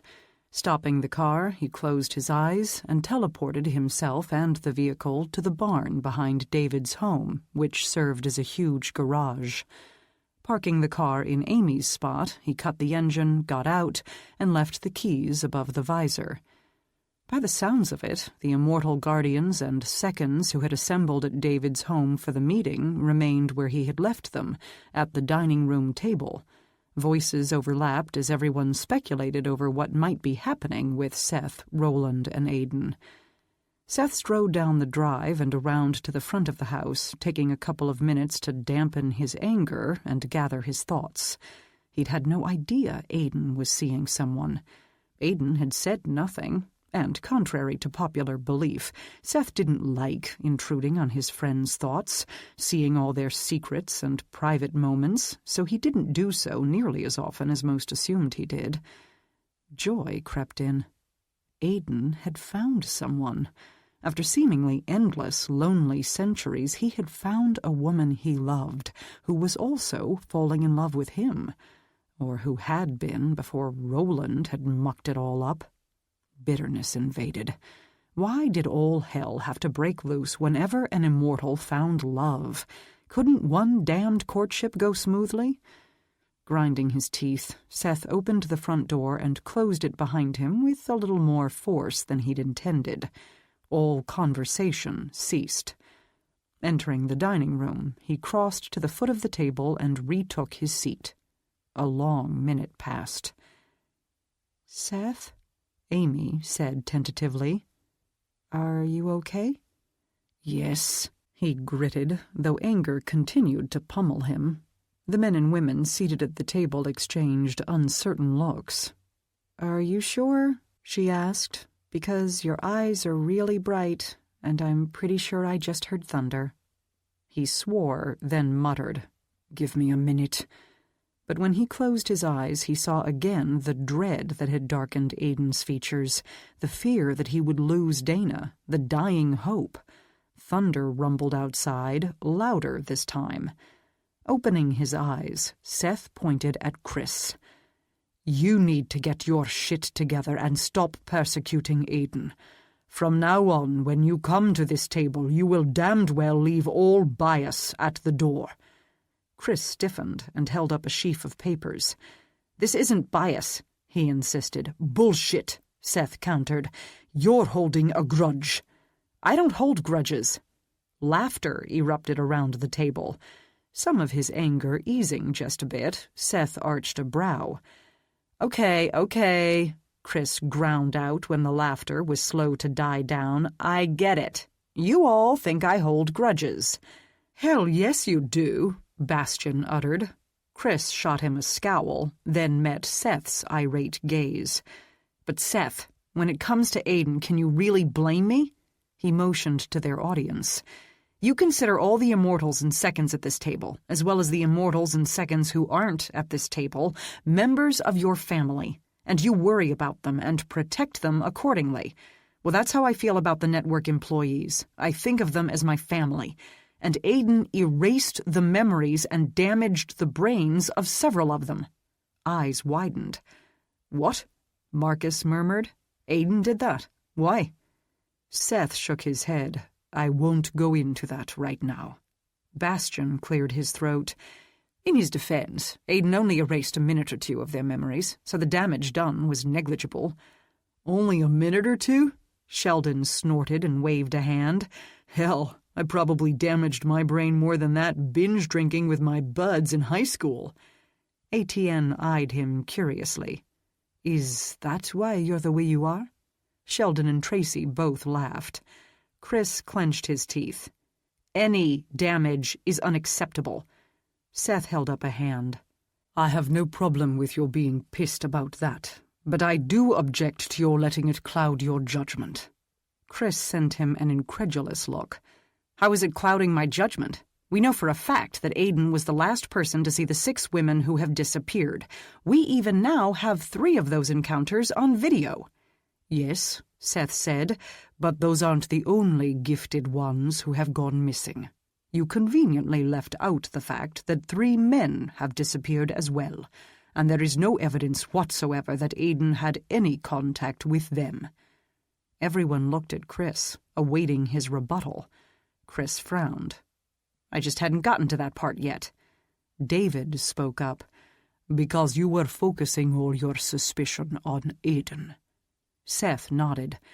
I know you dislike him, Chris. I know he gave you reason to. But you need to get past that now. If all I knew of this matter was what you told us right before Aiden left, I would believe Aiden guilty of harming those women." Sheldon nodded. "You did kinda make Aiden sound like a serial killer." More nods.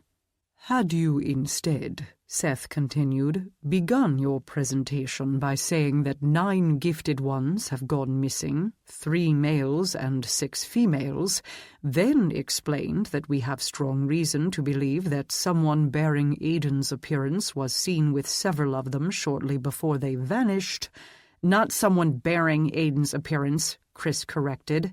"Aiden." Ethan spoke up. "I still don't think it was him. I think it was someone else. One of the others, maybe." Chris rolled his eyes. "You're biased and don't want to believe he could do anything bad because he transformed Heather for you." Heather huffed a laugh. "And you aren't biased? I have 3 videos that say I'm not," he countered. Heather raised her eyebrows. "Really? And if the man in the videos appeared to be Seth or David, would you still be so quick to disregard Ethan's input?" That actually seemed to give Chris pause. "I trust Seth and David." Amy leaned forward. "Then trust Seth's judgment. When Gershom hit us on multiple fronts last year, we trusted Aiden to keep Adira safe, and he did." All eyes went to the red-headed toddler who slept in Marcus's arms. Marcus nodded. "Aiden risked his life to protect her. He knew there was a good chance Gershom would follow him. He knew he couldn't outrun Gershom or beat him in a fight. Yet he still didn't hesitate to put his life on the line, whisk her away, and do everything he could to keep her safe." Heather spoke once more. "Ethan remembers every tiny, insignificant detail he sees. If he says he doesn't think the man in the video is Aiden, then I believe him. And I think you would too, if that man looked like anyone else here." Chris ground his teeth for a full minute, then sighed and sank back in his seat. "You're right. I fucked up." One might think that would assuage Seth's anger, but it didn't. "Yes, you did. And because you did, Roland followed Aiden, attacked him, and did his damnedest to kill him." Gasps of dismay. Marcus scowled. "Are they okay?" In the rare instances in which immortals fought each other, the elder immortal almost always emerged the victor. "They each suffered a few deep gashes," Seth disclosed. Gashes he supposed he should have healed for them, but he had been too pissed to think of that at the time. "Why was Roland so upset?" Marcus asked, his voice reflecting puzzlement. Sheldon nodded. "Yeah. Did Roland used to date Veronica or something?" Seth almost laughed over that. Sarah was the first woman in whom Roland had shown an interest in centuries. "Veronica is his descendant." Every eye widened. Sheldon looked at the faces around the table. "So she's like his great-great-great, etc. granddaughter?" "Yes." Seth shook his head. "Roland didn't move to America a century ago just for the hell of it, or to disappear, as some believe. He came because the bulk of his descendants migrated here, and a large portion of those now reside in North Carolina and surrounding states." He motioned to Jenna. "Jenna is his descendant." Heather gaped at Jenna. "You are?" She smiled. "Yes." "Veronica is Roland's descendant too," Seth continued, "and when Chris stopped just short of telling us Aiden had killed her—" Marcus swore. Roland was understandably furious. Chris shook his head. "If Aiden is innocent and didn't harm those women or, at the very least, abduct them, then why did he flee the meeting?" Seth didn't see much reason to withhold the information. "Aiden has been seeing a mortal woman, a gifted one, by the name of Dana Pembroke. When he heard that the last 6 female gifted ones he'd met had disappeared shortly thereafter, he feared Dana was in danger and wanted to ensure she was safe." "Was she safe?" Brody asked. "Yes." Sheldon's brow creased. "Why didn't Aiden just teleport over there? Why drive?"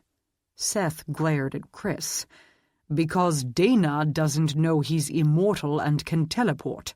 Or at least she didn't until Roland followed Aiden to her home and outed him. Groans all around.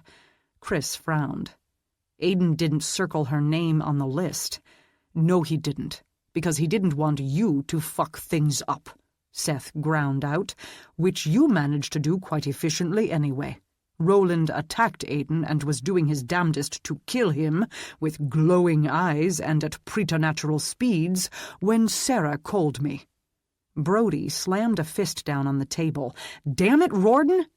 Little Adira jumped. Cracking open sleepy eyes, she peered at the faces around the table, then snuggled back against her daddy's chest and let slumber claim her once more.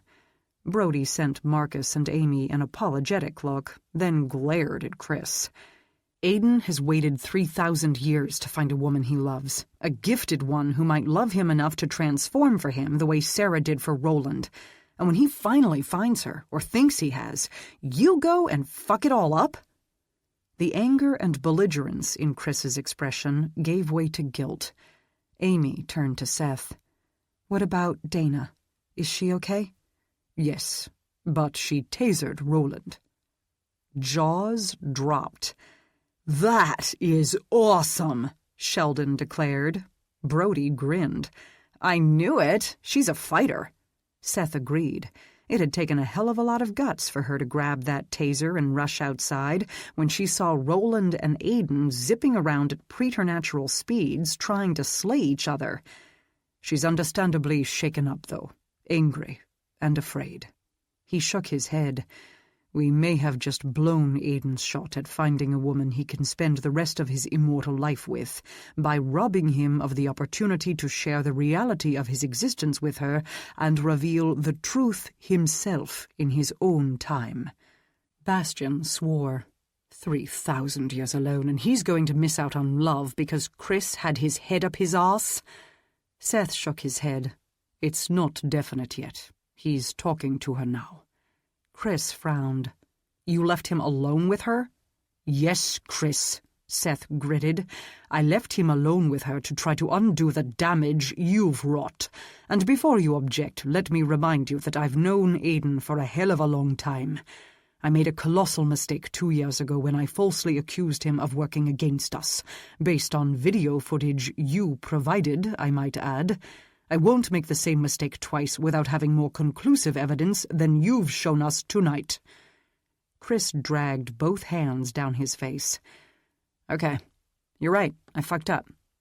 Leaning forward, he braced his elbows on the table. "And I don't mean in a small way, I mean in a huge Sheldon kind of way." Sheldon sent him a disgruntled frown. "Come on, man." Everyone chuckled. The tension in the room eased. Chris flipped through the papers in front of him. "From this point on, I'll pour more time and effort into considering the options I shoved aside because I believed Aiden was guilty." Seth nodded his approval. Chris was a good man, unafraid of admitting when he was wrong. He'd find a way to make amends.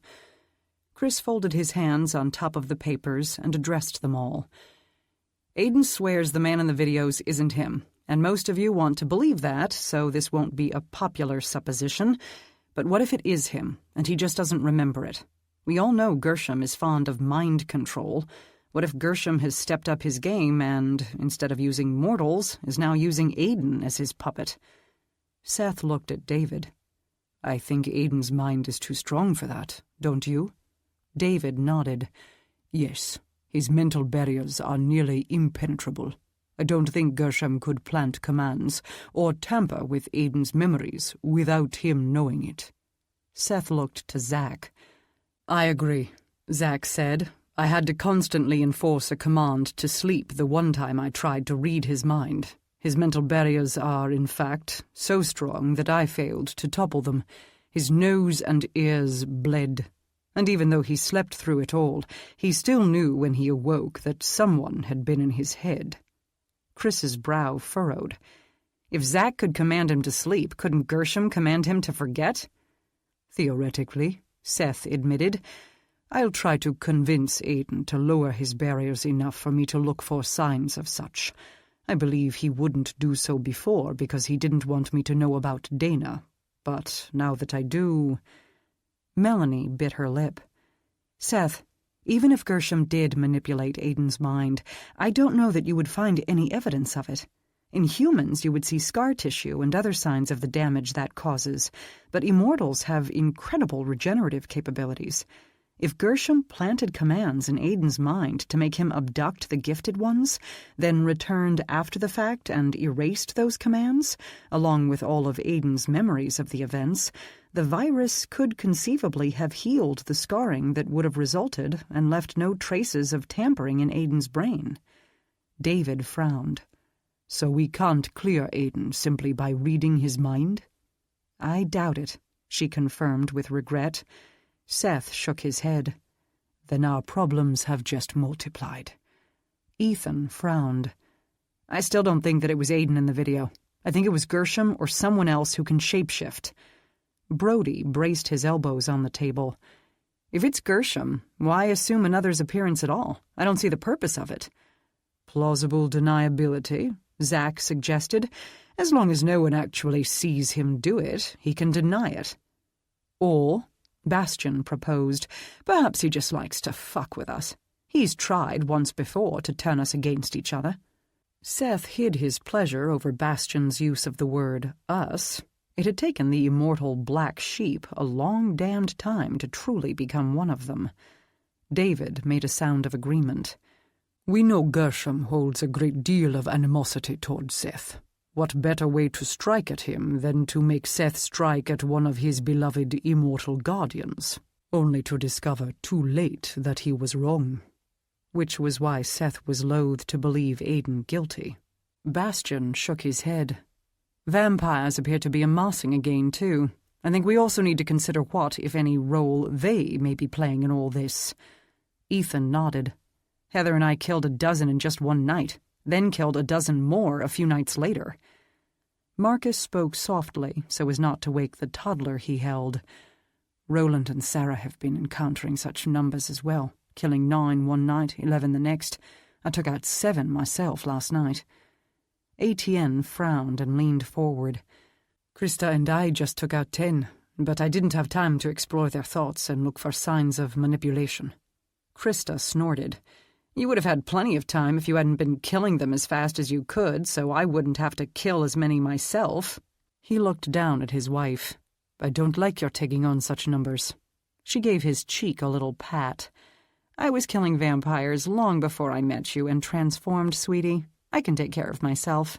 Sheldon grinned. She sure as hell can. Strong women are so hot. Tracy scowled and hit him on the shoulder. Hey! What? Sheldon asked with a wince. I'm sitting right here, she protested. And you're strong, he retorted. What do you think drew me to you in the first place? Her eyes narrowed, then her lips twitched. I believe you once told me it was my breasts. Grinning, he sent her a wink. Those did too. Seth felt his ire recede and leaned back in his chair. All right, let's get back to business and see if we can't figure this out. Chris, redirect your efforts toward proving that the man in the video is not Aiden. Chris removed a small notepad from his breast pocket along with a stubby No. 2 pencil and began to scribble notes. David spoke next. You might also consider having your special ops men survey the other women on Aiden's list of female gifted ones to ensure no more are taken. Chris nodded, still writing. I'll give them all pictures of Aiden and have them call you directly, Seth, if they see someone matching his description approach any of the women. David glanced around the table. The rest of you keep an eye out as well. We don't know yet who is guiding the vampires, but Gershom is likely responsible for both the abductions and the sharp increase in vampire population. Seth nodded. Telepaths.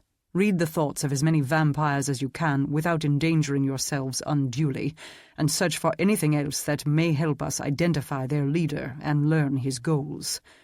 Lisette spoke.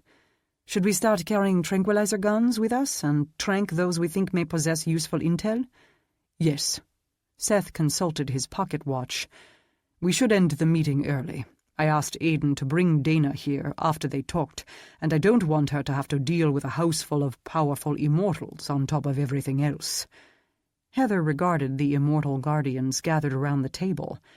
"You are kind of a lot to take in all at once." They smiled. Seth tucked his watch away. "David, Darnell, Marcus, Amy, Ethan, and Heather, you may stay. The rest of you, make yourselves scarce." Those who hadn't been named all rose and swiftly exited. The house quieted. Seth turned to Ethan and Heather.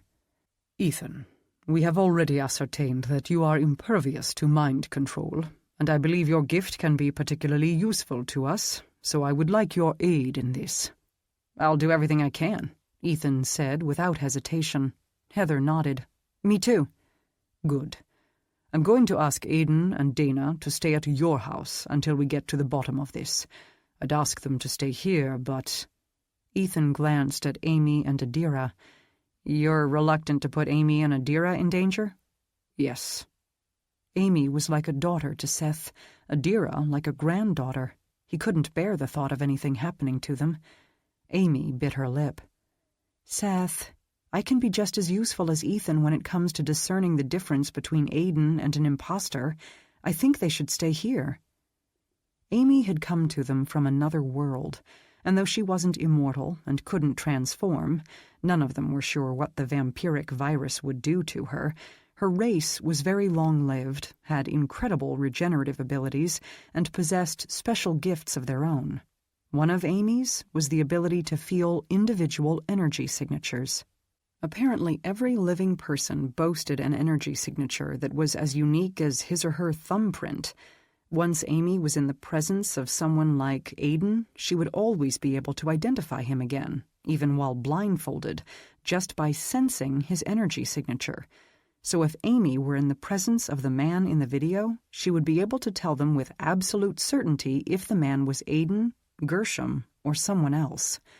"No," Seth and Marcus said simultaneously. Amy frowned at them. "Why not?" "It's too dangerous," Marcus protested. "With all of you here to protect us?" she countered incredulously. Seth shook his head. "Gershom has not yet dared to breach these walls, but if he wants Dana and can get you and Adira as well in one fell swoop, that may tempt him into trying it." "I agree," Marcus said. "And, too," Seth added, "David's home sees too much traffic." Amy and Marcus had moved in with David when she had been targeted by mercenaries, and since Amy had been the first woman in history to bear an immortal's child, the Immortal Guardians in the area all felt very protective of her and had begun to spend most of their downtime at David's to ensure her safety and Adira's. "Dana is new to our world and may find it more difficult to accept if she can't turn around without bumping into another immortal." "Oh," Amy nodded. "I guess you're right." Heather smiled. "I'm the youngest immortal around and still fairly new to the game. Do you want me to see if I can't help ease her into things?" Seth smiled. "I would appreciate that, Heather. Thank you. Ethan, you keep a close eye on Aiden. Keep him in your sight as often as possible, and in the instances that you can't, keep your ears tuned to him. If another woman goes missing and Chris gets another video that implicates Aiden, I want you to be able to confirm with absolute certainty that Aiden was with you when it happened." Unease crept into Ethan's expression. "That could get awkward, couldn't it? I mean, if Aiden and Dana work things out, they'll probably want to make up, if you know what I mean." Heather's brow furrowed. So, her husband told her, "if I keep my preternatural hearing attuned to him, I'll hear everything." "Oh," her brow cleared. "Oh, yeah, that would be awkward." Seth shrugged. "Zach did it for you, Ethan. You can do it for Aiden." Heather looked from Ethan to Seth and back again. "What do you mean Zach did it for Ethan?" Ethan shot Seth a narrow-eyed look, then sighed and turned back to his wife. "When vampires kept attacking you and someone was messing with your mind last year, We stayed with Zach and Lizette to ensure your safety, and—" Her eyes widened, then her face scrunched up. "Oh, ew! Zach was listening to us when we made love?" Ethan winced. "Not by choice. He had to, honey. He couldn't risk tuning us out and missing it if Gershom were to pop in and do whatever he wanted to do." Heather didn't look appeased. "Did Lizette listen too?" "No. She put on headphones and blasted music." Heather's face flamed with color. Covering it with both hands, she moaned with embarrassment. "Do you know how many times we made love while we were staying with them?" she cried in dismay. Ethan rested a hand on her back. "Yes, but we did it like all day that one time." "I know, but—" Heather dropped her hands and looked at Seth. "Why did you tell me that?" Seth sent her what he hoped was a look of apology. "I was merely trying to reassure Ethan that—" "Erase my memory," she blurted, interrupting him.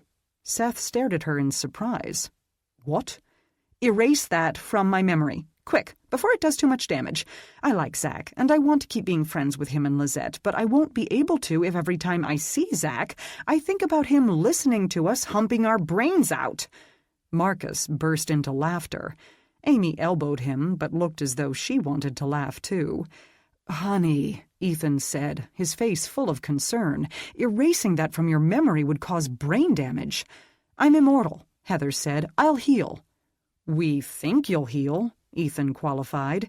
"You healed when Seth tried to see if you could be mind-controlled and did enough damage to make your ears and nose bleed." "True, but just to be on the safe side, I don't think we should risk it." Heather met her husband's earnest gaze.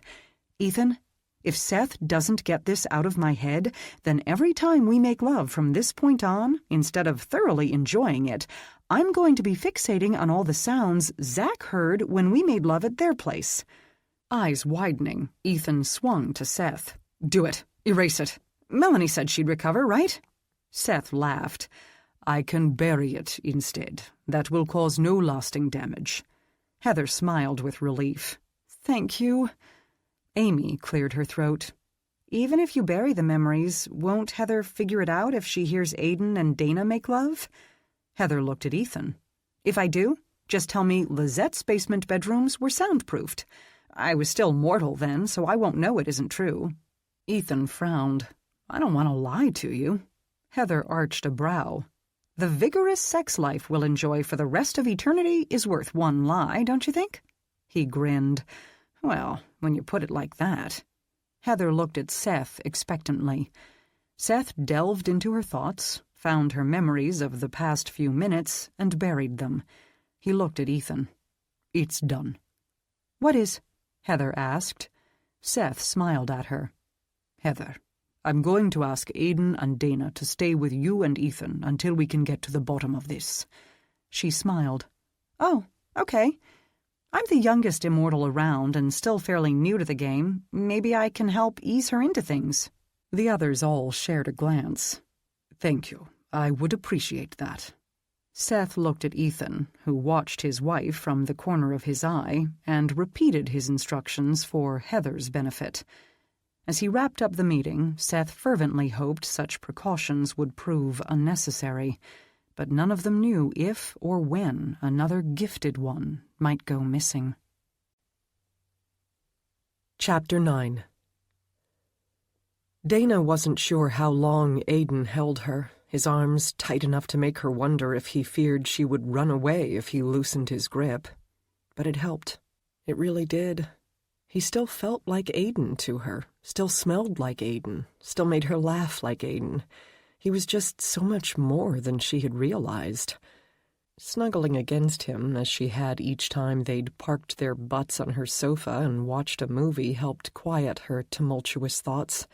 He didn't feel like the stranger the past half hour had made him seem. He felt familiar. Good. Hers. He had also held her like this after goodnight kisses had spiraled out of control, leading him to run those big hands of his over her body and heating her blood. She frowned. "Is all this why you haven't made love with me yet?" Several times he had kissed her and stroked her until she had orgasmed, but he had never peeled away her clothes, torn off his own, and buried his body in hers the way she had wanted him to. No, he had always called a halt to things before she could get naked and straddle him. Yes. He loosened his hold enough for her to lean back and look at him. I thought it would be wrong to make love with you before you knew what I am. I thought you should know all of it. He shrugged, before you knew all of me. And she really wanted to know all of him. But she supposed she would have felt betrayed if he had made love with her first, then told her, as if he were trying to trick her into accepting him or something. You didn't tell me how you went from being a gifted one to becoming immortal. He shifted her on his lap, inadvertently making her aware of his erection. Glancing down, she arched a brow. Sorry about that, he said with a sheepish smile. It's just what you do to me. I've been walking around in a state of near constant arousal ever since you put your hands on me during that first reading. She had too, but didn't admit it. He gave her a cautious look. Let me just preface this by saying that I never planned to drop this on you all at once. I was going to ease you into things a little bit at a time. How exactly were you going to do that? She asked skeptically. I hadn't figured that part out yet, but obsessed over it constantly. He smiled. When I wasn't fantasizing about making love with you, that is. Yes, he was still her Aiden. So likable she just couldn't stay mad at him. I'm guessing that, since you had to preface it, you think the way you became immortal is going to freak me out? Yes. All right, let's hear it. How bad could it be, considering everything else she had learned tonight? He drew in a deep breath. I became immortal after a vampire bit me and infected me with the vampiric virus. Dana stared at him as long minutes ticked past. Dana? He asked finally. I'm sorry. I was trying to find a nice way to tell you how utterly ridiculous that sounds, but couldn't come up with anything that isn't insulting. He smiled. I understand. I know it sounds fantastical, but don't be afraid. I'm not. It was too ridiculous to scare her. No, I mean, don't be afraid of this. He parted his lips enough for her to see the tips of his straight white teeth. As she watched, 2 fangs descended from the gums above his canines. 2 long fangs. Aiden's heart sank as Dana leapt off his lap and backed all the way to the doorway, gripping the frame on either side with white-knuckled fists. He held up both hands. It's okay, he assured her. It's okay, I'm still Aiden. I still suck at dating. I just have weird teeth on top of everything else. He could hear her heart pounding in her breast. You're a vampire? She demanded incredulously. No, he swiftly denied. I'm not a vampire. I'm an immortal. But you just said a vampire bit you, and now you have fangs, and you don't age, and I can't believe I'm actually saying this as if vampires are real, because that's insane. They are real. She shook her head. Vampires are fictional, and even if they weren't, they're dead, or undead. You aren't. You breathe. You have a heartbeat. You eat. You drink. You can go out in daylight. I've seen you in daylight. You aren't all gross like the vampires in From Dusk Till Dawn, and you don't sparkle in sunlight like you're wearing glitter makeup. He rose but didn't approach her. I don't know anything about your last 2 references, but I can tell you that vampires and immortals are both very much alive. Vampires are humans who have been infected with the virus. Immortals are gifted ones who are infected with it. Fear entered her pretty features. How contagious is this virus? You can't get it from kissing or making love, he reassured her, assuming that was the direction her thoughts had taken. You can only become infected through one of 2 means. If a vampire feeds from you— Feeds from me? As in drinks my blood? He clamped his lips together. Judging by her appalled expression, she wasn't going to take his requiring periodic blood infusions well at all. I'll get to that in a moment, he promised. When you're exposed to the virus through a bite, your body can't create memory B cells to grant you immunity from it if you're exposed to it again in the future. At least he thought that was how Melanie had explained it. So when a vampire feeds from you, the virus compromises your immune system a bit. If you're not bitten again, you recover, like you would from a cold. But if the vampire bites you again in a short enough period of time, then does it again and again, the virus will eventually cripple your immune system enough to gain a foothold and replace it entirely. Then you will transform and become an immortal. And the other way? If a vampire drains almost all your blood, then returns it to you after it's mingled with his own, you'll be infected on a massive scale and transform within days. That's the shorter way of doing it, and I can personally attest to the fact that it's less hard on you than the longer way. He shrugged. At least, the longer way was harder on me. But the vampire who infected me also tortured me a good long while, so that may have only made it seem worse. She stared at him. "Blink," he ordered. She blinked. "I keep forgetting to do that. It's understandable. This is so unreal. I'm sorry to say it's very real indeed." That didn't appear to make her feel better. "So, the big difference between immortals and vampires is that immortals have gifts and vampires don't?" "It's one of the differences.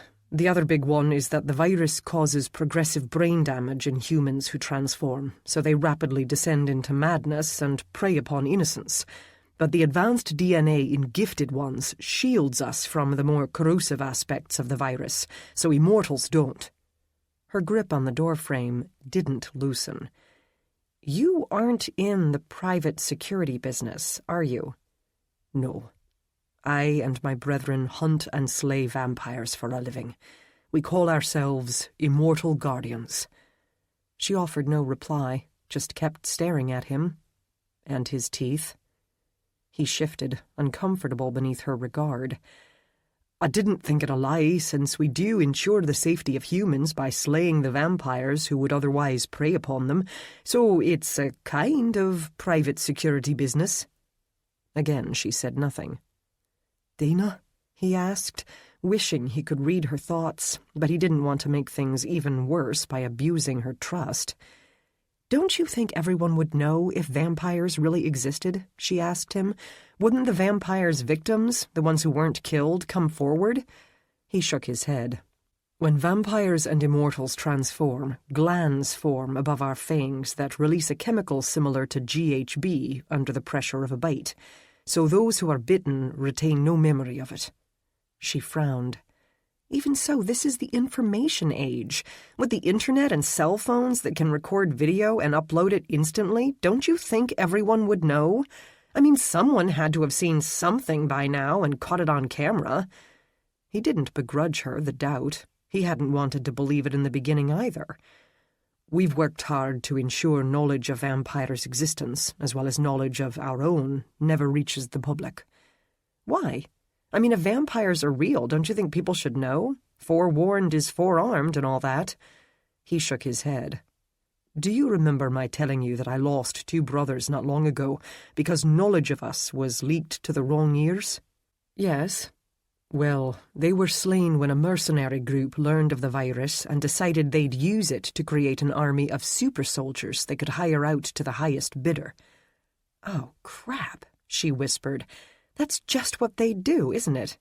"It's what they did," he corrected. They had already transformed dozens of their mercenaries, uncaring that the virus would drive the soldiers insane, and were all set to rake in billions of dollars when we discovered the truth. The 2 brothers I lost fell in battle when we descended upon the mercenaries' compound." Her brow puckered. "I'm sorry to hear that." He nodded. "We had to destroy the group to prevent them from unleashing their vampire mercenaries on the world. And, too, because they were intent on capturing immortals so they could study and dissect us and figure out how to keep their army from going insane so they wouldn't have to kill all the soldiers after a year and start over with a fresh batch." "Seriously? They were just going to kill them all and rotate in new ones?" she asked in disbelief. "Yes. A mad army is an uncontrollable one. So, of necessity, they would have to replace it every year, unless they could get their hands on one of us immortals and figure out why we don't go insane like the vampires do. All in the name of money. Yes, they knew they would earn billions. At the very least, yes. Well, crap, she said. Now it all actually sounds believable. Aiden didn't know what to say to that. I'm sorry, he offered lamely. She nodded. Vampires are real. Yes. And you are one, sort of. Aiden knew what she meant, so he didn't deny it. Is it too much? He asked softly, dreading her answer. She sighed. I'd be lying if I said, no, not at all, because my mind is just all over the place right now, Aiden. He almost wished she had lied to him. His phone rang. Taking it out, he saw it was Seth calling. I'm sorry, I'll have to take this. Dana nodded. Yes, he answered. I take it by the grim inflection in your voice that things are not going well, Seth said. Correct. A long sigh. Well, I believe I've succeeded in pulling Chris's head out of his ass and have asked him to look for anything he can find that will clear you. I appreciate that, but he still wanted to kick Rawdon's arse. I'll deal with Roland as well. Aiden didn't begrudge Roland his anger. Roland had merely feared for the life of one of his descendants, but Aiden wished like hell Roland had not confronted him in front of Dana. Until we have all this sorted out, Seth continued, I want you and Dana to stay with Ethan and Heather. Aiden glanced at Dana. Why? Because Ethan is impervious to mind control, and we need him to help clear your name. That gave him some hope. At least Seth didn't believe Aiden was guilty. I would offer to bury Dana's memories of tonight, Seth said, his voice gentling, but you are going to have to tell her everything anyway, and she needs to know why the two of you will be staying with Ethan and Heather. She needs to know she's in danger. I suppose so. All right. Wrap things up as quickly as you can, then hie yourselves over to Ethan and Heather's house. They're expecting you. I will. Aiden ended the call. So on top of everything else he had just dumped on Dana, he now had to tell her that one of the men he worked with thought Aiden was guilty of kidnapping 6 female gifted ones, and that the only way to clear Aiden's name was to temporarily move in with 2 Immortal Guardians. And he had to tell Dana that she was in danger because apparently women of his acquaintance were being targeted by someone who could pass for his identical twin. Aiden stared at Dana, noted the new wariness in her gaze, and just didn't think he was up for that tonight. What's wrong? She asked. You look like you just got some bad news. Shaking his head, he returned his attention to his cell phone and dialed Ethan's number. Yeah, Ethan answered. Are you with Seth? No, Heather and I are on our way home. Did Seth tell you he wants you and Dana to stay with us? Yes. Aiden stared down at his big, blood-speckled boots. I have a boon to ask of you. Ask it, Ethan immediately responded. Aiden had expected as much. Ethan was a real stand-up guy. I need some time, he confessed. Only the quiet rumble of a well-tuned car engine came over the line as Aiden imagined Ethan visually consulting his wife. Can we cover for him? He heard Heather ask softly. Since Heather was the only mortal Aiden had ever transformed, he had come to think of her a bit like a daughter, and was touched by her desire to help him in this. As long as no more gifted ones go missing, Ethan returned, equally soft. I don't think we'll have to.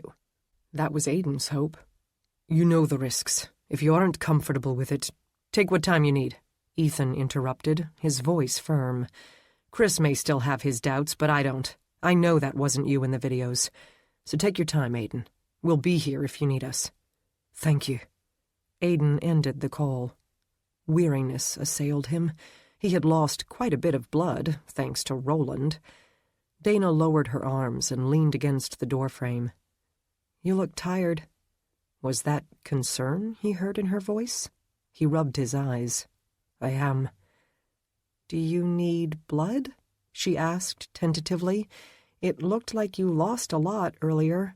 And her expressive face revealed her unease with the notion of his drinking her own. "No," he told her, returning his gaze to his boots. "I'm okay." He wasn't, really, but with someone out there mimicking his appearance, Aiden didn't want to teleport away and leave her alone even for the few minutes it would take him to pop home, grab a couple of bags of blood, and infuse himself with his fangs. "Do you know what I do need?" he asked instead, "or what I would like most in the world right now?" "What?" "To take one of those timeouts I've seen American football players do. Stop everything. Put it on hold for a moment and just lie down, hold you in my arms, and rest for a bit." When she made no response, he risked a glance at her.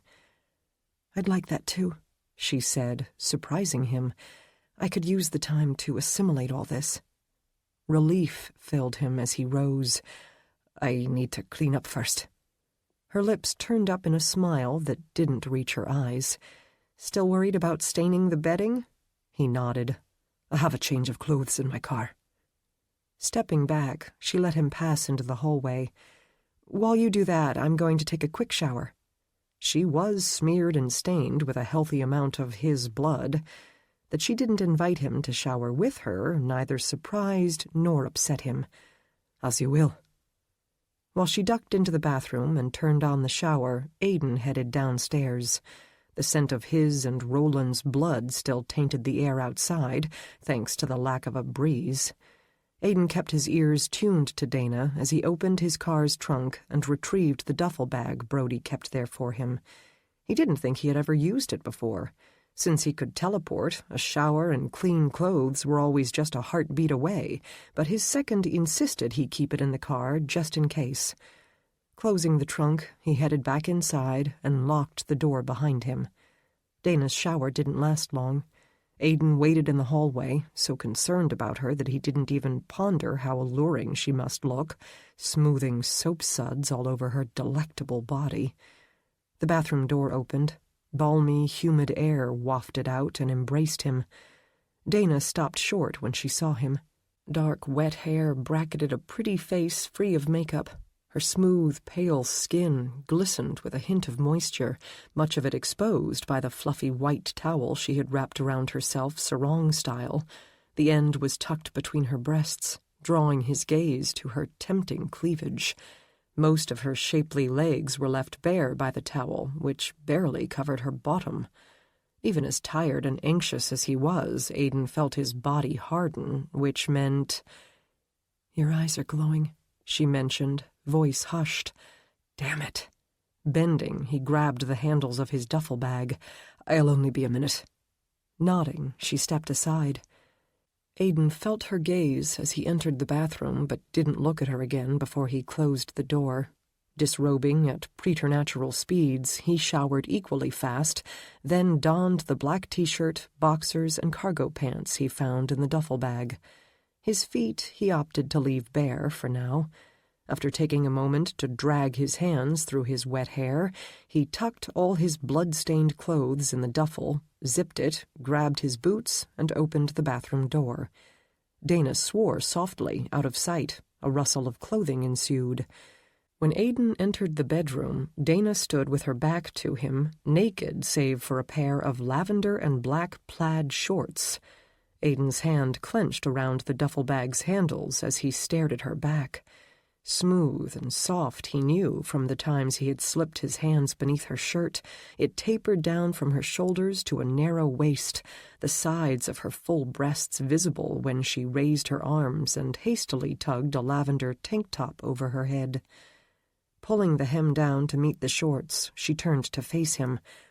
"Wow! When you said you'd only be a minute, you weren't exaggerating." Dana usually dressed conservatively compared to the young women Aiden saw on television and on college campuses who wore pants cut so low you could see their butt cracks and shirts with necklines that dipped so low he was surprised their nipples didn't show. To see Dana now in shorts so short they barely covered her lovely bottom and a tank top that clung to her form and revealed more cleavage than usual thoroughly scattered his thoughts. "What?" he asked belatedly. She pulled her damp hair out from the front of her tank top and flipped it around to settle against her back. "I said that was fast. It literally only took you a minute." Wet splotches darkened her tank top in places, the hard beads of her nipples pressed against the light fabric. So tempting. He forced his gaze up to her face. "I'm sorry, what?" She grinned. "Thank you." He raised his brows. "For what?" "For making me feel normal again. For making this, you and me, feel normal again." He lifted one shoulder in a shrug and sent her a rueful smile. "I can't help it. You take my breath away." "I could say the same thing," she responded. He glanced down, then up again. "I'm fully clothed except for my bare feet." "And even fully clothed? You take my breath away," she admitted with a smile. Aiden relaxed. The next several minutes were refreshingly domestic. Aiden plunked his bag and boots down on the far side of the bed and laid his coat over it, weapons exposed. Then he and Dana removed the blood-stained bedding and replaced it with fresh sheets and a pretty quilt she said her great-grandmother had made. Aiden drew back the covers and motioned for her to lie down. She did, curling up on her side. After draping the covers over her, he walked around to the far side of the bed and slipped in beside her. She started to turn toward him. Aiden rested a hand on her shoulder, silently asking her to stay where she was. She stilled. Slowly, he eased forward and spooned up behind her. When she didn't protest, he slid one arm beneath her pillow, then curled the other around her waist and drew her against him, snuggling her close. Her back met his chest, her full hips cradled his erection. The back of her lovely legs molded to the front of his. Sighing, he buried his face in her cool, damp, fragrant hair. He needed this so much. He heard her heart rate increase and hoped it wasn't due to fear. "I tend to sleep deeply after I've been wounded," he murmured drowsily, fatigue pulling at him despite his desire to stay awake. "So, if you want to stake me through the heart, that would be the best time to do it." She rested her arm atop his and toyed with his fingers. "I'm not going to stake you," she whispered, and pressed a kiss to his knuckles. Nodding, Aiden clung to consciousness and savored the moment as long as he could. Dana's eyes flew open. Aiden's big, warm body still spooned around hers, his front glued to her back. The arm he had wrapped around her was heavy and relaxed. His muscled chest rose and fell with deep, even breaths. She frowned. What had woken her? The faint illumination that filtered in from the streetlight out front didn't allow her to see much farther than the bedside table. Easing Aiden's arm off her, she sat up and reached for the cell phone she usually kept by the bed at night, but didn't find it. She must have left it downstairs. Opening the top drawer in the table, she felt around until her fingers closed around her iPod. Pressing the power button, she slid her thumb across the screen to unlock it. Pastel wallpaper lit up the screen, along with the time, 3:57. Looked like they'd slept for several hours. She glanced at the battery indicator. Red instead of white. 7% battery power left. That should be enough to help her fetch her cell phone. Rising, she tiptoed out of the bedroom and into the hallway. The house seemed to slumber too, encapsulating her in quiet. Even the air conditioner made no sound. Moving toward the stairs, she turned on the iPod's bright flashlight. Much better. She hadn't wanted to turn it on in the bedroom and risk waking Aiden. Descending the staircase, she passed the door she had forgotten to close earlier and entered her shop. All seemed quiet there, too. Padding forward, toes curling against the cold wood floor, she found her cell phone where she had left it on the counter before all hell had broken loose. No new calls or texts had come in. So what had awakened her? She was usually a pretty sound sleeper and had assumed her phone had chimed. Perhaps Aiden had shifted and inadvertently nudged her awake? Could be. She hadn't slept with anyone in quite a long time, so she wasn't used to having a big, warm body in bed with her. Glancing up, she froze. Faces peered at her through the bay window, sneering, blood-splattered faces that housed long, sharp fangs and glowing eyes. Oh, crap! Vampires! A lot of them! They smiled in unison. Spinning around, Dana raced for the stairwell. "Aiden!" she screamed. Glass shattered behind her, wood splintered. The front door burst inward and flew past her, one corner slamming into the back of her head. Stumbling, she managed to remain on her feet as pain erupted behind her eyes. "Aiden!" she cried again, still moving forward, terror engulfing her. A heavy weight slammed into her back, taking her down to the floor. She threw her hands out to break her fall and ended up bruising her elbows and hitting her chin. Her cell phone flew out of her hand and skidded into the stairwell. The vampire who had tackled her wrapped a fist in her hair and jerked her head back. Crying out, Dana struggled to throw him off, but he was strong and heavy and twice her weight. His fangs pierced her neck. Pain streaked through her as though someone had just stabbed her with 2 sharp knitting needles. A second vampire yanked her left arm hard enough to pull it out of its socket and sank his fangs into her wrist. Again she cried out, tears filling her eyes. A third vampire did the same with her right. They were so strong, her struggles were nothing to them. "Aiden!" she screeched. Aiden appeared out of thin air just outside the door to the stairwell, his hair rumpled from sleep, his amber eyes as bright as candles. Anger darkened his features. The cords of his neck stood out as he roared his fury and leapt forward, swinging 2 swords. The vampire at her neck lunged backward, tearing flesh and sending new agony through her. Those at her wrists did the same. Movement blurred around her. Feet stumbled over her, kicking her in the ribs. Bodies fell, men screamed. Weapons hit the floor with a clatter and skidded beneath boots and sneakers. So terrified she couldn't make a sound, Dana brought a hand up to the gaping wound in her neck. Blood gushed from both it and her wrists, making her hands and the floor around her slick and warm. A knife fell to the floor, inches away. As lethargy pulled at her, Dana grabbed it with her free hand and rolled onto her back. Cold seeped in. Breathing grew difficult as bodies and glowing eyes shifted and flowed above and around her in a blur of motion. Dizziness assailed her. Then Aiden crouched over her, fear in his glowing amber eyes. Moving her hand aside, he covered the wound in her neck with his hand. "It's okay," he said, his voice hoarse with emotion, as he grabbed her wrist with his other hand. "You're going to be okay." Both of his hands heated. Both also trembled. Too late, she thought. It was too late. She had lost too much blood. "Dana," he said, blinking back tears, "I can save you." She shook her head, unable to speak. No, he couldn't. "I can," he insisted, his beautiful face full of torment. "I can save you, if you'll just let me." His voice faded as unconsciousness beckoned. Dimly, she became aware of a form rising up behind him, a vampire, whose face twisted in a malevolent smile as he raised a machete in both hands. Her eyes widened. She tried to speak and produced only a choking sound instead. "Aiden!" The vampire swung his blade in an arc that would cleave Aiden's head from his body. "No!" Dana jerked awake, breath hitching with a sob, her heart pounding in her breast. Adrenaline swam through her veins. Her breath came in short gasps. Tears burned the backs of her eyes as she frantically searched her darkened bedroom. Shifting onto her back, she looked at Aiden. His head still shared her pillow.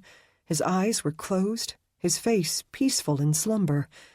Easing his heavy arm off her, she slid out of bed and turned in a circle, trying to figure out what the hell had just happened. All was dark. All was quiet. No glowing eyes peered at her. Trying to calm her racing heartbeat, she skimmed a hand across the surface of her bedside table but didn't find her cell phone. Yanking open the top drawer, she grabbed her iPod and turned it on. Tapping the flashlight symbol, she held the iPod out in front of her, directing bright white light all around the room. Empty. No vampires lurked in the shadows, flashing fangs, waiting to pounce. Her fingers shaking, she touched her neck, but found no gaping wound, only smooth, unmarred skin. She shone the light down on her pajamas. No blood soaked her tank top.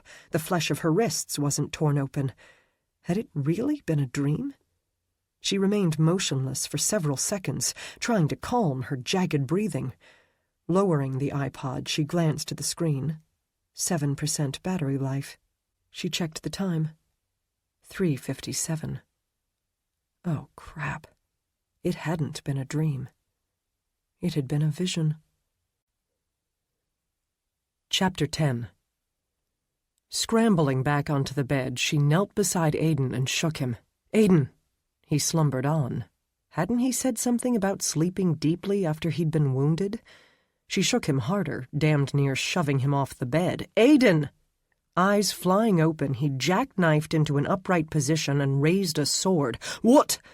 Dana gaped at him. When had he hidden a sword in the bed?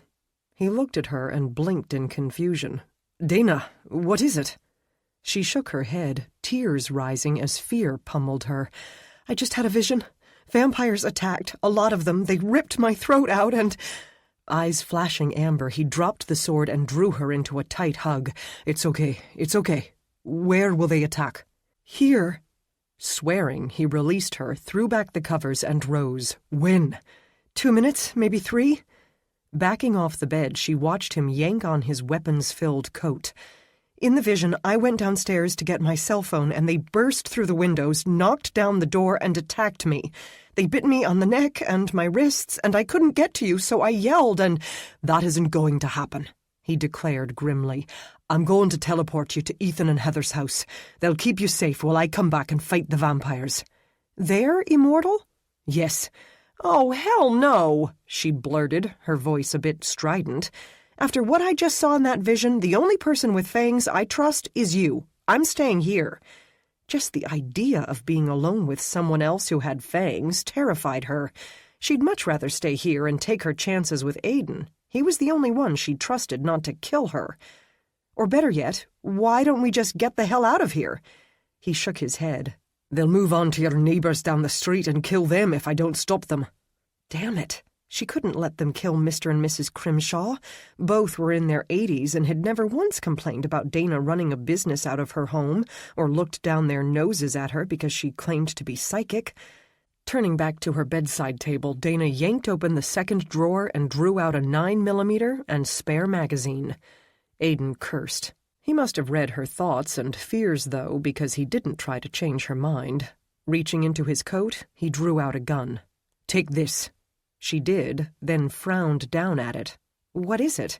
"A trank gun. It's point and shoot just like your 9mm and will drop any vampire in his tracks." He drew out his cell phone and dialed. A second passed. "Ethan, are you at home?" He looked at Dana. "I'll be right back." Before she could blink, he vanished. Her mouth fell open. Aidan reappeared, his hand on the shoulder of a man who looked enough like him to pass for his brother. Dana guessed the man was about 6 4 inches tall, with short black hair and brown eyes like Aidan's. He wore black cargo pants, combat boots, and a black T-shirt that hugged muscles as huge as a professional bodybuilder's. "What the hell?" the man demanded in an American accent. "Vampires will attack in 1 minute," Aidan told him. "I've weapons in my bag. Arm up." Then he vanished again. The man's eyes flashed amber. Fear rising, Dana backed away from him. "Where's his bag?" he asked. She pointed to the duffel. The man blurred. When he stilled, he held 2 Shoto swords and had several daggers and throwing stars strapped to his body. Aidan reappeared, his hand on the shoulder of a woman. The woman was about Dana's height, with longish brown hair. She, too, wore black cargo pants, heavy boots, and a black T-shirt, but her shirt hugged a narrow waist and full breasts. She smiled up at Aidan. "That is so cool." She was also American by the sound of it. Then she saw Ethan and Dana. "Oh, shit. What's wrong?" "Arm up," Aidan told her. "Vampires will attack any minute." The woman blurred. When she stilled, she bore as many weapons as the men. Aidan crossed to Dana and touched her arm. "Dana, this is Ethan and Heather. I trust them absolutely." Both nodded and said, "Hi, Dana." Aidan turned away so he could strap on more weapons. "Tell them what you saw in your vision, sweetheart." Dana glanced at the others. "I went downstairs. Vampires attacked, crashing through the door and the bay window. They tackled me and bit my neck and wrists." Ethan swore. "I yelled for Aiden. He appeared and started fighting them. The ones who were biting me tore open my neck and wrists." More curses. "Aiden knelt over me and started healing my wounds. A vampire came up behind him. I tried to warn him but couldn't. Then the vampire swung a machete and decapitated him." Aiden spun around to look at her. "What?" "I'm sorry," she said. "You didn't let me finish earlier." Heather swung her swords with a flourish, anger sparking in her pretty features as her eyes began to glow with amber light. "Well, that's sure as hell not going to happen."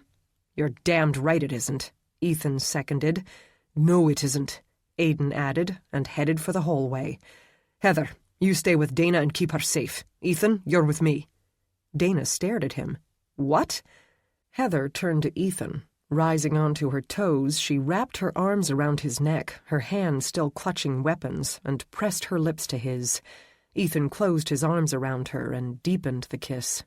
Glass shattered downstairs. The kiss ended. "Be careful," they said simultaneously. Then Ethan and Aiden blurred and disappeared down the hallway. Heather glanced around. "Is there a room up here that doesn't have any windows?" "Yes," Dana said numbly. "The bathroom." Heather motioned to the doorway. "Let's go." Thuds and crashes sounded downstairs as Dana led the immortal woman to the bathroom and ducked inside. Heather nodded. "This'll do." She stationed herself in the doorway, facing outward. Dana's nerves jangled as she listened to the sounds of violence below. "I know you're scared, Dana," Heather said over her shoulder. "I sure as hell was the first time I encountered vampires and immortals a year ago. But don't worry, we've got this." "Upstairs!" a man bellowed outside. More glass shattered, this time on the second floor. Heather stepped out into the hallway, then left Dana's line of sight. Blades clashed with metallic shicks and tings. Thuds sounded, grunts of pain and curses filled the air, all masculine. Dana cautiously approached the doorway and peered out. Heather fought 2 vampires that had apparently crashed through Dana's bedroom window. Had they jumped that high? Could vampires do that? "Yes," Aiden said in her head. "Stay vigilant. More intend to follow those. If they overwhelm Heather, call or think my name." "Okay." As Dana watched, 3 more vampires entered the hallway from the guest bedroom beyond Heather and the vampires she fought. 2 of the newcomers were blonde. 1 was brunette. The first 2 had eyes that glowed a vibrant blue. The eyes of the third glowed silver. All flashed fangs and grinned with glee when they saw their friends fighting a woman. Raising her 9mm before they could do that blurry fast motion thing, Dana fired multiple shots, hoping Heather wouldn't inadvertently jump in front of the bullets. The first blonde vampire's head snapped back as a hole appeared between his eyebrows. The second blonde's head did the same. Neither went down, though. So as their brunette friend gaped at them, she shot both in the head again. "The arteries," Aiden said in her head. "Hit the major arteries." "Oh." She fired again and thought she managed to hit the first 2 in the carotid arteries because they collapsed. Their friend turned a look of outrage on her and roared as he streaked toward her in a blur. Panic flaring, she fired at what she thought was his chest. One of the vampires Heather fought grunted as he leapt away and inadvertently took the bullet. Dana fired again. And again, the brunette vampire racing toward her stumbled, slowing enough for her to see him better. As he leapt past Heather and her foes, his eyes still on Dana, Heather spun and swung her sword. The vampire's body dropped to the floor as his head flew through the air and landed at Dana's feet. Dana jumped away from it as it rolled past, then looked up in time to see Heather step back as the 2 vampires she fought dropped, lifeless, to the ground. Heather grinned at Dana, her face splattered with blood. "Excellent shooting!" More vampires exited Dana's bedroom as 2 more raced out of the guest bedroom. "Really?" Heather said, the word rife with exasperation. She nodded to Dana. "You get the 2 at the end of the hallway. I'll take these clowns." Dana raised her 9mm but hesitated as Heather and the vampires she fought leapt into preternatural motion. All were a blur. What if she hit Heather by mistake? "I'll keep to the right," Heather told her telepathically. Surprised by the woman's voice in her head, Dana moved to the left and started firing. She ran out of bullets before she could drop the vampires. Ducking back into the bathroom, she ejected the empty magazine and slammed the full one home. Backing away, she advanced the first bullet into the chamber and aimed at the doorway. A blur filled it and solidified into the form of a vampire. Dana fired 3 times, hitting him in the head, the carotid, and his chest, inches away from his heart. Eyes widening, the vampire raised a hand to the blood gushing from his neck and staggered backward. Another vampire filled the doorway. This one didn't slow until Dana shot him 4 times in the chest. He was only a few feet away when she shot him in the head and the neck, and he still reached for her, spewing curses and blood as he dropped to his knees, then finally pitched forward. Her heart slammed against her rib cage. That had been close. Aiden spoke in her head. "I wouldn't have let him reach you, sweetheart." The vampire on the floor breathed his last breath. "You just concentrate on what you're doing down there," Dana thought back to Aiden, "and make sure your head stays on your shoulders." Dana inched past the dead vampire. The flesh of the vampire's exposed arm began to shrivel up as though he were being mummified. Creepy. More grunts and thuds filled the hallway. "Okay," Heather growled. "Now you're starting to piss me off." Dana saw the trank gun Aiden had given her on the counter beside the sink. She had been so rattled earlier that she didn't even remember placing it there. Grabbing it, she tucked it in the waistband of her shorts and poked her head out into the hallway. Heather was surrounded by vampires. "Don't do it," Aiden said. Ignoring him, Dana yelled, "Hey, numbnuts!" The blur of motion ceased. 6 vampires stopped battling Heather and looked at Dana. Heather laughed. "Looks like they all answer to that. Next time I'll see if they answer to dumbass." Swinging her short swords, she opened the arteries of the 2 vampires closest to her. 2 of the remaining vampires darted in Dana's direction. Ducking back into the bathroom, she backed toward the far wall and aimed her 9mm at the doorway.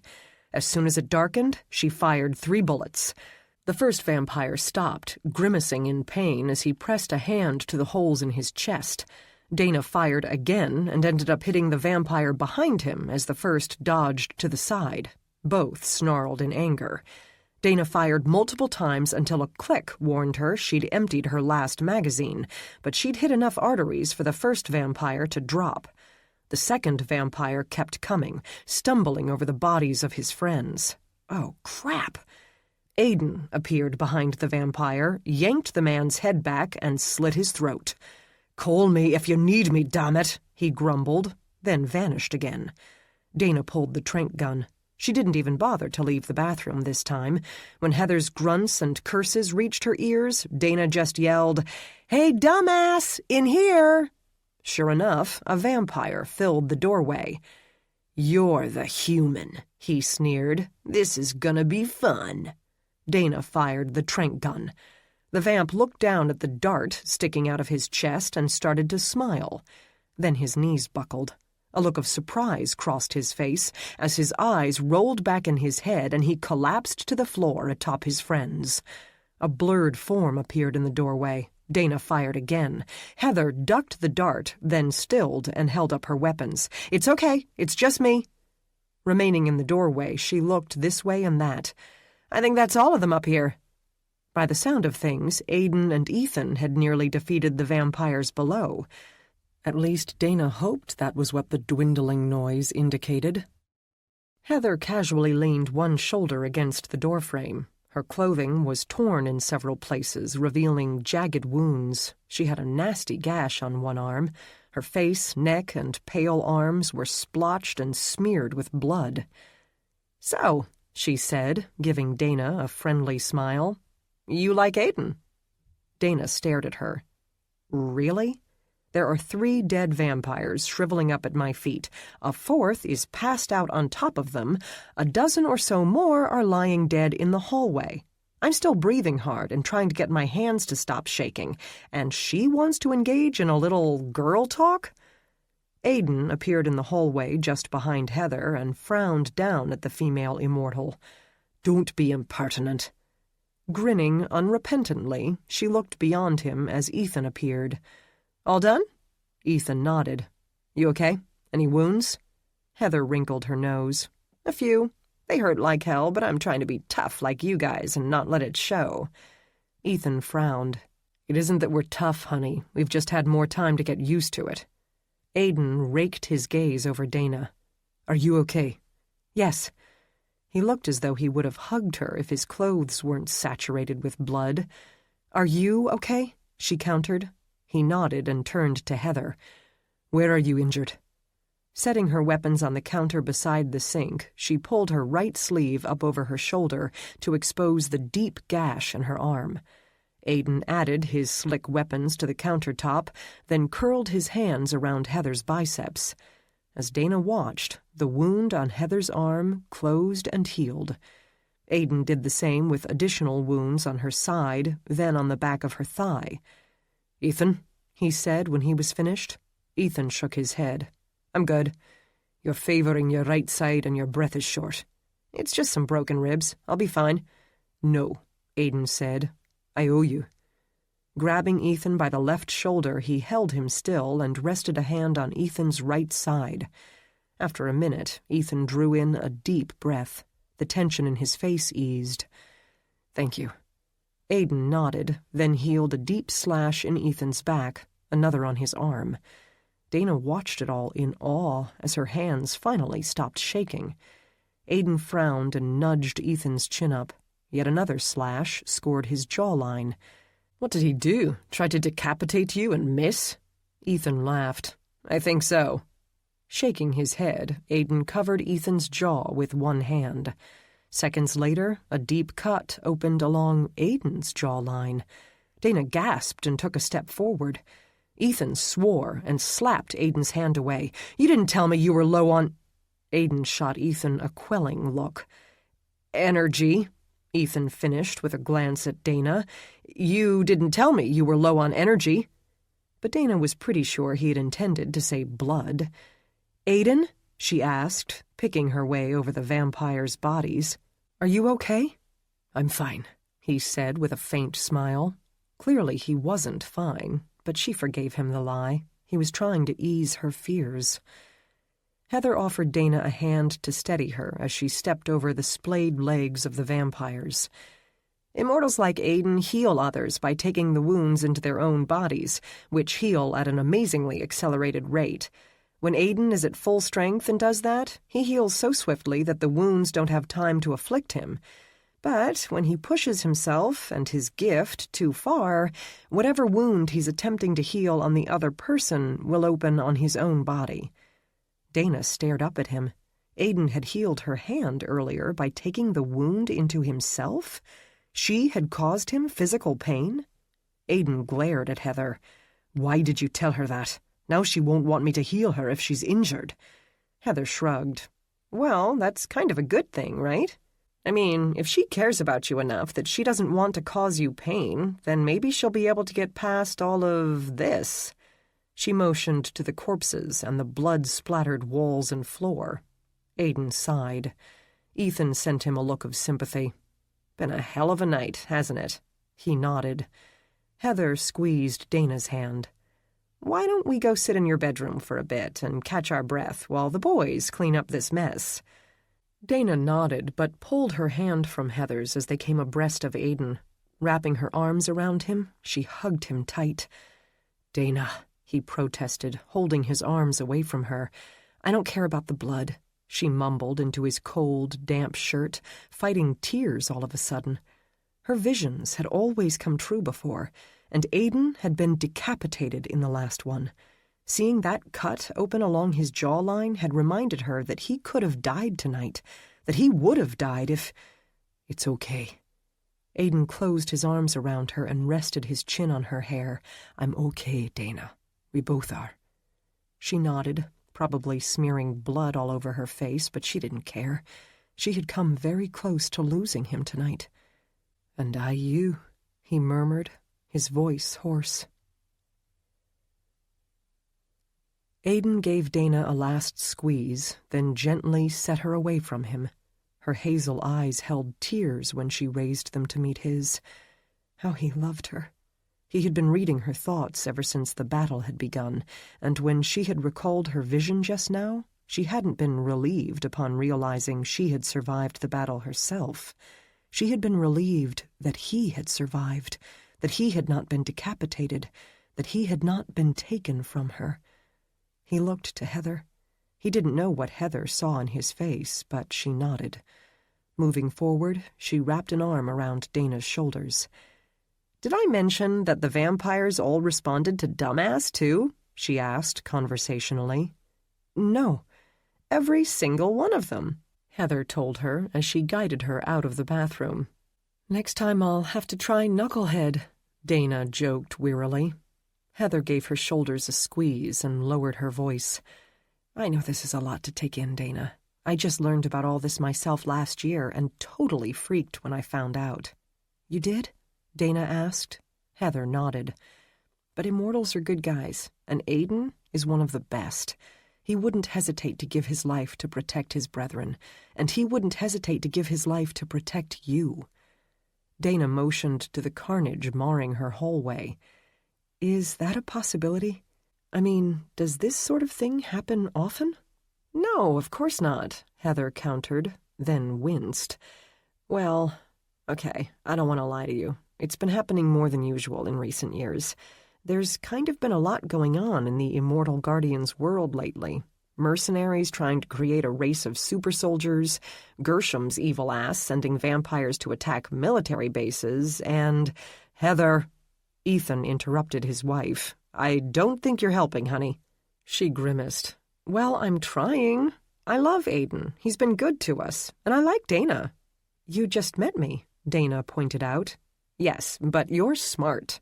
She raised a brow.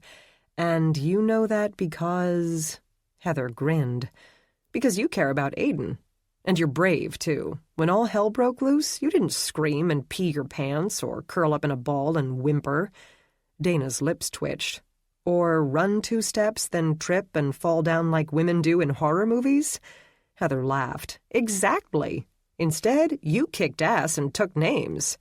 Dana smiled. "Those names being Numbnuts and Dumbass?" Aiden laughed, as did the others. The 2 women entered Dana's bedroom. "Wow," Heather said. "Vampires sure can make a mess, can't they?" "Yes," Dana agreed morosely. "Don't worry, it'll all be as good as new soon." "I can't stop shaking," Dana confessed in a hushed voice.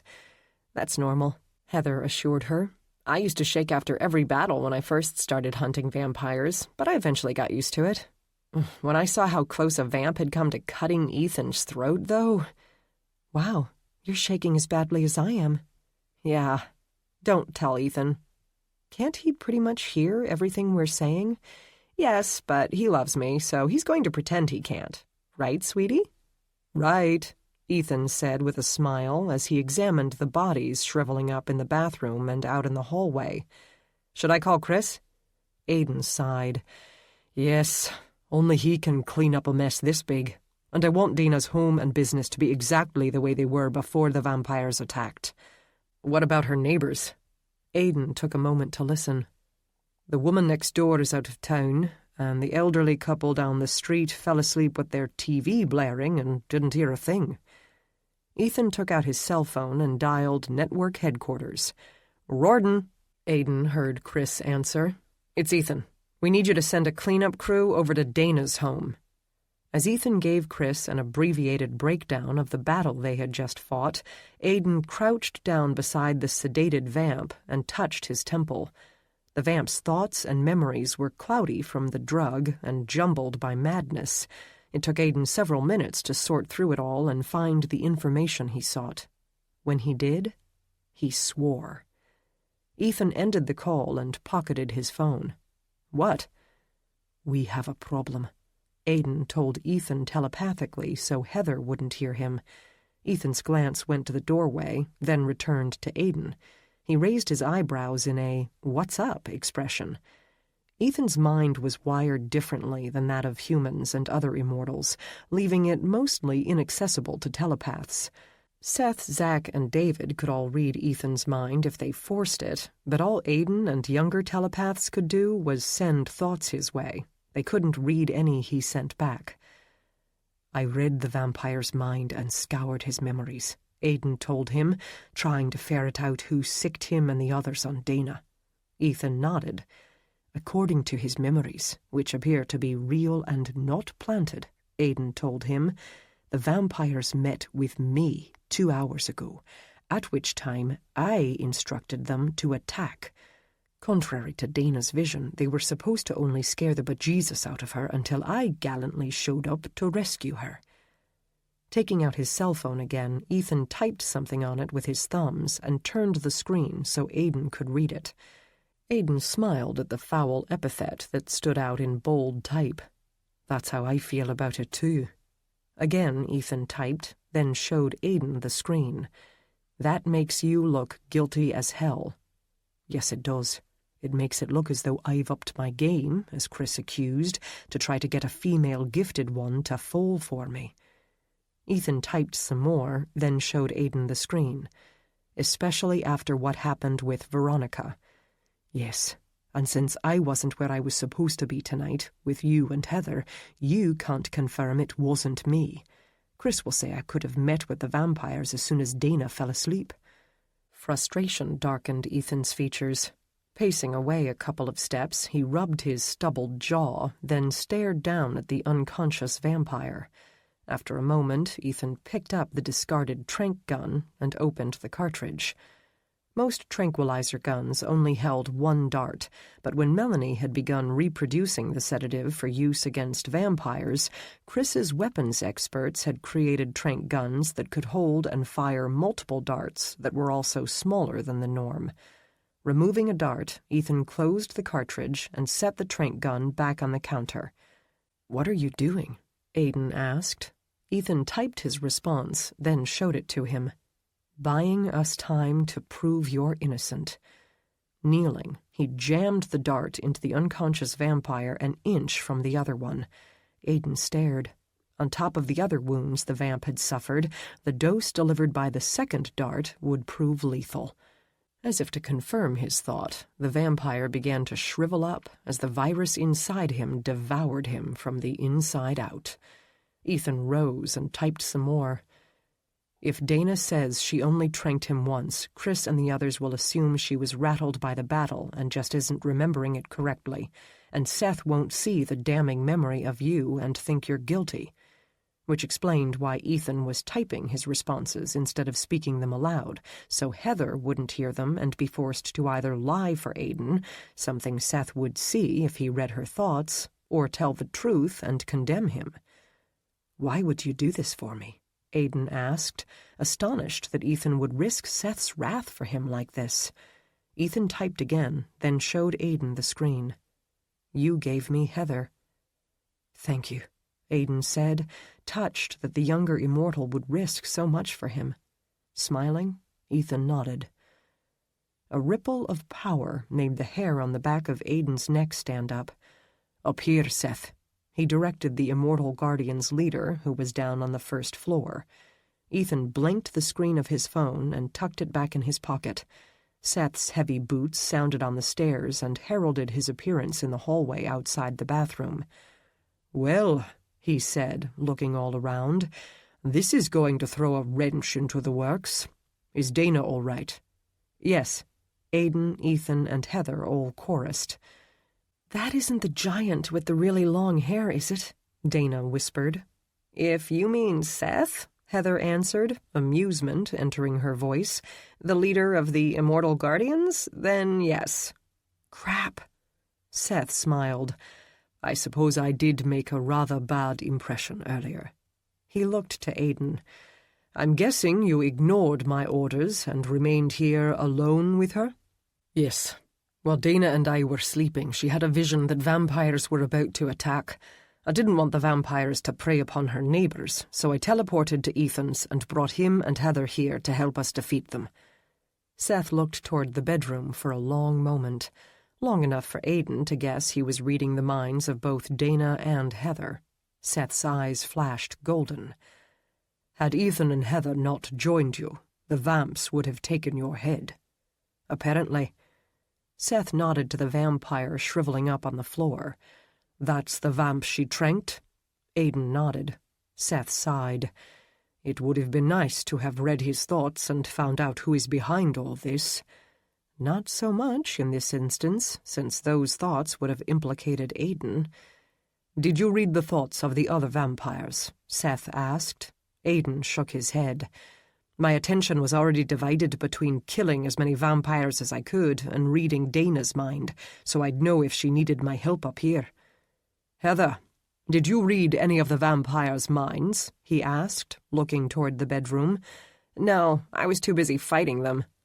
Seth accepted the bad news with a nod. Well, let's hope no more gifted ones disappeared while you were unsupervised, Aiden. Your openly defying my orders, combined with another gifted one's disappearance, would instantly reinstate Chris's original assumptions. Guilt suffused Aiden. Seth had defended his credibility, and Aiden was repaying him with lies. I'm sorry I defied you, Seth. He shrugged. I defied the others to be with the woman I loved. I won't fault you for doing the same. He cast Aiden a warning look. This time. Message received. Don't fuck up again. Seth turned away. Aiden glanced at Ethan, the gravity of their deception weighing on him. Chapter 11. Seated on the bed beside Heather, Dana congratulated herself on finally getting her hands to stop shaking, until Seth entered the room. Her heart thumping with nerves, she rose. Heather rose as well and stood shoulder to shoulder with her, the light contact comforting, even though Dana scarcely knew her. Dana guessed Seth must be at least 6 feet 8 inches tall. He was garbed in the same clothing he'd worn earlier, black pants, a black shirt, and a long black coat. Hair, equally dark, was pulled back with a leather tie, the thick mass dangling down his back to his hips in a ponytail. Aiden and Ethan entered behind him. Dana eyed Seth with dread. This man would one day try to kill Aiden. She had seen as much in her vision and was not comfortable having him in her home. Seth offered her a smile that was startlingly kind. Hello, Dana. I'm Seth, leader of the Immortal Guardians. He spoke with an accent that sounded almost British, but had a hint of something else in there, too. I'm sorry we keep meeting under such unpleasant circumstances. I'm sorry, too, that your entrance into our world has been fraught with violence. The difficulties we immortals and our colleagues are currently facing are unprecedented, and it appears you've been caught in the middle of it. Dana didn't know how to respond to that, so she opted to remain silent. Aiden sidestepped Seth and crossed to stand beside her. Giving her a reassuring smile, he wrapped an arm around her shoulders. Dana curled an arm around his waist and leaned into his side. Ethan moved to stand beside Heather. Seth kept his gaze on Dana. We're still trying to understand the most recent problems that have arisen. Until we have sorted things out, I would like you and Aiden to stay with Ethan and Heather. Dana straightened. What? Seth motioned to the disintegrating vampires in the hallway. These vampires targeted you for a reason. Until we determine what that reason may be and eliminate the threat, we must operate on the assumption that more attacks will follow. You and Aiden will not be safe on your own. Your vision showed you as much. Had Ethan and Heather not aided you tonight, you both would have been slain. So I've asked them to serve as your guard until all is resolved. They wanted her to leave her home? Her business? Dana glanced around. Both were currently riddled with carnage and might have sustained structural damage. Still, I really have to leave? You don't have to, Aiden said gently, but it would be best if you did. You'll be safer if we stay with Ethan and Heather. He brushed her disheveled hair back from her face. And I need you to be safe, Dana. She didn't doubt his concern for her. Please, sweetheart, he continued, it's just temporary until we can defeat the one stirring up all this trouble. Nodding slowly, she turned back to Seth. "All right." He smiled. "Thank you." It was weird. Seth seemed almost nice, trustworthy, not at all like someone who would one day try to kill Aiden. She would have to keep her guard up around him. Then another thought occurred. "Oh, crap," she blurted. Aiden frowned. "What?" Heat crept into her cheeks. "I just realized I'm standing here in front of all of you, practically naked." Seth and Ethan dropped their gazes to her thin tank top that revealed a lot of cleavage and molded itself to hardened nipples, her short shorts, then hastily looked up at the ceiling. Aiden stepped in front of her, blocking their view. "Heather, would you grab her something to wear, please?" Heather dashed over to Dana's closet, then returned with a button-down shirt and a pair of jeans. Once Dana finished donning them, she stepped to Aiden's side and took his hand. Seth motioned to the broken glass, splintered furniture, and damage around them. "The network of humans who aid us will clean this up and restore your home and business to their original state while you're away. The network will also compensate you for whatever financial losses you will face by not being able to conduct business until you can return. Whatever you expect to earn during that time, we will pay you tenfold to make up for the inconvenience and for any difficulties you may face in pacifying your customers." Dana stared at him. "Seriously?" He nodded. Skillet's Monster suddenly began to play.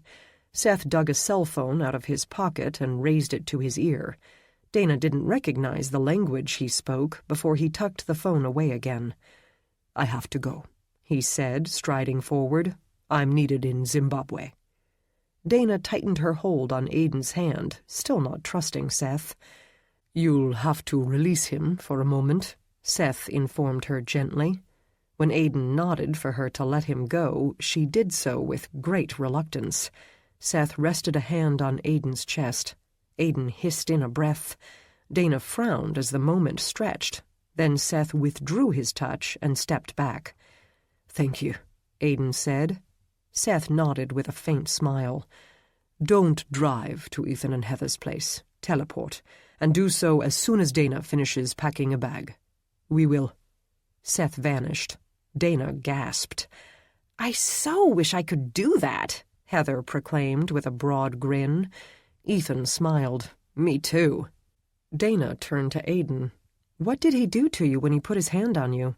"He healed my wounds and infused me with energy so I'll be able to teleport you all to Ethan's without difficulty." "So your wounds are gone now?" "Yes." She eyed him curiously and noted the gash along his jawline had disappeared. "What does the energy part feel like?" Aiden looked thoughtful for a moment. "I suppose it's similar to a mortal downing a hell of a lot of caffeine." Unbelievably, amusement trickled through her. "So you're going to start bouncing off the walls now?" She glanced around and grimaced. "Or what's left of them." "I'm sorry, Dana." She shook her head, not liking the remorse that haunted his features. "It wasn't your fault. You didn't tell them to attack, and you saved my life." She glanced at the others. "You all did. Thank you." Heather smiled. "Why don't I help you get some things together to take to our place?" Dana liked Heather and was a little surprised that the woman being an immortal didn't bother her anymore. She just seemed so normal, except for the killing vampires thing.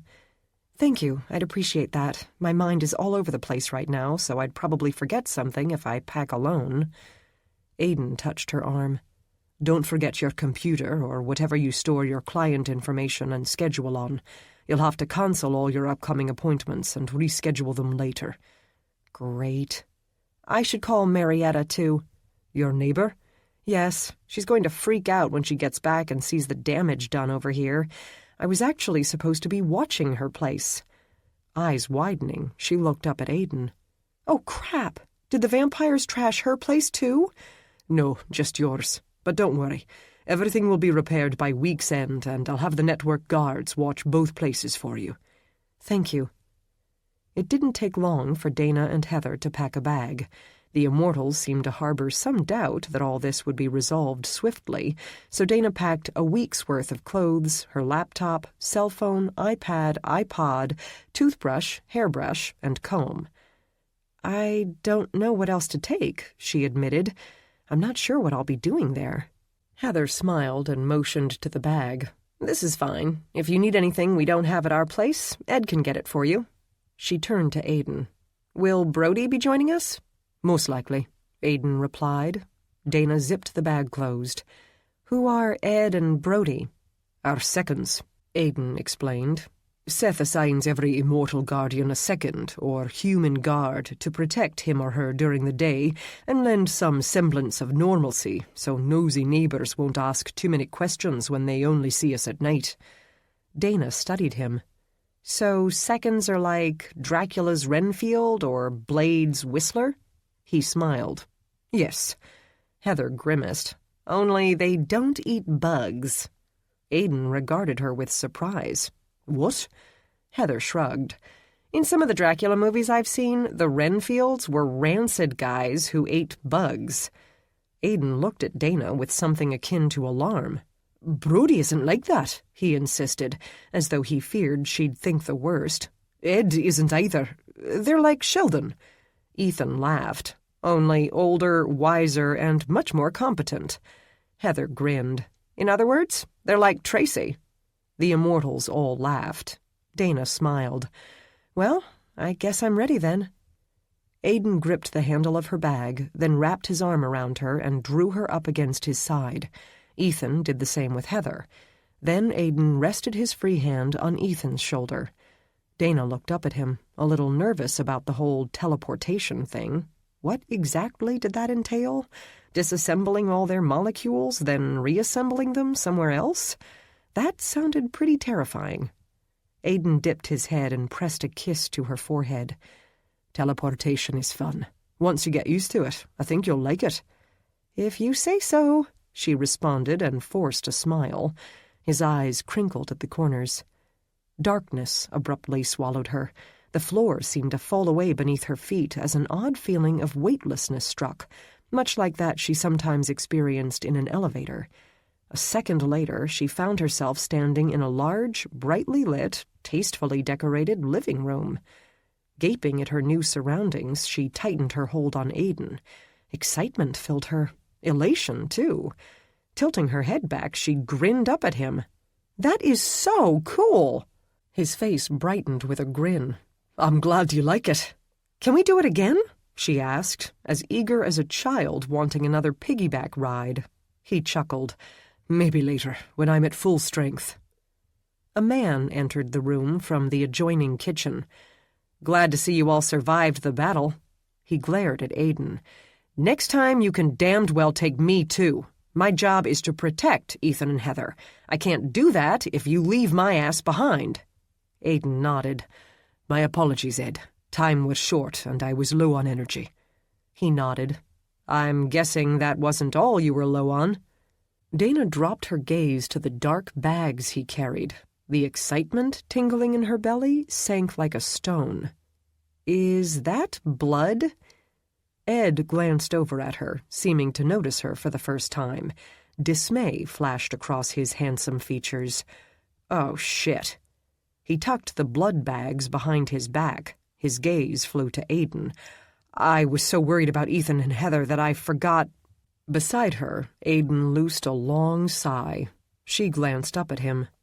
"It is blood, isn't it?" "Yes." She tried to school her face into an expressionless mask so he wouldn't see her disgust.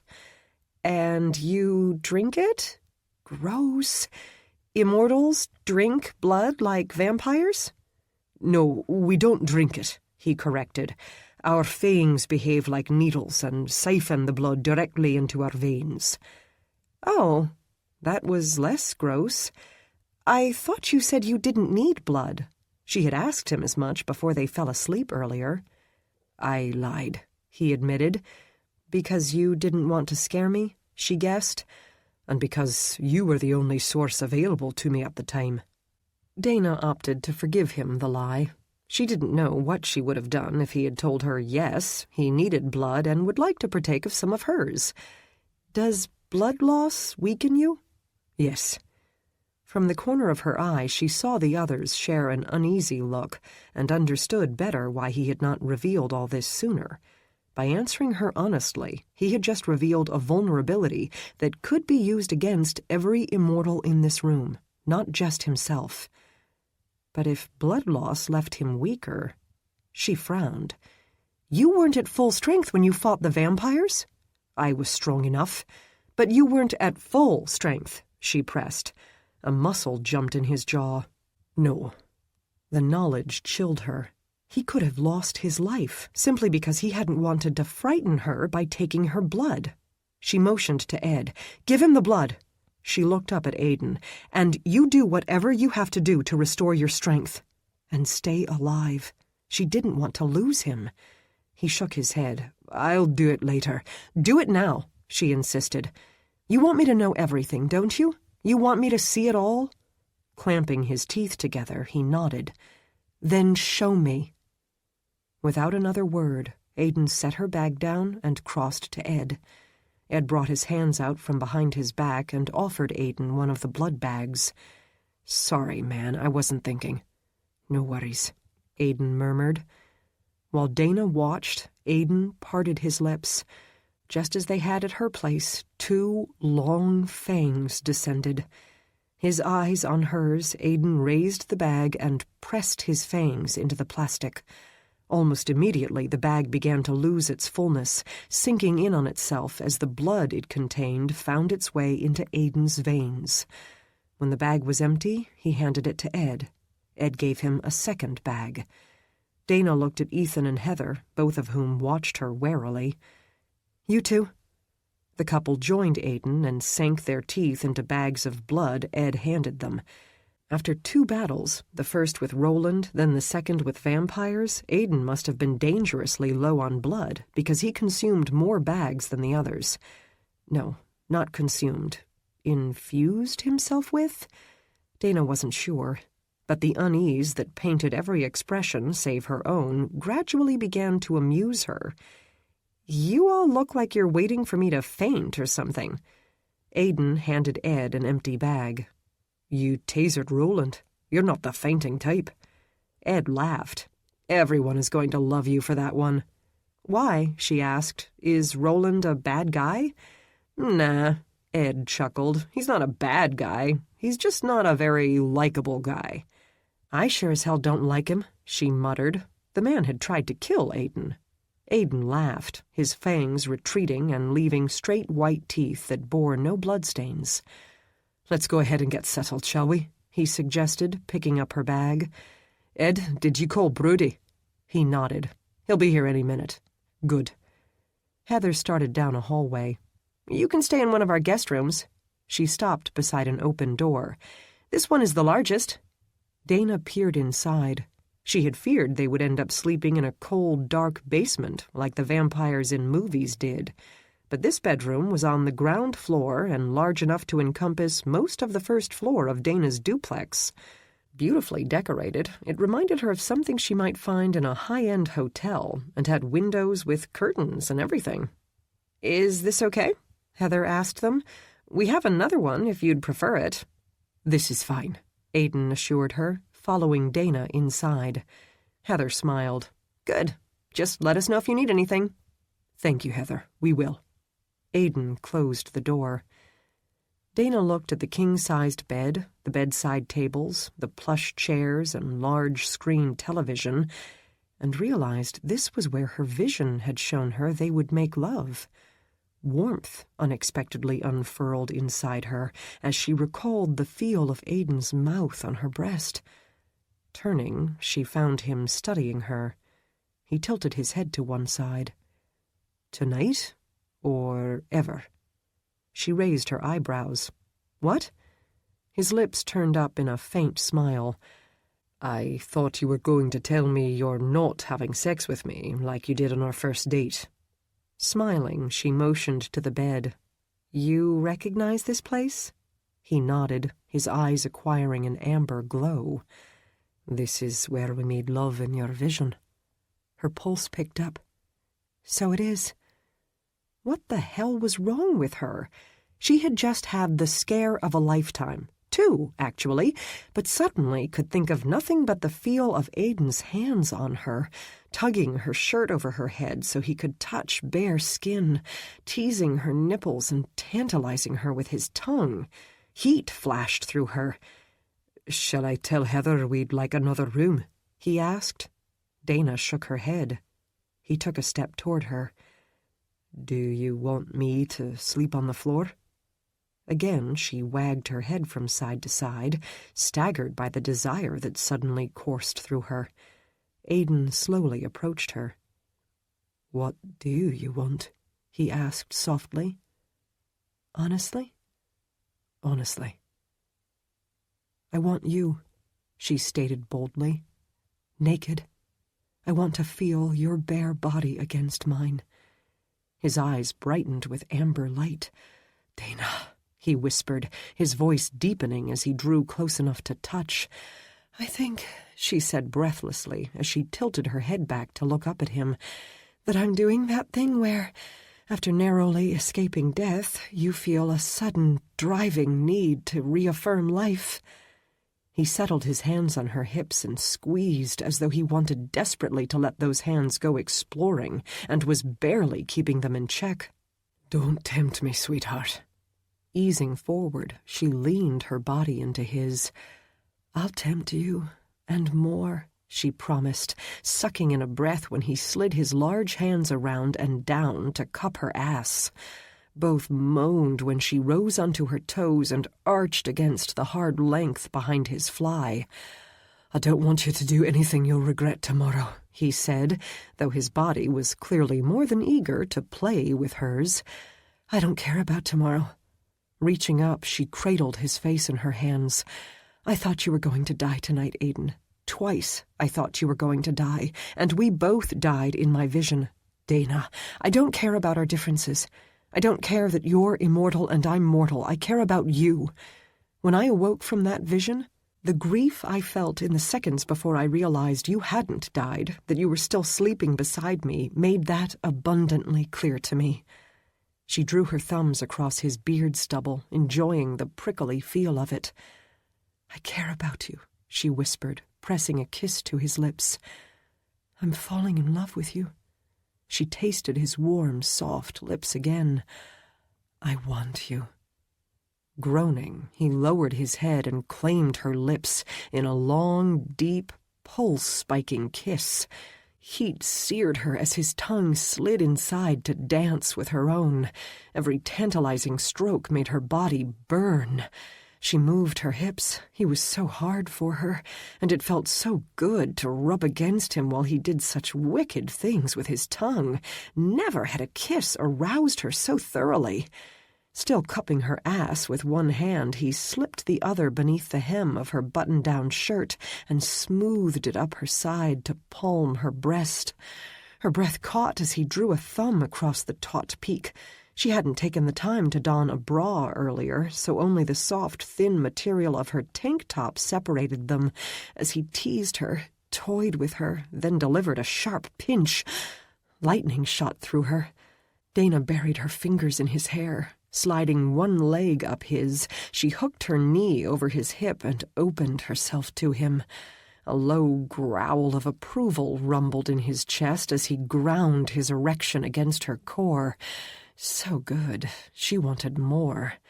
Without warning, Aiden lifted her and spun in a blur to press her up against the nearest wall. Dana gasped, wrapping her legs around his waist and holding on tight.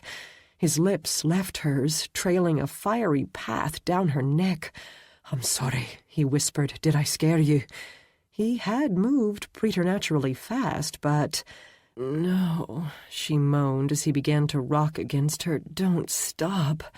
His hands grew more aggressive, his rough touch increasing the pleasure while his thrusts continued to build the pressure, making her frantic for more. She gave his hair a tug. Another rumble of approval. She stroked his back, loving the heavy muscles that moved and flexed as he drove her wild. She gripped his tight, muscled ass and urged him on.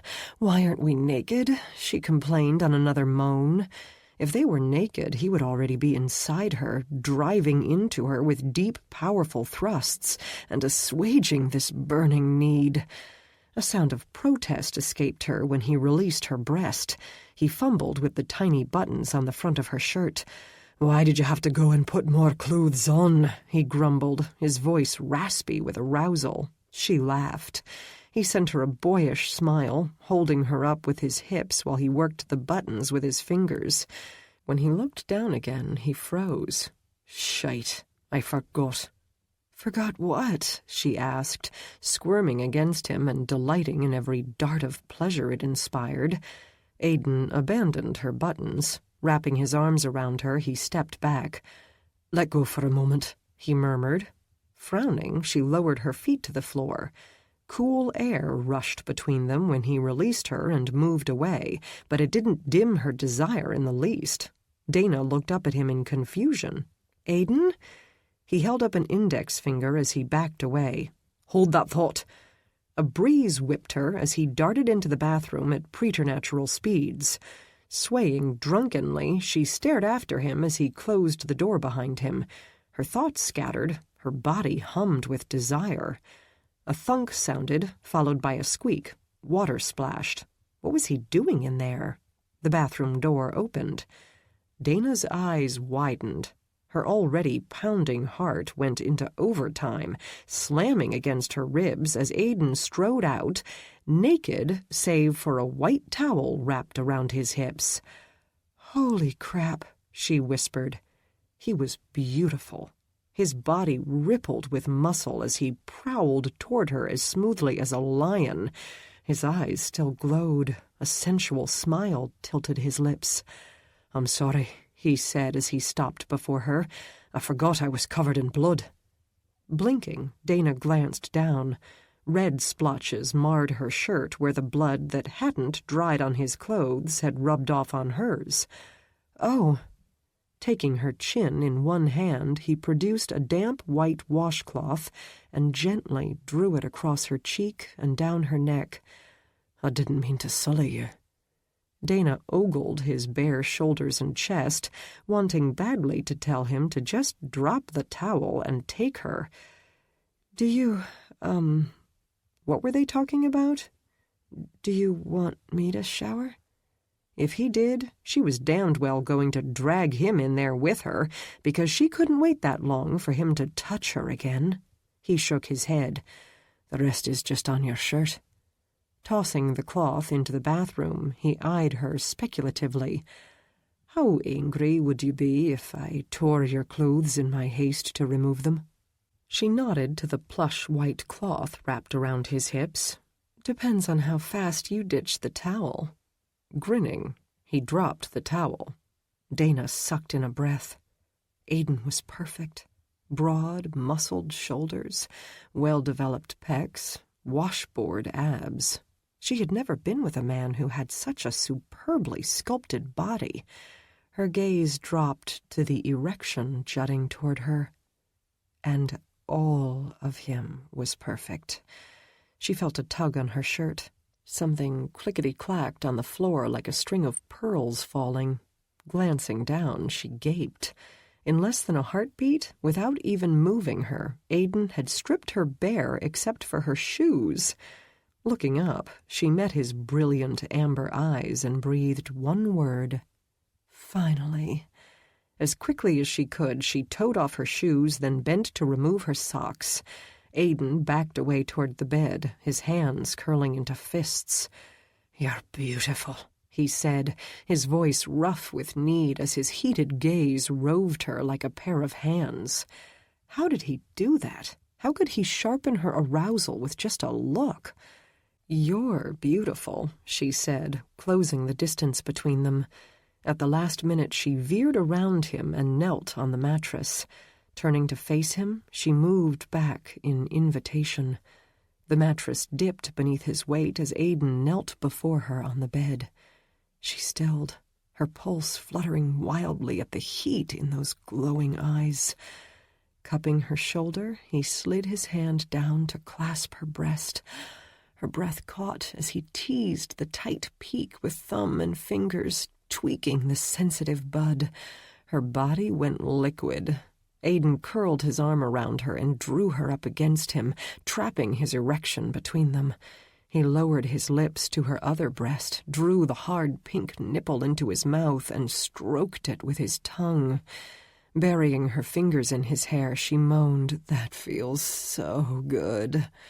Leaning into her, he urged her back against the pillows. Dana shifted her legs restlessly as he transferred his attention to her other breast, laving and sucking and nipping. The ache within her grew, rapidly becoming unbearable. She wanted him to lower his body to hers, wanted to feel all of that delicious weight pressing down on her as he plunged inside. But Aiden had other ideas. Abandoning her breasts, he kissed a path down her stomach, dipped his tongue in her navel, then moved on. Excitement built. His warm breath brushed her clit just before he lowered his head and delivered a long, slow lick. A throaty sound of desire, unlike any she had ever made before, escaped her as she fisted her hands in his hair. Another lick followed, then another and another, ratcheting up her need. He closed his lips around the sensitive nub, flicking it with his tongue. That oh-so-wicked tongue. She arched against him, breath shortening, muscles tightening as the pleasure built and built until she threw back her head and cried out as an orgasm swept through her. Ripples of pleasure rocked her, going on and on and on as Aiden continued to work her with his mouth. And just as the tingles were fading, he did something preternaturally fast that sent a second orgasm careening through her. Dana cried out in surprise as ecstasy whipped through her anew. At last she collapsed against the pillows, her breath coming in quick gasps. Aiden kissed his way up Dana's lovely form, wanting her so badly he nearly shook with it. His heart raced, his pulse pounded in his ears, and he was so hard for her he didn't think he could wait much longer to be inside her. She was so beautiful, so passionate. Her taste titillated him, her scent intoxicated him. Her breath emerged in short pants as he pressed kisses to her delicate rib cage and caressed her breasts. Reaching up, she cupped his face in her hands. How he loved that, those small, soft hands stroking his rough cheeks as her eyes met and held his. Aiden settled himself between her thighs, his cock teasing her slick entrance. Dana leaned up and delivered a long, slow kiss. "Now you," she murmured with a siren's smile. Sliding her hands down his neck, she smoothed them across his shoulders, then fondled her way to his chest. Her fingers brushed his nipples, toyed with them, pinched them as she rolled her hips. Never had he wanted a woman more. She burned a path down his stomach with one small hand and curled her fingers around his erection. "I want to taste you," she whispered. The image of her kneeling before him and taking his cock in her mouth damned near sundered his tenuous hold on control. "Taste me later," he ground out. "I need to be inside you." He sucked in a breath when her fingers tightened around him, her thumbs circling the sensitive crown. "I want to feel you clamp down around me and squeeze me tight when you come for me again," he told her, every muscle tense. Her face flushed with renewed desire as her throat moved in a swallow. "I can go with that." Aiden laughed, and realized he had never laughed during sex before. But all humor faded once she guided him to her entrance. His eyes met and held hers as he slid inside. So warm and wet and tight. She slid her arms around him as he buried himself to the hilt. "So good," she moaned.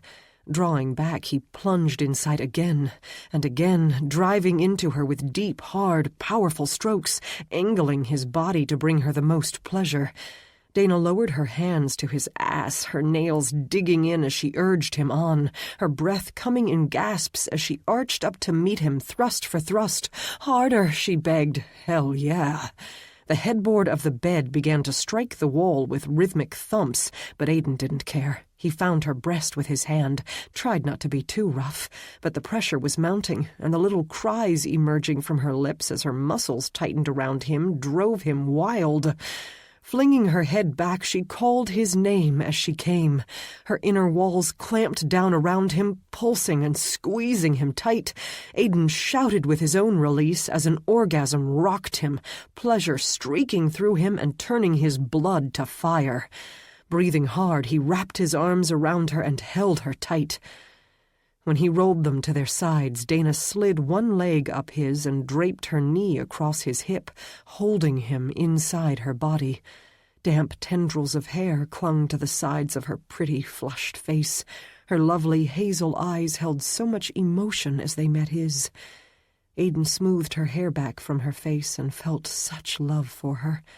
How she'd changed his world, his very existence. She smiled. Did she see it? All the things he wanted to say to her but feared it might be too soon? Leaning forward, she pressed a light kiss to his lips, then closed her eyes and snuggled against him. A contentment Aiden hadn't experienced in almost 3,000 years stole over him, swiftly lulling him into sleep. Chapter 12. Aiden awoke with a start, instantly alert, senses tingling. No sunlight filtered in through the drapes, letting him know it was night. They must have slept the day away, when they hadn't been making love, that is. He frowned. Something was wrong. He could feel it. Careful not to wake Dana, he sat up. Despite the darkness, Aiden had little difficulty seeing the room around him, but nothing appeared to be out of place. No intruders lurked in the shadows. No hearts beat in the room, aside from his own and Dana's. So what was raising the hairs on the back of his neck? He sent his senses exploring. Heather slept. Ethan slouched beside her on their bed, watching a movie, the sound turned down low. Ed was tapping away on a computer keyboard somewhere. Brody was with him and sounded as though he was ensuring Chris had sent enough network employees over to Dana's home to make the necessary repairs. The rest of the house was quiet. Rising, Aiden crossed to the window. Careful not to make a sound, he unlatched it and raised it enough to allow a gentle breeze to waft inside. Closing his eyes, he let the sounds of the night tease his ears while his nose sorted through the plethora of scents that floated on the wind. His eyes flew open. Emitting a snarl of frustration, he swung around and grabbed his discarded pants. "Wake up, Heather," he ordered Ethan telepathically as he dressed at preternatural speeds. "Roland Warbrook is coming." "Shit." Ethan spat in the other room. "Exactly." With everything else going on, did they really need another go-around with the irascible immortal? Aiden leaned over the bed and drew a hand over Dana's mussed hair. "Dana, wake up, sweetheart." She slept so deeply he had to call her name a couple more times before her eyes slowly opened to half-mast. Her lips curled into a soft smile. "I need you to wake up, sweetheart," he urged. "Quickly now." That reached her. Swiftly rolling onto her back, she looked up at him with alarm. "What is it? Are vampires attacking again?" "No. Roland is coming." Her brows slammed together. "The Roland who wants you dead?" "Yes, he'll be here momentarily." She sat up, face darkening with aggravation. "Well, shit. We just can't get a break, can we?" she grumbled, throwing the covers back and rising. Aiden laughed. Dana sent him a smile full of chagrin. "I'm sorry. Now might be a good time to tell you I'm not a morning person." "Nor am I," he said with a grin. Damn, he loved her. She even appealed to him when she was grumpy. "And it isn't morning, it's night. Get dressed, love." Dana hurried over to her bag and began yanking out clothing, while Aidan tried not to let her nudity distract him. "Don't worry," he said, refocusing his attention too late to keep his body from responding. "I'm at full strength now, and will have Heather and Ethan at my back. Heather matches me in both speed and strength, so Roland poses no real threat to us." "You say that, but I know you, and can tell you're uneasy about his coming here." "Only because, if he intends to try to kill me again, I'll have to find a way to stop him without inflicting so much damage that it will piss off Seth." "Great," she groused as she stomped into the bathroom with a pile of clothes tucked under one arm. "Don't worry about the nutcase who's trying to kill you. Worry about pissing off the great and powerful Oz." She slammed the door behind her. Laughing, Aidan grabbed a couple of katanas. The bathroom door eased open enough for Dana to poke her head out. She sent him a rueful smile. "Sorry. The whole I'm not a morning person thing might have been a bit of an understatement." Closing the distance between them, he pressed a quick kiss to her lips. "You've gotten very little sleep in the past 48 hours, and I think you're cute when you're cranky." She laughed. "Then maybe you're the nutcase." Aidan chuckled. "Get dressed. If Roland sees you looking so enchantingly disheveled, I'll end up wanting to kill him." All concern and crankiness leaving her expression, she ducked back into the bathroom. Still smiling, Aidan crossed to the bedroom door and opened it. Ethan and Heather waited in the hallway, already dressed and armed. Heather grinned. "I like her," she whispered. "Me too," Ethan seconded. Aidan shook his head. "I'm a bit fond of her myself." Heather laughed. "Just a bit, huh?" The three headed toward the front of the house. "So what do you think this is?" Ethan asked. "Is he going to try to kill you again?" "I have no idea, but I think it's a distinct possibility." "You know we have your back, right?" Ethan said. Heather nodded. Aidan smiled. "I appreciate that, but you should know that Sarah is with him." Heather's brow furrowed as she glanced at her husband. Ethan's look turned uneasy. "I wouldn't feel comfortable fighting Sarah. Roland may be an irascible pain in everyone's ass, but Sarah is a real sweetheart." Heather nodded. "And Seth does not like fighting among the ranks." Ed strolled into the room, garbed in black jeans, a black T-shirt, and scuffed black boots. Brody followed in similar garb. "Roland and Sarah are on their way," Aidan informed them. "We heard," they said, unconcerned. Dana entered. Aidan motioned to the seconds. "Dana, this is Brody, my second. You met Ed when we arrived." The three exchanged hi, nice to meet yous. Dana eyed the two men curiously. "You aren't worried?" "Nope." Brody motioned to the immortals in their midst. "These guys tend to overthink things." So saying, he held something up in one hand, an EpiPen-like auto-injector, no doubt loaded with a strong enough sedative to drop Roland in his tracks. Ed held up several more. "Oh," Heather said. "Right. Duh." When Dana opened her mouth to ask what it was, Aidan shook his head to silence her.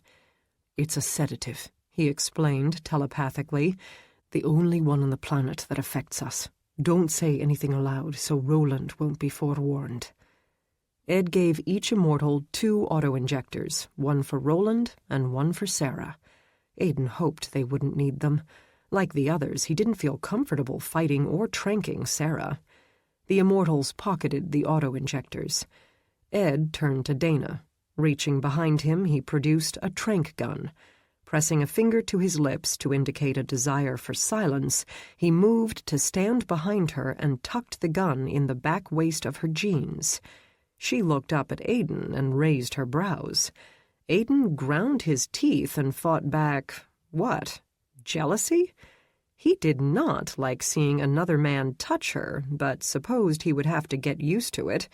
If by some miracle all this ended well and Dana agreed to transform for him, Brody would become her second too, and would touch her every time he helped her arm up for a night of hunting.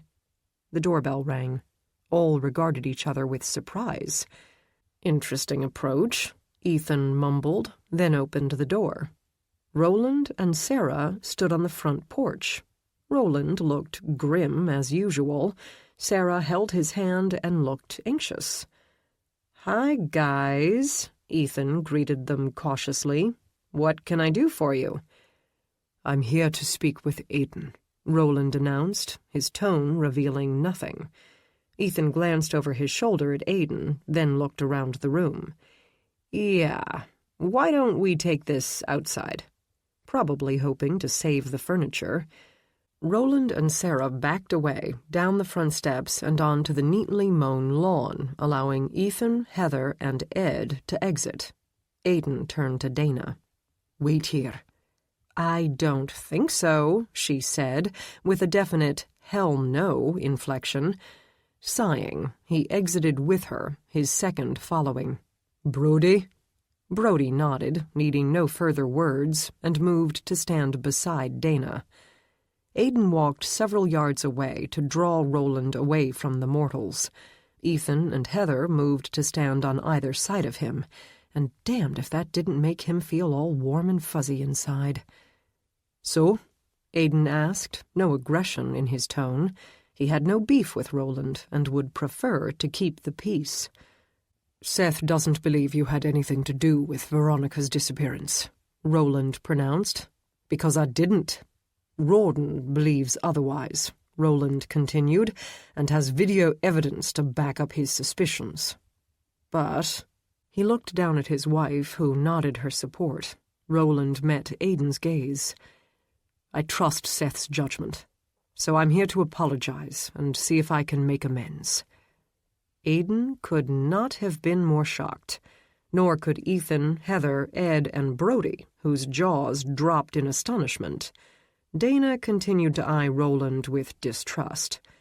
Roland glanced at Dana, then strolled over to Aiden and motioned to the long drive with a tilt of his head. "Walk with me." Curious, Aiden accompanied the taciturn immortal down the driveway.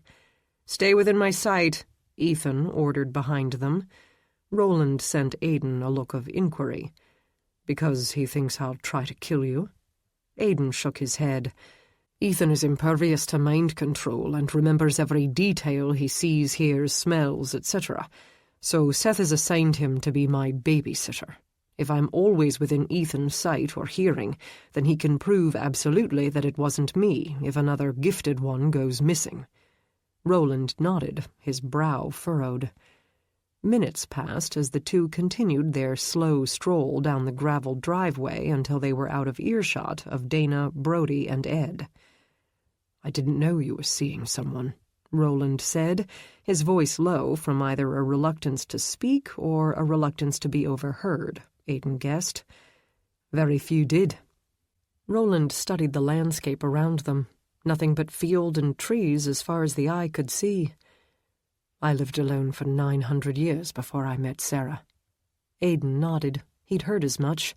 Roland had lived in almost total isolation, refusing even the company and protection of a second, having been betrayed too often in the past by those he loved and trusted most.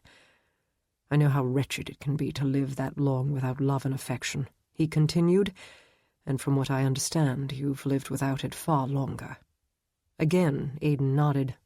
"I have." Roland shook his head. "I'm not as cold and heartless as they say I am." "I know."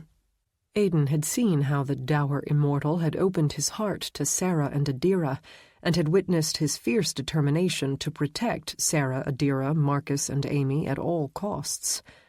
Roland's Adam's apple rose and fell with a swallow. "I was furious when I thought you'd harmed my descendant. It took Seth a while to calm my arse down after I got back to David's, but when he did and told me that Rawdon had skewed the information because he was pissed at you about something, when Seth told me he believes you had no role in Veronica's disappearance and that I had just outed you in front of the mortal woman you love," he shook his head. "I felt sick." Surprise stole any response Aiden would have made. "What," I asked myself, "if someone had done that to me?" Roland continued. "What if Rawdon or Hell, almost anyone who knows what a surly pain in the arse I am had scared the hell out of Sarah and turned her away from me. He shook his head. What if I didn't have Sarah in my life today? What if she hadn't chipped away at my distrust, stolen my heart, and helped me grow closer to Marcus and Amy and beautiful little Adira? What if she hadn't made my life so much fuller in every way? What if someone had taken all that from me by frightening her away? Silence reigned, broken only by the nocturnal creatures that foraged for late-night snacks. When Roland next looked at Aidan, remorse and self-recrimination filled his eyes. "Have I done that?" he asked with dread. "Have I stolen that from you? Roland, you put your life on the line to protect Adira last year, and now I've wronged you so sorely that I don't even know how to begin to make amends." Aidan sighed. "I would have had to tell her the truth eventually. Telling her is one thing, shoving it in her face all at once is another." It was indeed. Didn't Bastian pretty much shove it all in Sarah's face? Roland released a mirthless chuckle. Yes, he did, the bastard. I believe I had one afternoon with her before he and his vampire army attacked. Aidan sighed and sheathed the weapons he only then realized he still held. Maybe that's the way it always is for us. No slow and easy breaking of the truth, no long courtship and slow getting to know one another. Look what happened with Richard. Roland nodded. That doesn't change the fact that I've wronged you. He glanced over at Dana, who stood beside Ed, arms crossed, eyes squinted as she scowled at them through the darkness. "Dana is here with you now. Does that mean she hasn't turned away from you?" "She's here because Seth mandated it. Had he not, and did a threat not remain that compels me to watch over her?" Aidan shook his head. "I don't know what she would have done. She might have instead sent him on his way, gone to bed alone, and, having missed out on the hours they had just spent making love, opted not to see him again." "She looks pissed." Aidan smiled. "Actually, that's all for you. She's angry about your trying to kill me and fears you may attempt to do so again." Roland regarded him with something akin to hope. "Well, that's a good sign, isn't it? If she wanted nothing more to do with you, she wouldn't care if I killed you." Aidan nodded. "She seems to be accepting it all, accepting me. I just don't know if she's willing to accept it all, and you, on a permanent basis," Roland finished for him. "Aye. Is there anything I can do?" "No, but thank you for offering. It's because I'm antisocial, isn't it? You think I'll make things worse.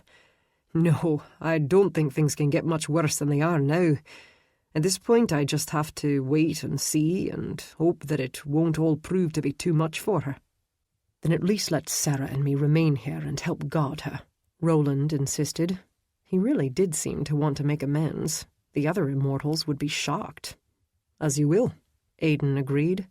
Roland thrust a hand toward